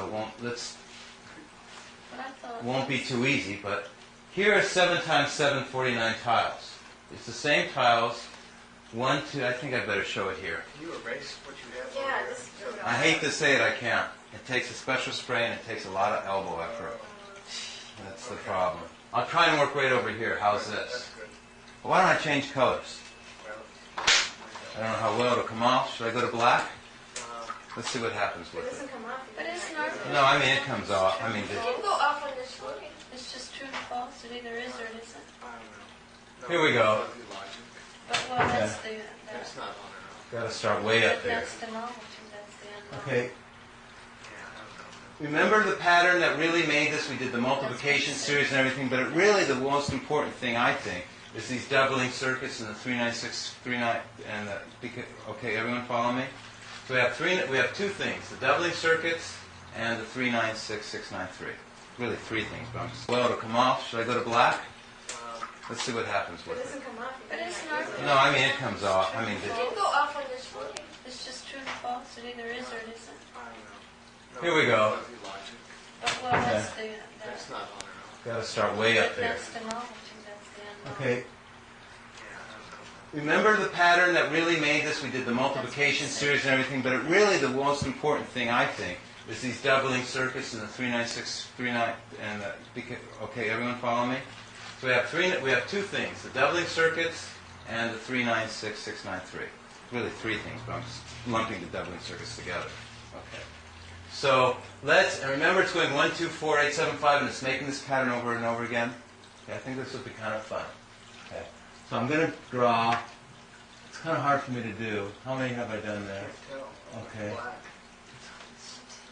1, 2, 3, 4, 5. Black's pretty hard to see. Black's Do worse. you have green?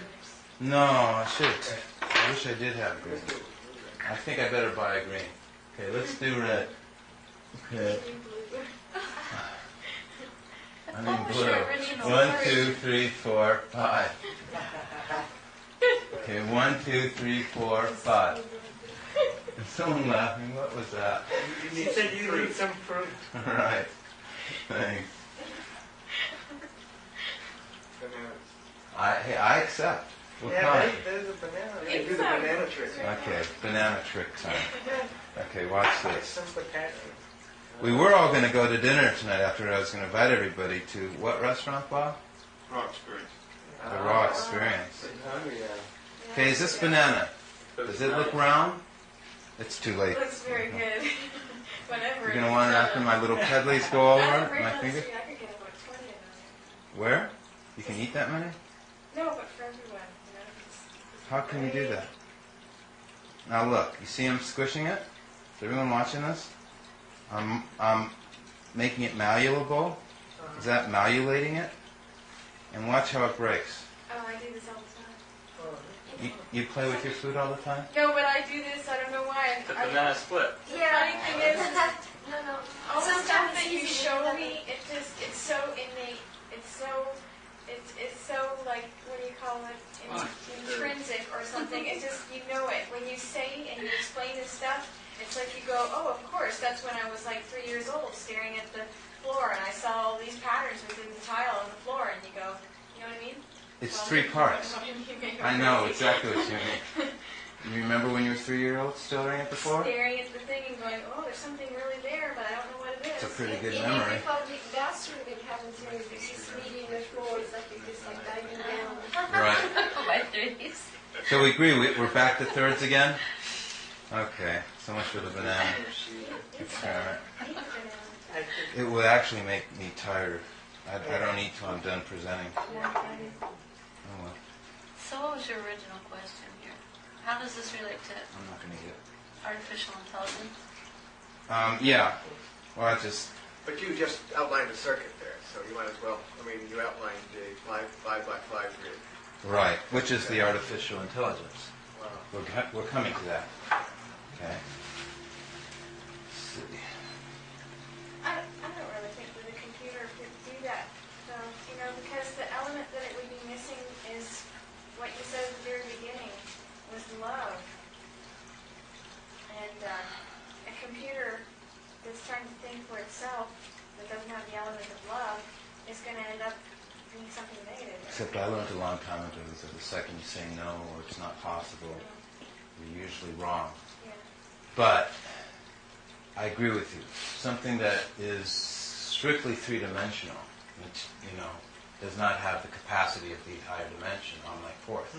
There's only above the third dimension is on my fourth dimension. There's no 6, 7, 8, 9 dimensions. The on-line dimension is the 9, and the fourth is the 3 and 6 are the fourth dimension, which represent magnetism. 3 and 6 is magnetism. The 1, 2, 4, 8, 7, 5 represent electricity. In between the 1, 2, 4, 8, 7, 5, you always have the 3 and 6, which is the magnetism. And in between the 3 and 6, you always have the 9, which is the theta particle, the electron flux, the spirit. As far as making things and doing things, though, in artificial intelligence and stuff like that,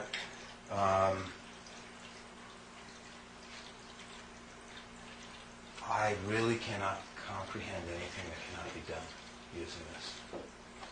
Okay. So let's take a look at what we're doing with 5 boxes.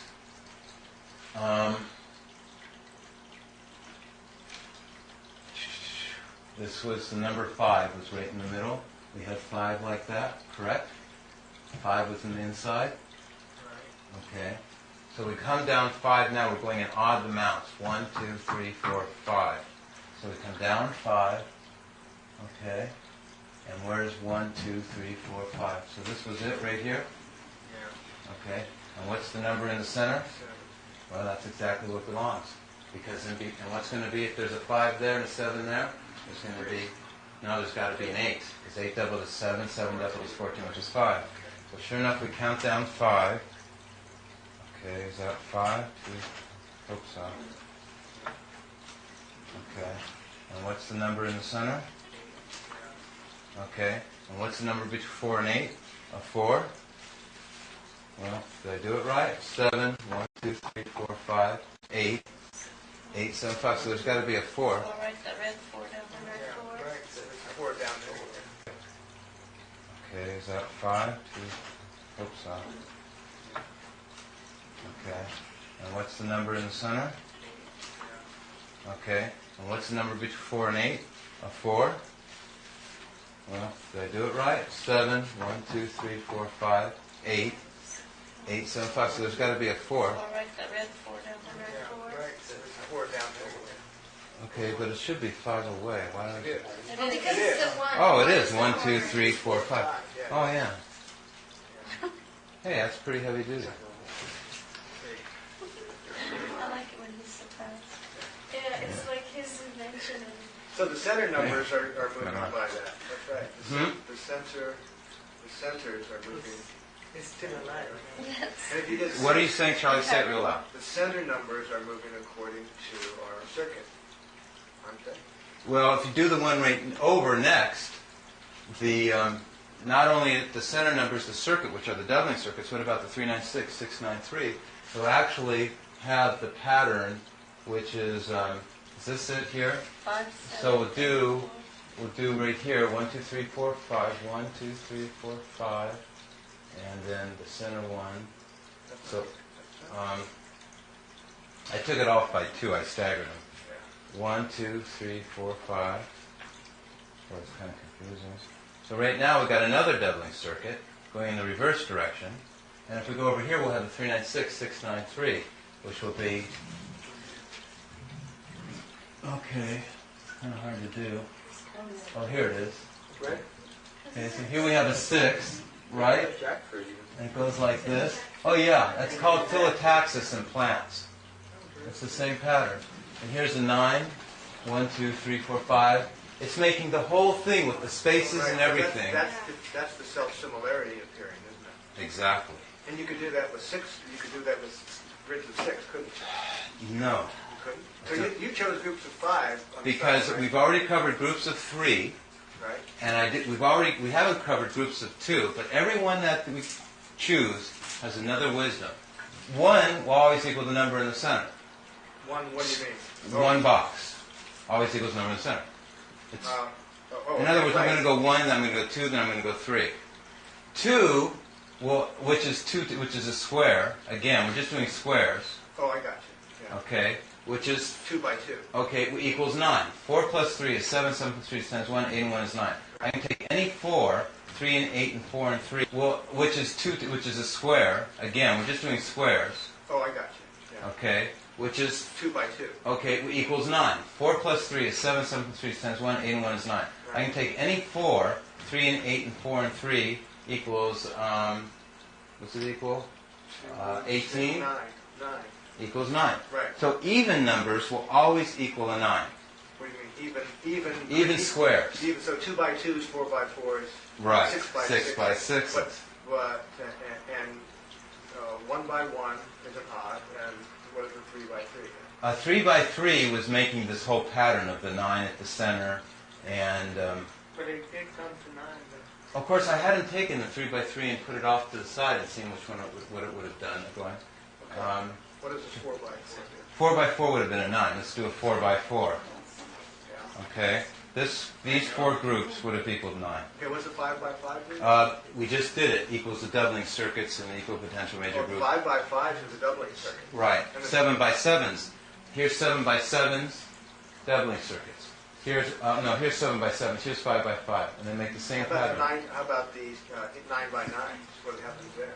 9 by 9s. Yeah. Gives you the- It's real deep, serious stuff that you have to be a genius to understand. What- Huh? Yeah. Can you tell I'm me? not the genius. Oh, you don't know. It goes 3, 9, 6. I know I should say I'm a genius, but I just have to be a genius to understand. What- Huh? Yeah. Can you tell I'm me? not the genius. Oh, you don't know. It goes 3, 9, 6. I know I should say I'm a genius, but it's that profound. It turns from doubling circuits and all this stuff, it turns into 3, 6, 3, 6, and then it goes 9, 9, 9, and it all means something, and it's all modeling a higher dimension, and it's just too deep. Have you done 11 by 11? Probably not. I think I was happy doing all the analogies and all the different variations, Right. and I was going to leave it for people like yourself to do. Huh. Well, I'm sure I'll try it. Okay. Yeah. Well, it takes a Well, lot I of need- paper, believe yeah, me. well, I wish I could get a chart like that, because then you could play all day with it. A big one? Yeah, that was really erasable. Yeah. A whiteboard? Well, if Yeah. you pay the shipping, I'll get you one this big, a whiteboard. I could probably. But you got one at school. Well, you know, one of the things I ought to do with my classes, have them make this. Right. See because if they can make this, they understand it, Take a picture of it. right? If they can understand it and explain it, they can win the Nobel Prize because they'll explain it to the world, But if we which I wanna haven't work with done. it in class, they should be able to. I should be able to explain it to them, and they can make it up and put tape on a whiteboard. And so And we should- figure out all the axioms. Yeah, we could play with it a long time. That's right. Do you want to explain to the world? Yeah, but no, I don't want to explain to the world. You will. I want you to explain to the world. No, you can. You do it much better than I do. Just make Well, that's kind of you. But the problem is, see, what do you mean I explain it much better than you? Well, because you don't You think I'm going to be able to explain done this. in TV sets going vertical and horizontal with the Z thing going back and forth? You did it right here. every one of us have people that circumambulate around us. Okay, we each have our own world of friends and stuff like that. And there's only certain people that will understand, identify, and relate to you. Yeah, you need experts in their field to get into this, who then could adapt it to their field, and you see the patterns appearing in their field, who really have done a lot of experimentation, like a biochemist, getting into this and starting to see patterns. You see, okay. That's what you said. I'm saying that, and I'm also saying that that I can't do anything more, because like the experts that he's talking about, I don't have the books, you know, the money to buy these books, to study these topics. I don't have the teachers. No, I'm not even going. Connections with them. You'd rather, so you just like to plant the seed so it can grow out. The dandelion. Yeah. Is that what you want? The only work that I'm willing to do further on this, per se, is either the periodic table of elements, computers, or biology, modeling genetics. Because my ability is to do stuff that's pretty much impossible for people. Okay, figuring out things that are impossible. And I think the genetics, these are all codes and traces enough of it that people can start figuring it out on their own. But I know those are tough ones. And so I really don't mind approaching those and using my abilities and powers. What I really don't want to do, though, is well, I don't know what I don't have the strength. I just don't have. I'm that spread out too thin. You know, I don't travel to the mainland. I don't. They offer me to pay my airfare. They pay my hotel. I can't handle it. It's just too exhausted. So my goal is that you guys do it. Okay?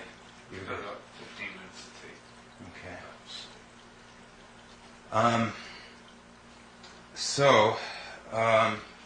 The law of numbers passing on the energy is the same as the concept, same as all the laws of physics.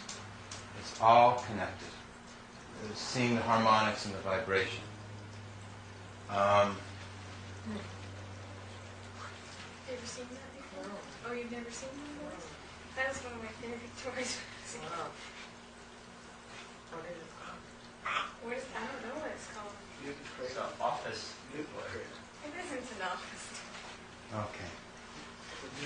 I guess we'll go to the brain. Why not?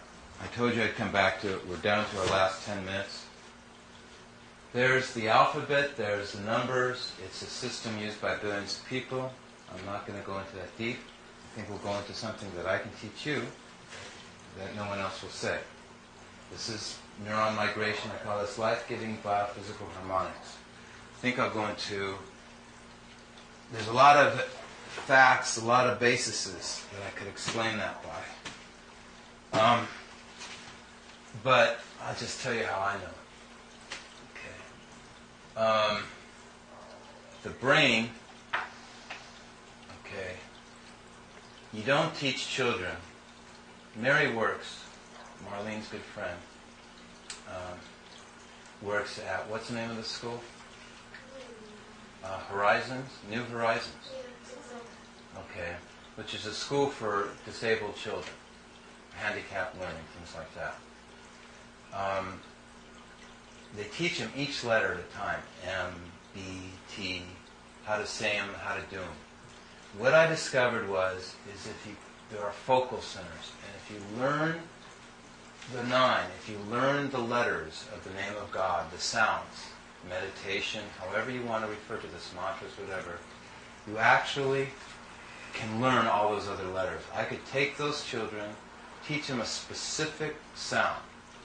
I say the name of God, this is real weird, but when I say the name of God, instead of saying, the superlative case in the Baha'i religion is of the name of God is Abha. It's said to be the highest. It's supposed to be the heavenly world within this physical world. The physical world is referred to as Baha. And that's why our prophet was named Baha. And it's called the Most Great Name. There's 360 derivatives of the Most Great Name. So what I did was, the superlative case is Abha, means glorious, light, splendor, when they translate it.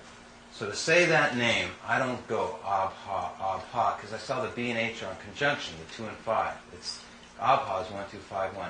And I concentrate on the 1. And the 1 isn't said as a vowel, it's pure breath. And any vowel they teach in Arabic, which is the aleph, which begins Abha, is a consonant. So I took the number 1, which is a consonant, which is called the glottal stop. It's set in your throat. It's like in Hawaiian, we see it in all the Hawaiian names. Ho, ho, and you have a consonant beginning the vowel. So I realized that and there's only one aleph in Abha. There's 2 vowels, but there's only one which is at the beginning. And the other vowel is connected to that. So to say Abha correctly, I say, can't even tell what I'm doing. I'm holding the glottal stop eternally, and it's just, and I'm vibrating this. And this is how I had all the energy to do all this work and why I did it. It's just that simple. There's so much more I could have shown you. I threw away 500 pounds of pages and notes on this stuff. So you do that to gain energy before To you keep start? up my energy. You do a vibrational chant. That's right. Great. Say it louder. That's great. Thanks. Yeah. When we do yoga, when I start resonating there, you can feel it going. When we do it together, we do the Om and that starts going, and it resonates. And B and H, same thing. Compression, decompression, together. See if you can make the sound. A, B, H, A, concentrating on the eternal Hamza in the front.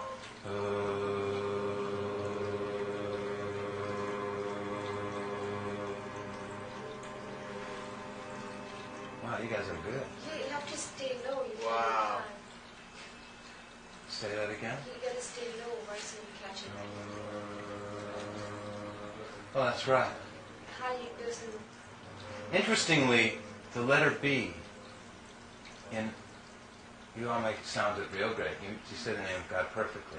Now, the letter B in the scriptures is referred to the trumpet, and it's said to be a bottomless sea which none can ever fathom. Then it says it's the blackest of nights. So the letter B is, and then he refers to the H's as garment, blowing, and they're in conjunction. And so that B, that bottomless, so instead of how we normally would say Abha with our lips, we're saying it in here. Because it's a song. It's like the nightingale. It's a bird. It's much faster. So the is guttural, but the So the B you're doing it all becomes at once? the B and H. I'm doing it all at once. The B and H just become the tube, the shape. Just that's the 1, 2, 4. That's the 1, 2, 4, 8, 7, 5. That's the coil that stays. But the 3, 9, 6 is the energy it's releasing, which is the 1. But the 1 in the aleph, which represents the vowels, actually taps into the 3, 9, 6. I don't fully understand how, Charlie. Well. Yeah. And that's exactly right. And that's what we're modeling here, this equation. That's the last half of this equation, which is 5, 1. Sounds like it's like the source, the and the B would be the receptive, the 2 in the I Ching, which would be the earth, and then the Ha would be like the soul breath, which is the connection, or something like that. You know what I'm saying? Yeah, I do know what you're saying. And they. It's like Om.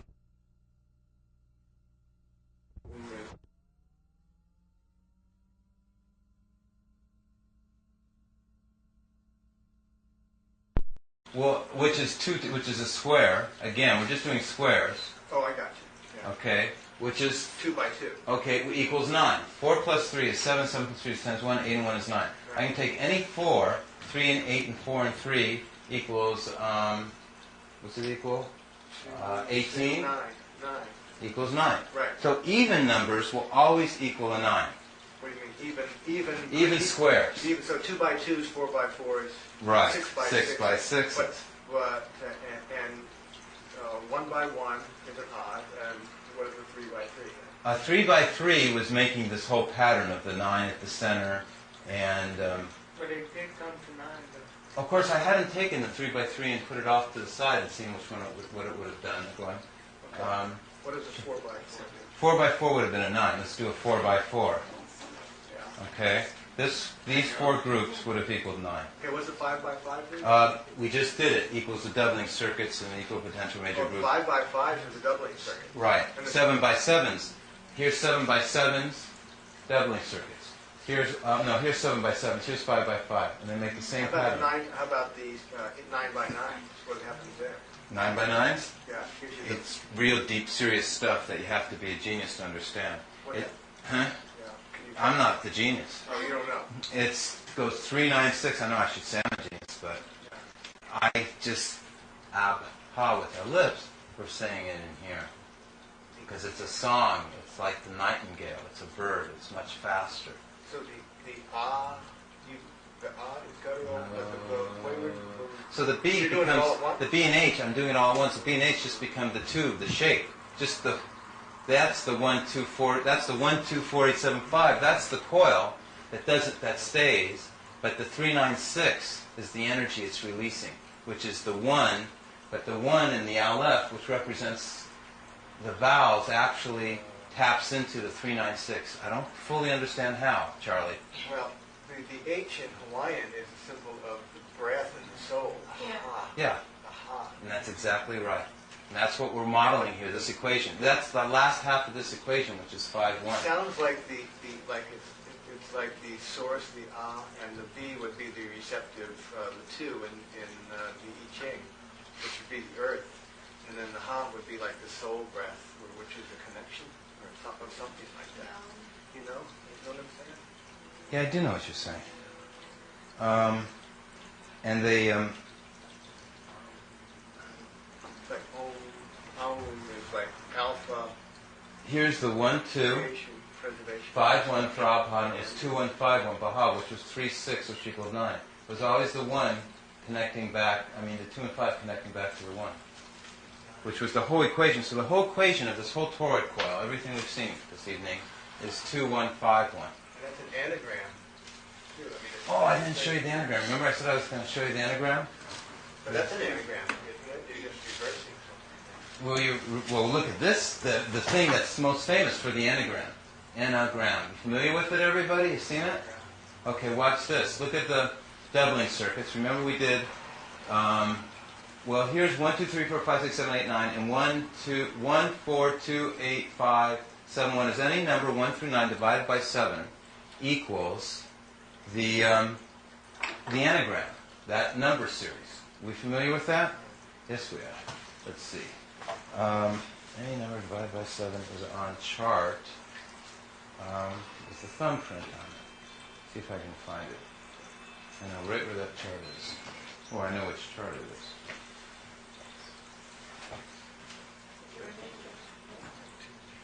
Are we talking mod 7?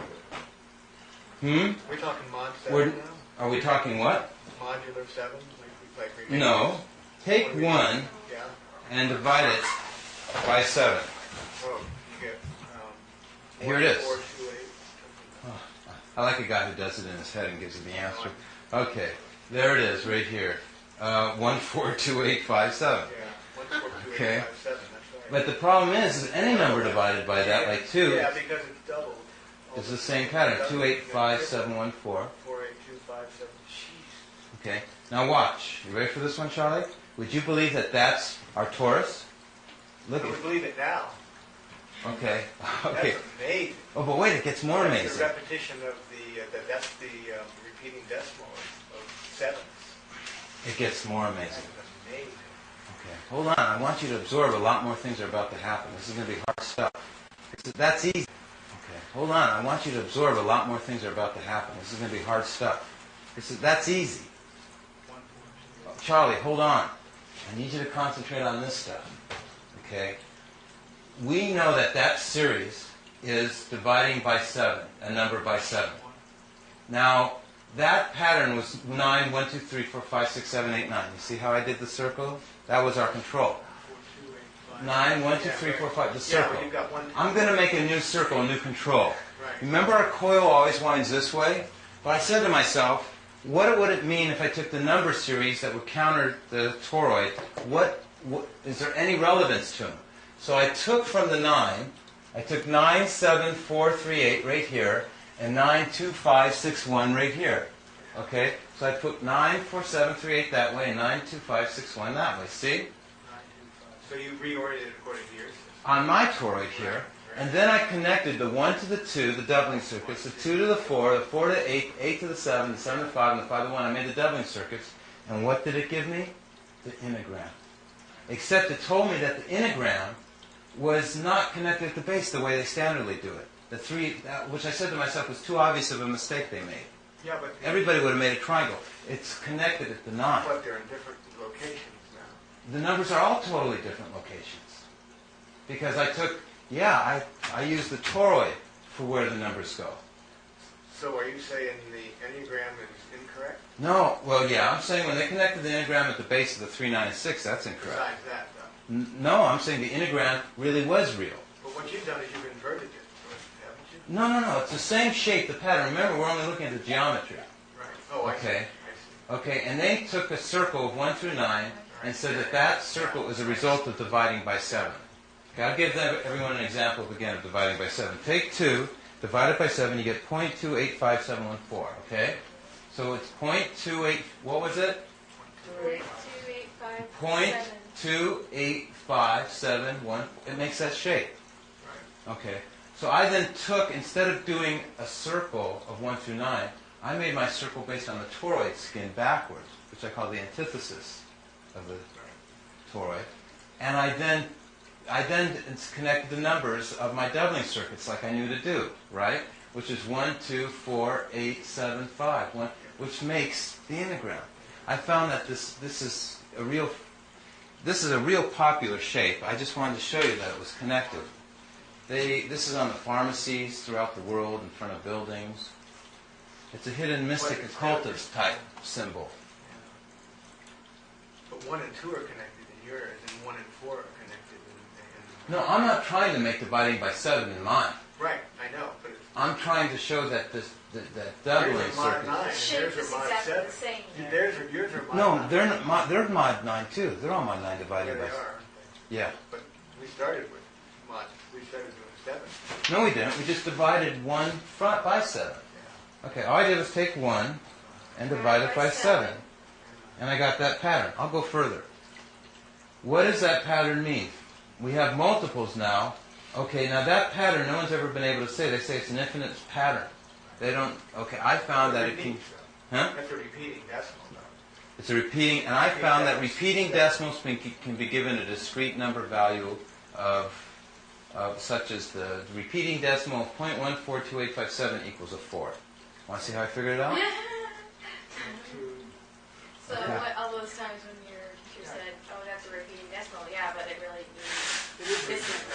How do you Yeah. It is a repeating decimal. Want to see how I figured it out? Yeah, but it's also Okay. a 4. It can't be adding them together because 2 divided by 7 is the same series. It just starts at 0.285714. So I didn't add them So it together. changes. I'll tell you how I did it. Permeates the group. You ready? I knew I took 7 divided by 7, which was 1. Okay? It's really this easy. All you have to do is say the third number, or the second number before 9 is a 1 here. So the second number before 9 on its reverse mirror must be an 8. So if we divide a number by 7, 1 through 9, which is our control, if we take 7 and divide it by 2, we get an 8. We also know that 8 divided by 2 is 4. So if this is a 4, then this number over here must be a 5. Okay, and then I said, well, if 0.142857 equals 5, I have a 1 right here on the other side of the decimal that I'm adding to 1.42857. So 1 plus 1.4287 equals 5. That would be 1 plus 4. It's kind of like weird algebra. Yeah. So I then take 1.42857 and say that's an equal to a 4 up here. And sure enough, multiples of 5, the last number will be 4. 5, 10, 15, 20, 25, 30, 35, 40. It's too easy. Okay. So sure enough, this is multiples of 4. And because I did dividing by 2, which is multiples of 5. 1 divided by 2 is 5. 2 divided by 5 is... Would you say 2 divided by 2 is 1. How did you get 5 again on, you got 7 divided by 7 equals 1. Then you said 8 divided by 7 is what now? 8 divided by 7 would have to... All I did was go divide 4... Where's the multiplication I was using? Oh yeah, dividing by 2. Because 2 and 7 are my polar numbers. Right. So I went over here, Okay. and I knew that I could divide by 2, because 2 and 7 are mere opposites. Yeah. Okay, and it would give me the reverse multiplication series in the opposite direction. Because I don't have a repeating decimal and dividing by 2s, I had 5, 10, 15, 20, which is 5, 1, 6, 2, 7, 3, 8. So I knew that dividing by 7 must be the reverse mirror, which is 4, 8, 3, 7. So if I made this a 4, then I made 0.285714 and 8. So I go down to over here where it's 0.28714, and sure enough, I add it with, which equals an 8 with 1, and that equals a 9, and it worked. There's all different ways you can prove it to be true. But it wasn't hard to do. Okay? So these patterns all mean something. All this stuff's connected. Anyway, I just wanted to show you how we get onto dividing. We got on it by the integram. We got onto it by the shape. Okay? Dividing by 7. Okay? I just wanted to show that I had cracked the code to the integram because I like to tie in different things to the toroid. To the integram because I like to tie in different things to the toroid. Yeah, I just saw a pattern like that in celestial influences theory. Did I say that in the beginning? Theory of celestial influences. I was reading down the 40s today. It's an old book, and it was a theosophist. And he was taking the circle of 9 and putting planets on it, and he was doing all sorts of macrocosmic overlays on that same thing. Okay, Charlie, we're going to start with you. Macrocosmic overlays, that's exactly what we were just doing now. Yeah. He was doing that too. But nobody does it with the decimal system. He didn't have it connected the same way as you. Nobody has it connected to numbers. That's the trick. Bringing numbers and geometry and surface topology and particle physics and spirit and biologics, everything together in computers. Now, let's start with the remaining time we have. Can we interview each person? We don't have much time to 2 minutes. I should have given you guys a long time ago. But how much, let's see, any comments that everybody has on this that you want to, I guess, take the camera off me, and we'll start with somebody. Okay, any volunteers? Give comments on what you understand or what you've seen, or how, just so that anything you want to say, I guess, to your relatives back on Alpha Sanctuary. We're going to go out and say that.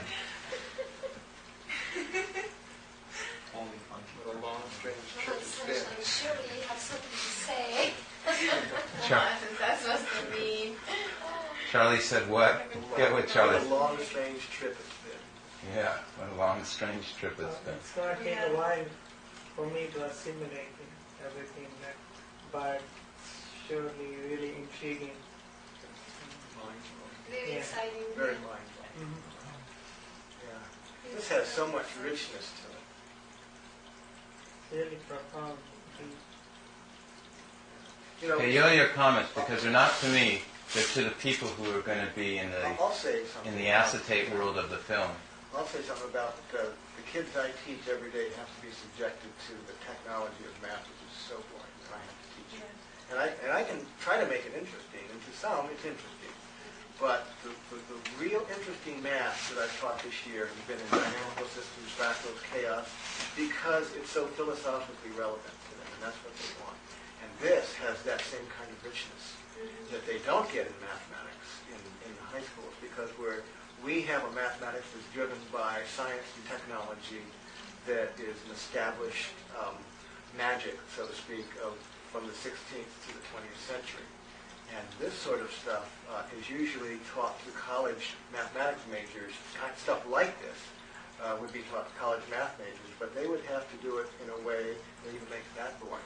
But its number theory is very interesting, except it isolates itself usually in the universities. It doesn't ever have any connection to real world sorts of things. And this stuff, you can see the layers forming, and like a good metaphor in poetry. It's just all the stuff is there, and it hangs together in a cohesive whole.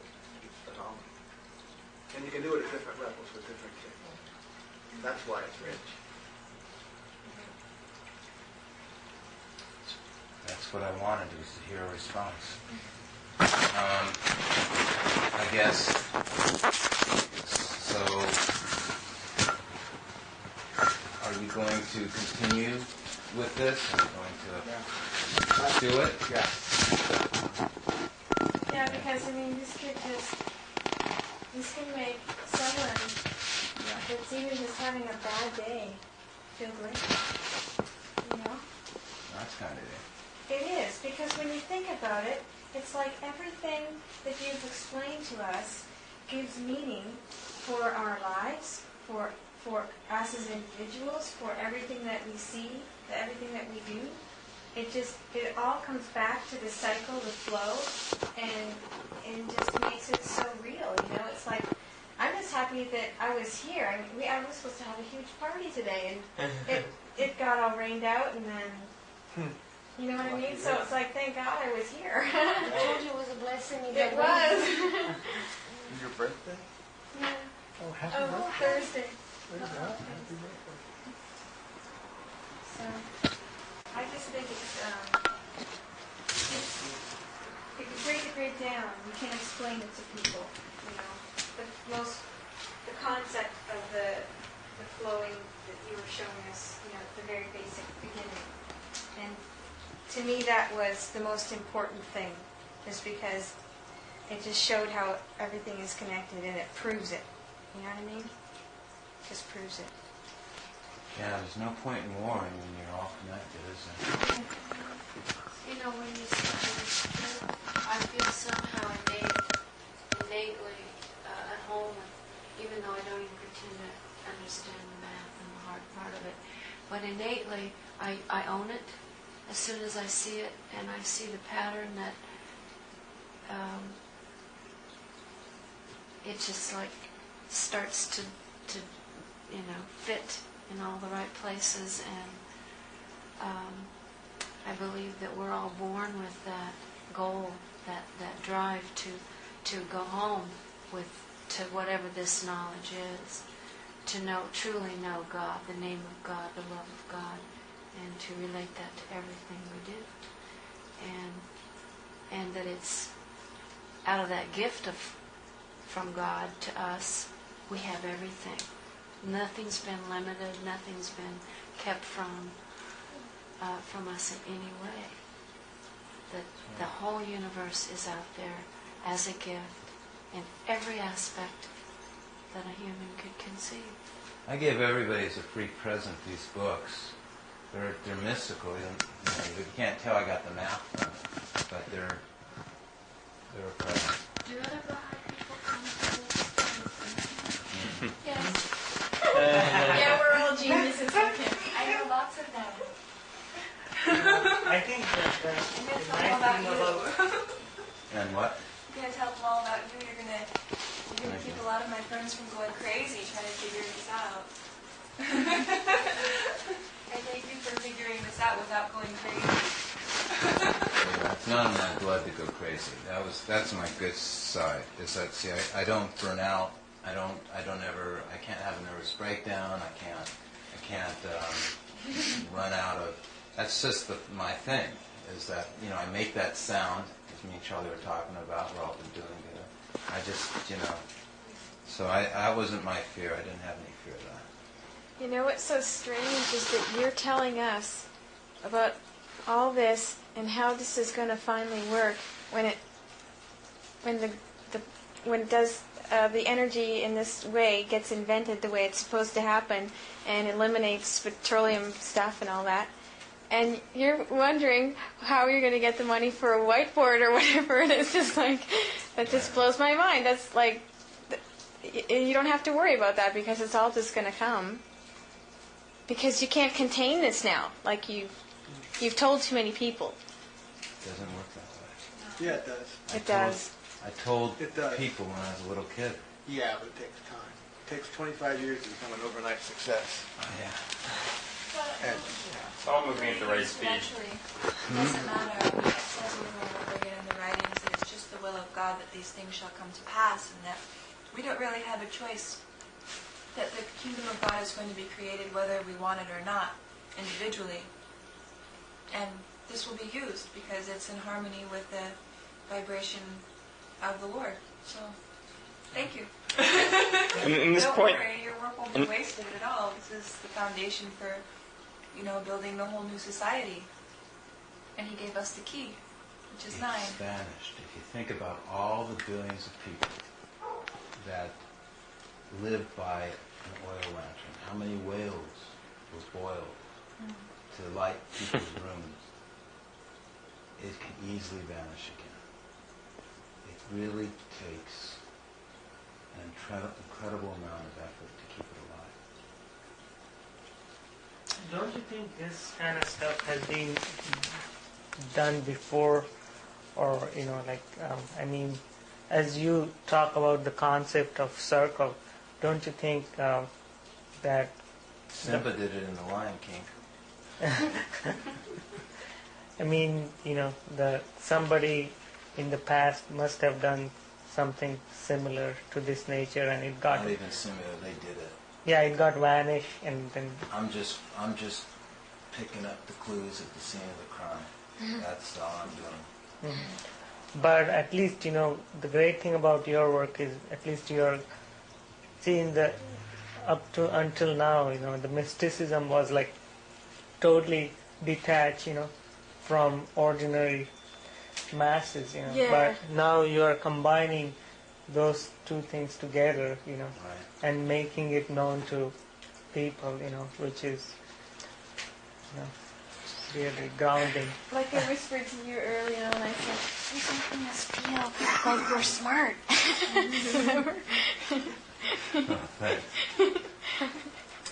Oh, thanks. well, just in this day and age, there's a growing movement that people can see to interweave science and spirituality, and it's due to the fact that, due to the duality, there's in this gap ecological, sociological crises that have escalated because of the misguided calendar, the misguided mathematical, numerological, astrological systems. And so what this is focalizing is, especially because the Baha'i faith is a faith that is not a particular faith, it's a whole faith. It's something that incorporates the teachings of all the religions. So what this that you're sharing today is doing is very clearly and concisely bridging that gap. And in that fulcrum point, which is where the 9 is the energy that you're asking us to, here's this gift, go and take this and apply this in whatever way you can, whatever way God calls you to share this with, because it's basically the science of the holy name, and it comes through in all of creation, and you're giving us the formula for what we already know, what already exists, so that we can, take the seed and sow it.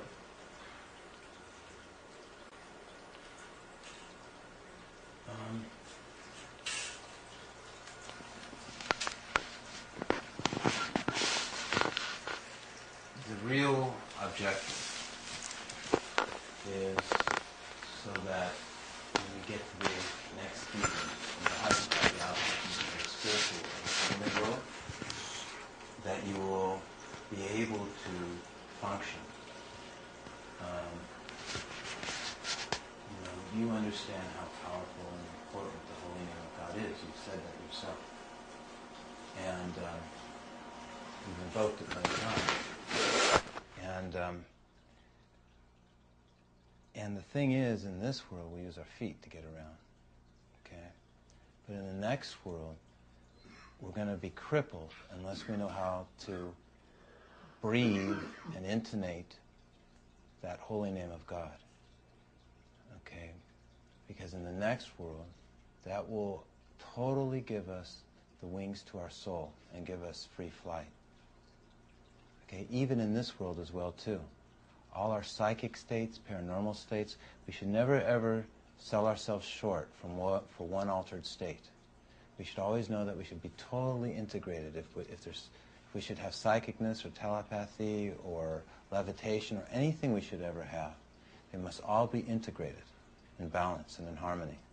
And the name of God balances all those abilities. All of us have unique traits and skills. Some are psychic, some are great in math, some are great in writing, some are great in art. But when we take all of these aspects of our brain, okay, by the name of God, it makes all these parts of our brains working together where one part doesn't atrophy and another over-accentuate. And that's what the holy name of God does. It makes all the parts of your brain work together, function well as one. Instead of teaching those children to teach each separate letter, that's not the way they should do it. So they should teach them to know the name of God. And that's how you then tap into what the real meaning of a human being is.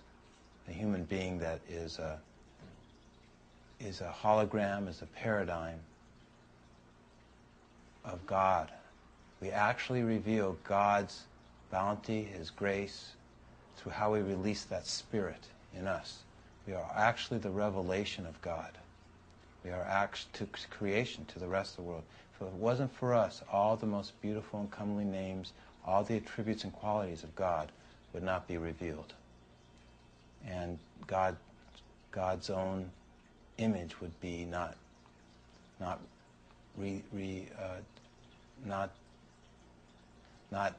distributed throughout the universe. Not reflected throughout the universe. Thanks. About this coil, if it doesn't have any resistance, why it only produces twice as much energy as It's much more. The reason is they're making out a filament strand and it's insulated. They're not doing it correctly. The next coils are supposed to be made out of glass, but it's very difficult for us to make them, and we're struggling, and it's expensive. And I've met with people to make them already, but they already tell me that it costs money to experiment. So this is a very slow process I'm going through. We're looking at months again, or years, before I get this off the ground, depending. Do you need some more investors? I know a couple millionaires you gotta meet. Yeah, I don't need the money, but the people who make this, I'm going through. We're looking at months again, or years, before I get this off the ground, depending. Do you need some more investors? I know a couple millionaires you gotta meet. Yeah, I don't need the money, but the people who make this, there are real bills that they won't work for free. If we can't find people who will donate their engineering skills, if we don't know engineers and talented people, then we have to hire people.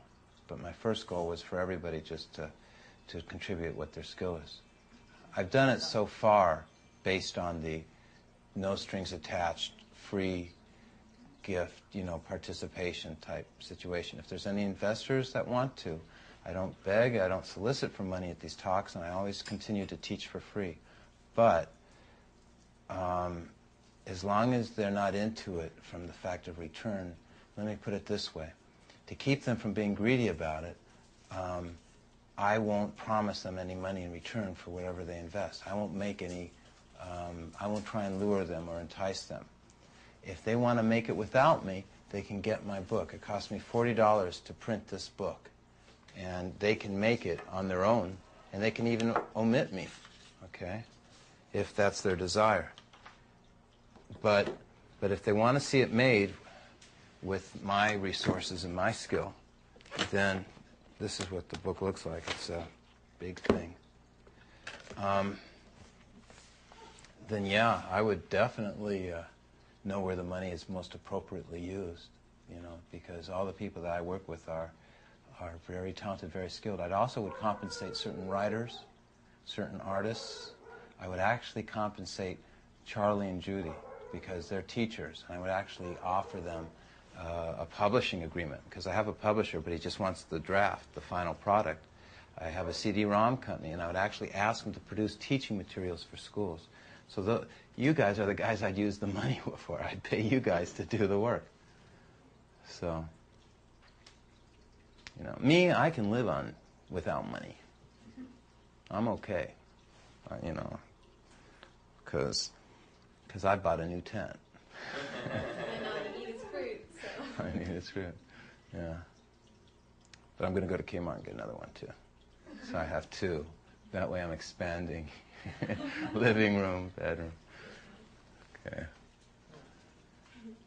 Just be like this. Thank you very much.